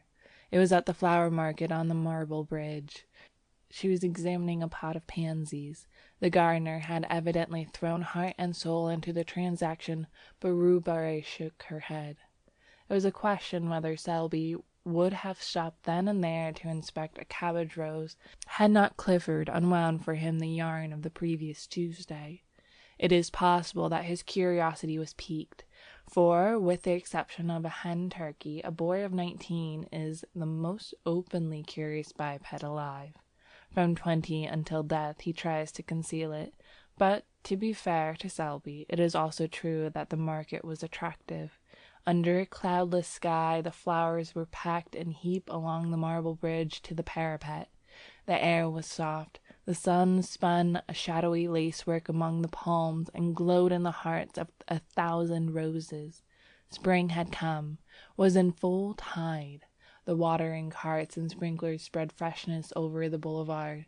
The sparrows had become vulgarly obtrusive, and the credulous sun angler anxiously followed his gaudy quill floating among the soapsuds of the lavoie. The white spiked chestnuts, clad in tender green, vibrated with the hum of bees. Shoddy butterflies flaunted their winter rags among the heliotrope. There was a smell of fresh earth in the air, an echo of the woodland brook in the ripple of the sun, and swallows soared and skimmed among the anchored river craft. Somewhere in a window a caged bird was singing its heart out to the sky. Selby looked at the cabbage rose and then at the sky. Something in the song of the caged bird may have moved him, or perhaps it was that dangerous sweetness in the air of May. At first he was hardly conscious that he stopped. Then he was scarcely conscious why he had stopped. Then he thought he would move on. Then he thought he wouldn't. Then he looked at Rue Barré. The gardener said, "Mademoiselle, this is undoubtedly a fine pot of pansies." Rue Barré shook her head. The gardener smiled. "She evidently did not want the pansies. She had bought many pots of pansies there, 2 or 3 every spring, and never argued. What did she want then? The pansies were evidently a feeler towards more important transaction. The gardener rubbed his hands and gazed about him. "These tulips are magnificent," he observed, "and these hyacinths." He fell into a trance at the mere sight of the scented thickets. "That," murmured Rue, pointing to a splendid rose bush with her furled parasol, but in spite of her voice trembled a little. Selby noticed it, more shame to him that he was listening, and the gardener noticed it, and, burying his nose in the roses, scented a bargain. Still, to do him justice, he did not add centime to the honest value of the plant, for after all, Rue was probably poor, and anyone could see that she was charming. 50 francs, mademoiselle." The gardener's tone was grave. Rue felt that argument would be wasted. They both stood silent for a moment. The gardener did not eulogize his prize. The rose tree was gorgeous, and anyone could see it. "I will take the pansies," said the girl, and drew 2 francs from a worn purse. Then she looked up. A teardrop stood in the way, refracting the light like a diamond, but as it rolled into a little corner of her nose, a vision of Selby replaced it, and when a brush of the handkerchief had cleared the startled blue eyes, Selby himself appeared, very much embarrassed. He instantly looked up into the sky, apparently devoured with a thirst for astronomical research, as he continued his investigations for fully 5 minutes. The gardener looked up too, and so did a policeman. Then Selby looked at the tips of his boots, the gardener looked at him, and the policeman slouched on. Rubai had been gone some time. "What," said the gardener, "may I offer, monsieur?" Selby never knew why, but he suddenly began to buy flowers. The gardener was electrified. Never before had he sold so many flowers, never at such satisfying prices, and never with the absolute unanimity of opinion with the customer. But he missed the bargaining, the arguing, the call of heaven to witness. The transaction lacked spice. "These tulips are magnificent." "They are," cried Selby warmly, "but alas, they are dear. I will take 'em." "Do," murmured the gardener in perspiration. "He's madder than most Englishmen. This cactus is gorgeous. Alas! Send it with the rest." The gardener braced himself against the river wall. "That splendid rose bush," he began faintly. "That is a beauty. I believe it is 50 francs." He stopped, very red. The gardener relished his confusion. Then a sudden cool self-possession took the place of his momentary confusion, and he held the gardener with his eyes, and bullied him. "I'll take the bush. Why did not the young lady buy it?" "Mademoiselle is not wealthy." "How do you know?" "Dame, I sell her pansies. Pansies are not expensive." "Those are the pansies she bought. These, monsieur, the blue and gold." "Then you intend to send them to her?" "At midday after the market." "Take this rose bush with them, and—" Here he glared at the gardener. "Don't you dare say from whom they came." The gardener's eyes were like saucers, but Selby, calm and victorious, said, "Send the others to the Hôtel de Senet, 7 Rue de Tournon. I will leave directions with the concierge." Then he buttoned up his glove with much dignity and stalked off. But when he was well around the corner and hidden from the gardener's view, the conviction that he was an idiot came home to him in a furious blush. 10 minutes later he sat in his room in the Hôtel de Senet, repeating with an imbecile smile, "What an ass am I! What an ass!" An hour later found him in the same chair, the same position, his hat and gloves still on, his stick in his hand, but he was silent, apparently lost in contemplation of his boot toes, and his smile was less imbecile, and even a bit retrospective. 3.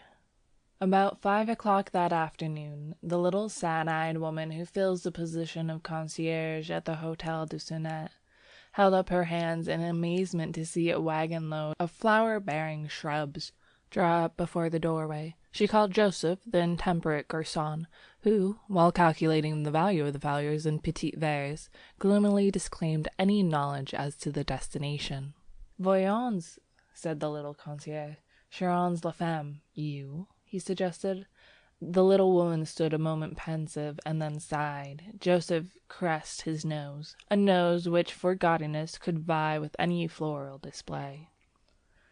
Then the gardener came in, hat in hand, and a few minutes later Selby stood in the middle of his room, his coat off, his shirt sleeves rolled up.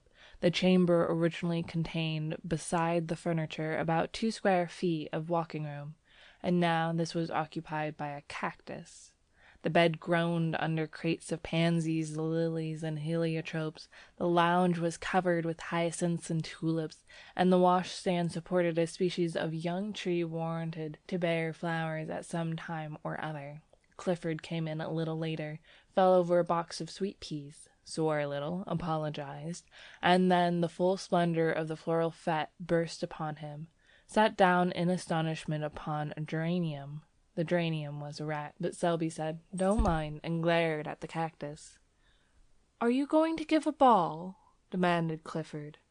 "No, I'm very fond of flowers," said Selby, but the statement lacked enthusiasm. "I should imagine so." Then, after a silence, "That's a fine cactus." Selby contemplated the cactus, touched it with an air of the connoisseur, and pricked his thumb. Clifford poked a pansy with his stick. Then Joseph came in with the bill, announcing the sum total in a loud voice, partly to impress Clifford, partly to intimidate Selby into disgorging a pourboire which he would share, if he chose, with the gardener. Clifford tried to pretend that he had not heard, while Selby paid bill and tribute without a murmur. Then he lounged back into the room with an attempted indifference which failed entirely when he tore his trousers on the cactus. Clifford made some commonplace remark, lighted a cigarette, and looked out the window to give Selby a chance. Selby tried to take it, but getting as far as, "Yes, spring is here at last," froze solid. He looked at the back of Clifford's head. It expressed volumes. Those little perked-up ears seemed tingling with suppressed glee. He made a desperate effort to master the situation, and jumped up to reach for some Russian cigarettes as an incentive to conversation, but was foiled by the cactus, to whom again he fell a prey. The last straw was added. Damn the cactus! This observation was wrung from Selby against his will, against his own instinct of self-preservation, but the thorns on the cactus were long and sharp, and at their repeated prick his pent-up wrath escaped. It was too late now. It was done, and Clifford had wheeled around. "See here, Selby, why the deuce did you buy those flowers?" "I'm fond of them," said Selby. "What are you going to do with them? You can't sleep here." "I could if you helped me take the pansies off the bed." "Where can you put them?" "Couldn't I give them to the concierge?" As soon as he said it, he regretted it. What in heaven's name would Clifford think of him? He heard the amount of the bill. Would he believe that he invested in these luxuries as a timid declaration to his concierge? And would the Latin Quarter comment upon it in their own brutal fashion? He dreaded ridicule and knew Clifford's reputation. Then somebody knocked. Selby looked at Clifford with a hunted expression which touched that young man's heart. It was a confession and at the same time a supplication. Clifford jumped up, threaded his way through the floral labyrinth, putting an eye to the crack of the door, and said, "Who the devil is it?" This graceful style of reception is indigenous to the Quarter. "It's Elliot," he said, looking back, "and Rowden too, and their bulldogs." Then he addressed them through the crack. "Sit down on the stairs. Selby and I are coming out directly. Discretion is a virtue. The Latin Quarter possesses few, and the discretion seldom figures on the list." They sat down and began to whistle. Presently Rowden called out, "I smell flowers." They feast within. "You ought to know Selby better than that," growled Clifford behind the door, while the other hurriedly exchanged his own torn trousers for others. "We know Selby," said Elliot with emphasis.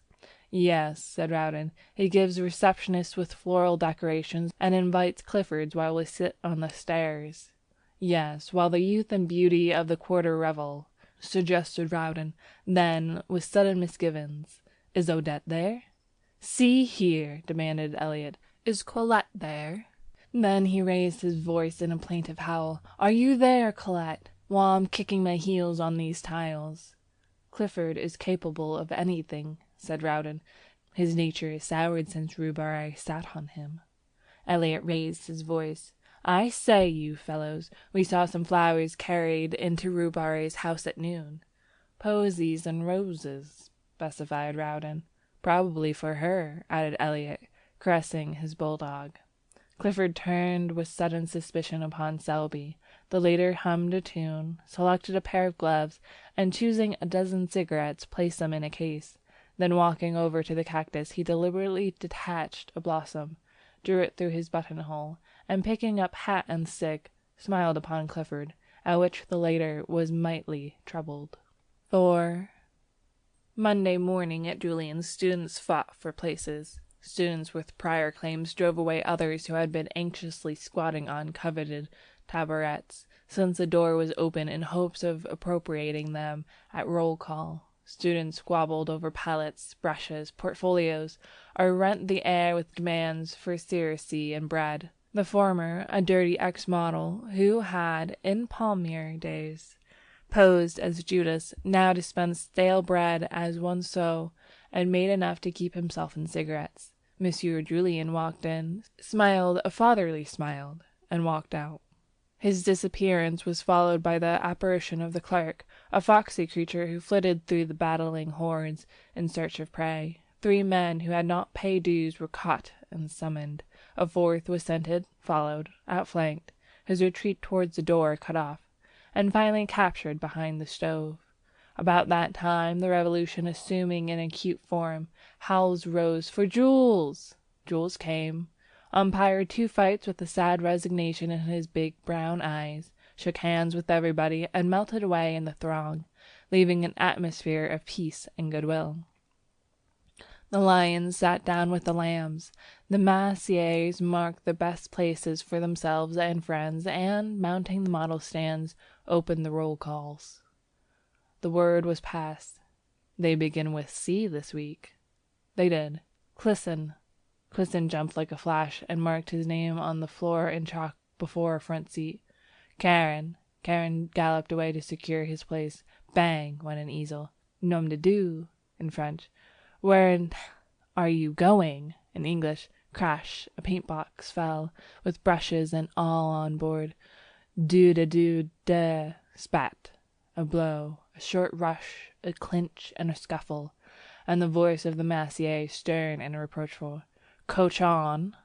Then the roll call was resumed. "Clifford." The massier paused and looked up, one finger between the leaves of the ledger. "Clifford." Clifford was not there. He was about 3 miles away, and a direct line and every instant increased the distance. Not that he was walking fast. On the contrary, he was strolling with that leisurely gait peculiar to himself. Elliot was beside him, and 2 bulldogs covered the rear. Elliot was reading the Gil Blas, from which he seemed to extract amusement, but deeming boisterous mirth unsuitable to Clifford's state of mind, subdued his amusement to a series of discreet smiles. The latter, moodily aware of this, said nothing, but leading the way into the Luxembourg Gardens, installed himself upon a bench by the northern terrace and surveyed the landscape with disfavour. Elliot, according to the Luxembourg regulations, tied the 2 dogs, and then, with an interrogative glance towards his friend, resumed the Gil Blas and the discreet smiles. The day was perfect. The sun hung over Notre Dame, settling the city in a glitter. The tender foliage of the chestnut cast a shadow over the terrace, and flecked the paths, and walked with tracery so blue that Clifford might here have found encouragement for his violent impressions, had he but looked. But as usual in this period of his career, his thoughts were anywhere except in his profession. Around about, the sparrows quarrelled and chattered their courtship songs. The big, rosy pigeons sailed from tree to tree, the flies whirled in the sunbeams, and the flowers exhaled 1,000 perfumes, which stirred Clifford with languorous wistfulness. Under this influence he spoke. "Elliot, you are a true friend. You make me ill," replied the latter, folding his paper. "It's just as I thought. You were tagging after some new petticoat again. And, he continued wrathfully, if this is what you've kept me away from Julian's for, if it's to fill me up with the perfections of some little idiot— Not idiot, remonstrated Clifford gently. See here, cried Elliot. Have you the nerve to try to tell me that you are in love again? Again? Yes, again and again and again, and— By George, have you? This, observed Clifford sadly, is serious. For a moment Elliot would have laid hands on him. Then he laughed from sheer helplessness. Oh, go on, go on. Let's see, there's Clemence and Marie Tellick and Cosette and Fifine, Colette, Marie Verdier, all of whom are charming, most charming, but I was never serious. So help me Moses, said Elliot solemnly. Each and every one of those named have separately and in turn torn your heart with anguish, and have also made me lose my place at Julian's in the same manner, each and every one, separately and in turn. Do you deny it?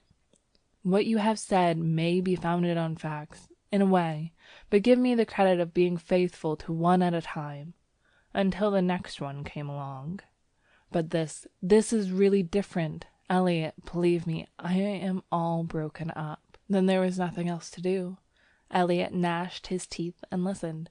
It's Rue Barré.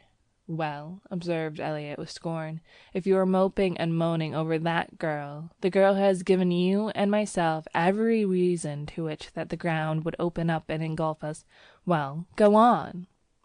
I'm going on. I don't care. Timidity has fled. Yes, your native timidity. I'm desperate, Elliot. Am I in love? Never did I feel so miserable. I can't sleep. Honestly, I'm incapable of eating properly. Same symptoms noticed in the case of Colette. Listen, will you? Hold on a moment. I know the rest by heart. Now let me ask you something. Is it your belief that Rue Barré is a pure girl? Yes, said Clifford, turning red. Do you love her? Not as you dangle and tiptoe after every pretty inanity. I mean, do you honestly love her? Yes, said the other doggedly. I would— Hold on a moment. You would marry her? Clifford turned scarlet. Yes, he muttered. Pleasant news for your family, growled Elliot in suppressed fury. Dear father, I have just married a charming grisette, whom I'm sure you'll welcome with open arms, in the company with her mother, a most estimable and cleanly washed lady. Good heavens, this seems to have gone a little further than the rest. Thank your stars, young man, that my head is level enough for us both. Still, in this case I have no fear. Rue Barré sets on your aspirations in a manner unmistakably final. Rue Barré, began Clifford, drawing himself up, but he suddenly ceased, for there was the dappled sunlight glowed in spots of gold. Among the sun-flecked path tripped Rue Barré. Her gown was spotless. Her big straw hat, tipped a little from the white forehead, threw a shadow across her eyes. Elliot stood up and bowed. Clifford removed his head covering with an air so plaintive, so appealing, so utterly humble that Rue Barré smiled. The smile was delicious, and when Clifford, incapable of sustaining himself on his legs from sheer astonishment, toppled slightly, she smiled again, in spite of herself. A few moments later she took a chair on the terrace, drawing a book from her music roll, turned the pages, found the place, and then, placing it open downward in her lap, sighed a little, smiled a little, and looked over the city. She had entirely forgotten Vauxhall Clifford. After a while she took up her book again, but instead of reading began to adjust a rose in her corsage. The rose was big and red. It glowed like fire there over her heart, and like fire it warmed her breast, now fluttering under the silken petals. Rue Barré sighed again. She was happy. The sky was so blue. The air was so soft and perfumed. The sunshine so caressing, and her heart sang within her, sang to the rose in her breast. This is what it sang. Out of the throng of passer-bys, out of the world of yesterday, out of the millions passing, one has turned aside to me. So her heart sang under his rose on her breast. Then 2 big mouse-colored pigeons came whistling by and alighted on the terrace, where they bowed and strutted and bobbed and turned until Roubaré laughed in delight, and looking up beheld Clifford before her. His hat was in his hand, and his face was wreathed in a series of appealing smiles which would have touched the heart of a Bengal tiger. For an instant Roubaré frowned, then she looked curiously at Clifford. Then, when she saw the resemblance between his bows and the bobbing pigeons, in spite of herself, her lips parted in the most bewitching laugh. Was this Roubaré, so changed that she did not know herself? But oh, that song in her heart which drowned all else, which trembled on her lips, struggling for utterance, which rippled forth in a laugh at nothing, at a strutting pigeon, and Mr. Clifford. And you think, because I return the salute of the students in the quarter, that you may be received in particular as a friend. I do not know you, monsieur, but vanity is man's other name. Be content, Monsieur Vanity. I shall be punctilious, oh, most punctilious, in returning your salute. But I beg, I implore you to let me render you that homage which has so long— Oh dear, I don't care for homage. Let me only be permitted to speak to you now and then, occasionally, very occasionally. And if you, why not another? Not at all. I will be discretion itself. Discretion. Why? Her eyes were very clear, and Clifford winced for a moment, but only for a moment. Then, the devil of recklessness seizing him, he sat down and offered himself, soul and body, goods and chattels. And all the time he knew he was a fool, and that infatuation is not love, and that each word he uttered bound him in honor from which there was no escape. And all the time Elliot was scowling down on the Fountain Plaza, and savagely checking both bulldogs from their desire to rush to Clifford's rescue, for even they felt that there was something wrong, as Elliot stormed within himself and growled maledictions. When Clifford finished, he finished in a glow of excitement, but Roubaré's response was long in coming, and his ardor cooled, while the situation slowly assumed its just proportions. Then regret began to creep in, but he put that aside, and broke out again in protestations. At the first word Roubaré checked him. "I thank you," she said, speaking gravely. "No man has ever before offered me marriage." She turned and looked out over the city. After a while she spoke again. "You offer me a great deal. I am alone. I have nothing. I am nothing." She turned again and looked at Paris, brilliant, fair. In the sunshine of a perfect day he followed her eyes. "Oh," she murmured, "it is hard to work always alone, with never a friend you can have in honor. And the love that is offered means the streets, the boulevard, when passion is dead. I know it. We know it. We others who have nothing, have no one, and who gives ourselves unquestioning when we love, yes, unquestioning, heart and soul, knowing the end." She touched the rose at her breast. For a moment she seemed to forget him, then quietly, "I thank you. I am very grateful." She opened the book, and, plucking a petal from the rose, dropped it between the leaves. Then, looking up, she said gently, "I cannot accept." 5. It took Clifford a month to entirely recover, although at the end of the first week he was pronounced convalescent by Elliot, who was an authority, and his convalescence was aided by the cordiality with which Roubaré acknowledged his solemn salutes. 40 times a day he blessed Roubaré for her refusal, and thanked his lucky stars, and at the same time, O wondrous heart of ours, he suffered the tortures of the blighted. Elliot was annoyed, partly by Clifford's reticence, partly by the unexplainable thaw and frigidity of Roubaré, at their frequent encounters when she, tripping along the Rue de Seine, with music roll and big straw hat, would pass Clifford and his familiars steering an easterly course to the Café Vachette, and at respectful uncovering of the band would color and smile at Clifford.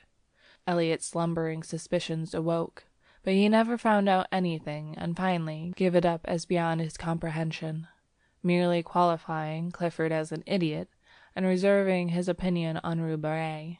and all this time Selby was jealous. At first he refused to acknowledge it to himself, and cut the studio for a day in the country, but the woods and fields of course aggravated his case, and the brooks babbled of rhubarb, and the mowers calling to each other across the meadow, ending in a quavering rhubarb. That day spent in the country made him angry for a week. He worked sulkily at Julian's, all the time tormented by a desire to know where Clifford was and what he might be doing. This culminated in an erratic stroll on Sunday, which ended at the flower market on the Pont de Change, began again, was gloomily extended to the morgue, and again ended at the Marble Bridge. It would never do, and Selby felt it, so he went to see Clifford, who was convalescent on mint juleps in his garden. They sat down together and discussed morals and human happiness, and each found the other most entertaining, only Selby failed to pump Clifford, to the other's unfeigned amusement. But the julep spread balm on the sting of jealousy, and trickled hope to the blighted. And when Selby said he must go, Clifford went too. And when Selby, not to be outdone, insisted on accompanying Clifford back to his door, Clifford determined to see Selby back halfway. And then, finding it hard to part, they decided to dine together and flit. To flit, a verb applied to Clifford's nocturnal prowls, express, perhaps, as well as anything, the gaiety proposed. Dinner was ordered at Mignon's, and while Selby interviewed the chef, Clifford kept a fatherly eye on the butler. The dinner was a success, or was of the sort of generally termed a success. Toward the dessert, Selby heard some one say at great distance, "Kid Selby, drunk as a lord." A group of men passed near them. It seemed to him that he shook hands, and laughed a great deal, and that everybody was very witty. There was Clifford opposite, swearing undying confidence in his chum Selby, and there seemed to be others there, either seated beside them or continually passing with the swish of skirts on the polished floor, the perfume of roses, the rustle of fans, the touch of rounded arms, and the laughter grew vaguer and vaguer. The room seemed enveloped in mist. Then, all in a moment, each object stood out painfully distinct. Only forms and visages were distorted, and voices piercing. He drew himself up, calm, grave, for the moment master of himself, but very drunk. He knew he was drunk, and was as guarded and alert, as keenly suspicious of himself as he would have been of a thief at his elbow. His self-command enabled Clifford to hold his head safely under some running water, and repair to the street considerably the worse for wear, but never suspecting that his companion was drunk. For a time he kept to his self-command. His face was only a bit paler, a bit tighter than usual. He was only a trifle slower, and more fastidious in his speech. It was midnight when he left Clifford peacefully slumbering in someone's armchair, with a long suede glove dangling in his hand, and a plumpy boa twisted about his neck to protect his throat from draughts.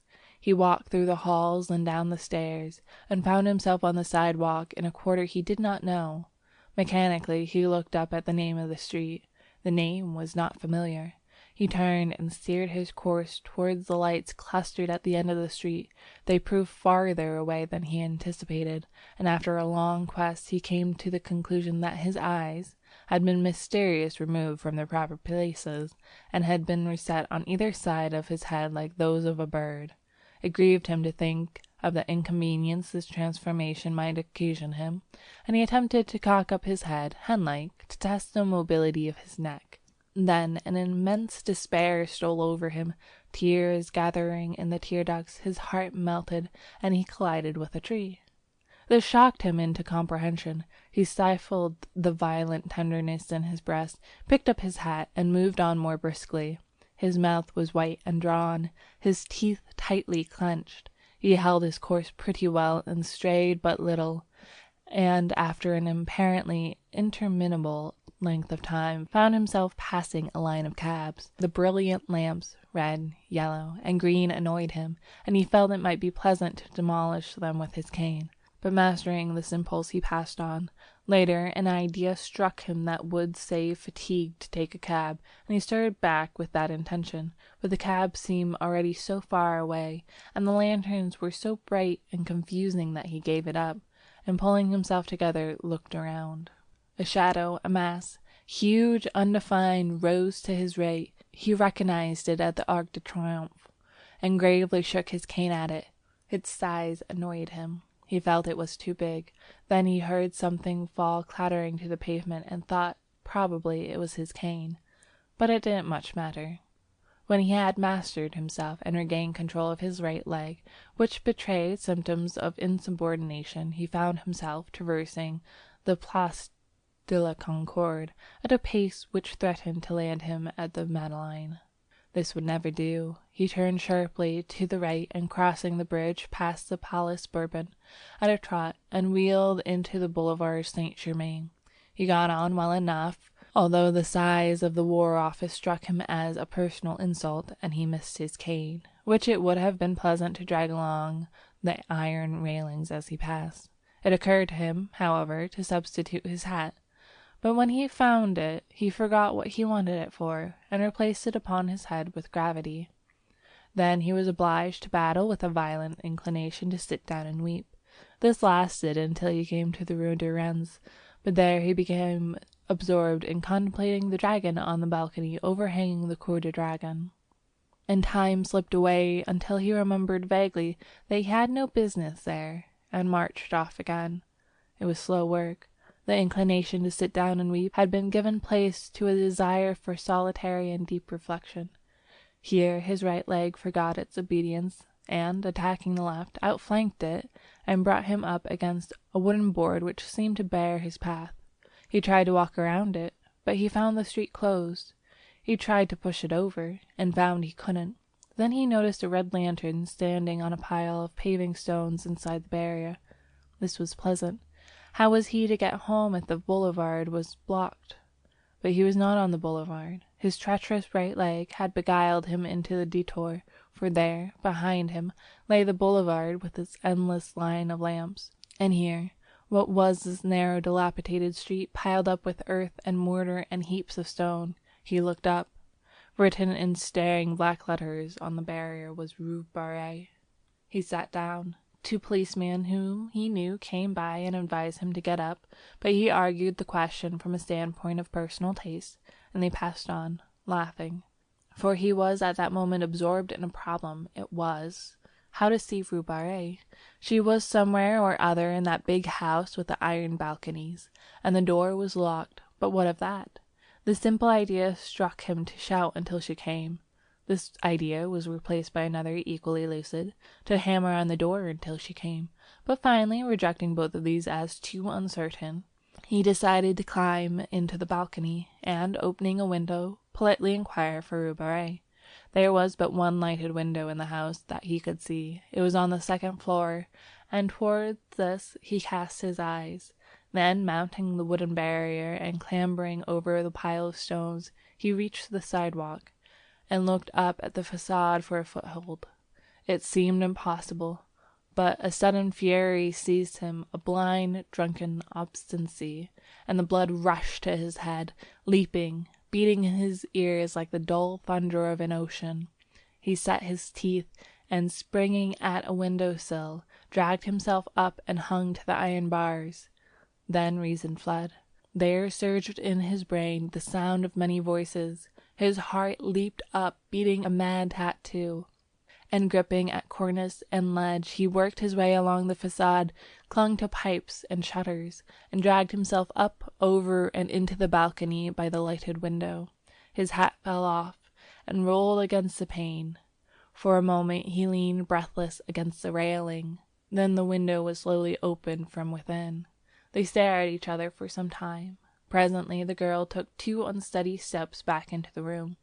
He saw her face, all crimson now. He saw her sink into a chair by the lamplight table, and without a word he followed her into the room, closing the big door like panes behind him. Then they looked at each other in silence. The room was small and white. Everything was white about it. The curtained bed, the little washstand in the corner, the bare walls, the china lamp, and his own face. had he known it, but the face and neck of Rue were surging in the colors that dyed the blossoming rose tree there on the hearth beside her. It did not occur to him to speak. She seemed not to expect it. His mind was struggling with the impressions of the room. The whiteness, the extreme purity of everything occupied him, began to trouble him. As his eyes became accustomed to the light, other objects grew from the surroundings and took their places in the circle of lamplight. There was a piano and a coal scuttle and a little iron trunk and a bathtub. Then there was a row of wooden pegs against the door, with a white chintz curtain covering the clothes underneath. On the bed lay an umbrella and a big straw hat, and on the table a music roll unfurled, and inkstand and sheets of ruled paper. Behind him stood a wardrobe faced with a mirror, but somehow he did not care to see his own face then. He was sobering. The girl sat looking at him without a word. Her face was expressionless, yet the lips at times trembled almost imperceptibly. Her eyes, so wonderfully blue in the daylight, seemed dark and soft as velvet, and the color on her neck deepened and whitened with every breath. She seemed smaller and more slender than when he had seen her in the street, and there was now something in the curve of her cheek almost infantine. When at last he turned and caught his own reflection in the mirror behind him, a shock passed through him as though he had seen a shameful thing, and his clouded mind and his clouded thoughts grew clearer. For a moment their eyes met, then his sought the floor, his lips tightened, and the struggle within him bowed his head and strained every nerve to the breaking. And now it was over, for the voice within had spoken. He listened, duly interested, but already knowing the end. Indeed, it little mattered. The end would always be the same for him. He understood now, always the same for him, and he listened, duly interested, to a voice which grew within him. After a while he stood up, and she rose at once, one small hand resting on the table. Presently he opened the window, picked up his hat, and shut it again. Then he went over to the rose bush and touched the blossoms with his face. One was standing and a glass of water on the table, and mechanically the girl drew it out, pressed it with her lips, and laid it on the table beside him. He took it without a word, and crossing the room, opened the door. The landing was dark and silent, but the girl lifted the lamp, and gliding past him slipped down the polished stairs to the hallway. Then unchaining the bolt, she drew open the iron wicket. Through this he passed with his rose. End of section 16. End of The King in Yellow by Robert W. Chambers.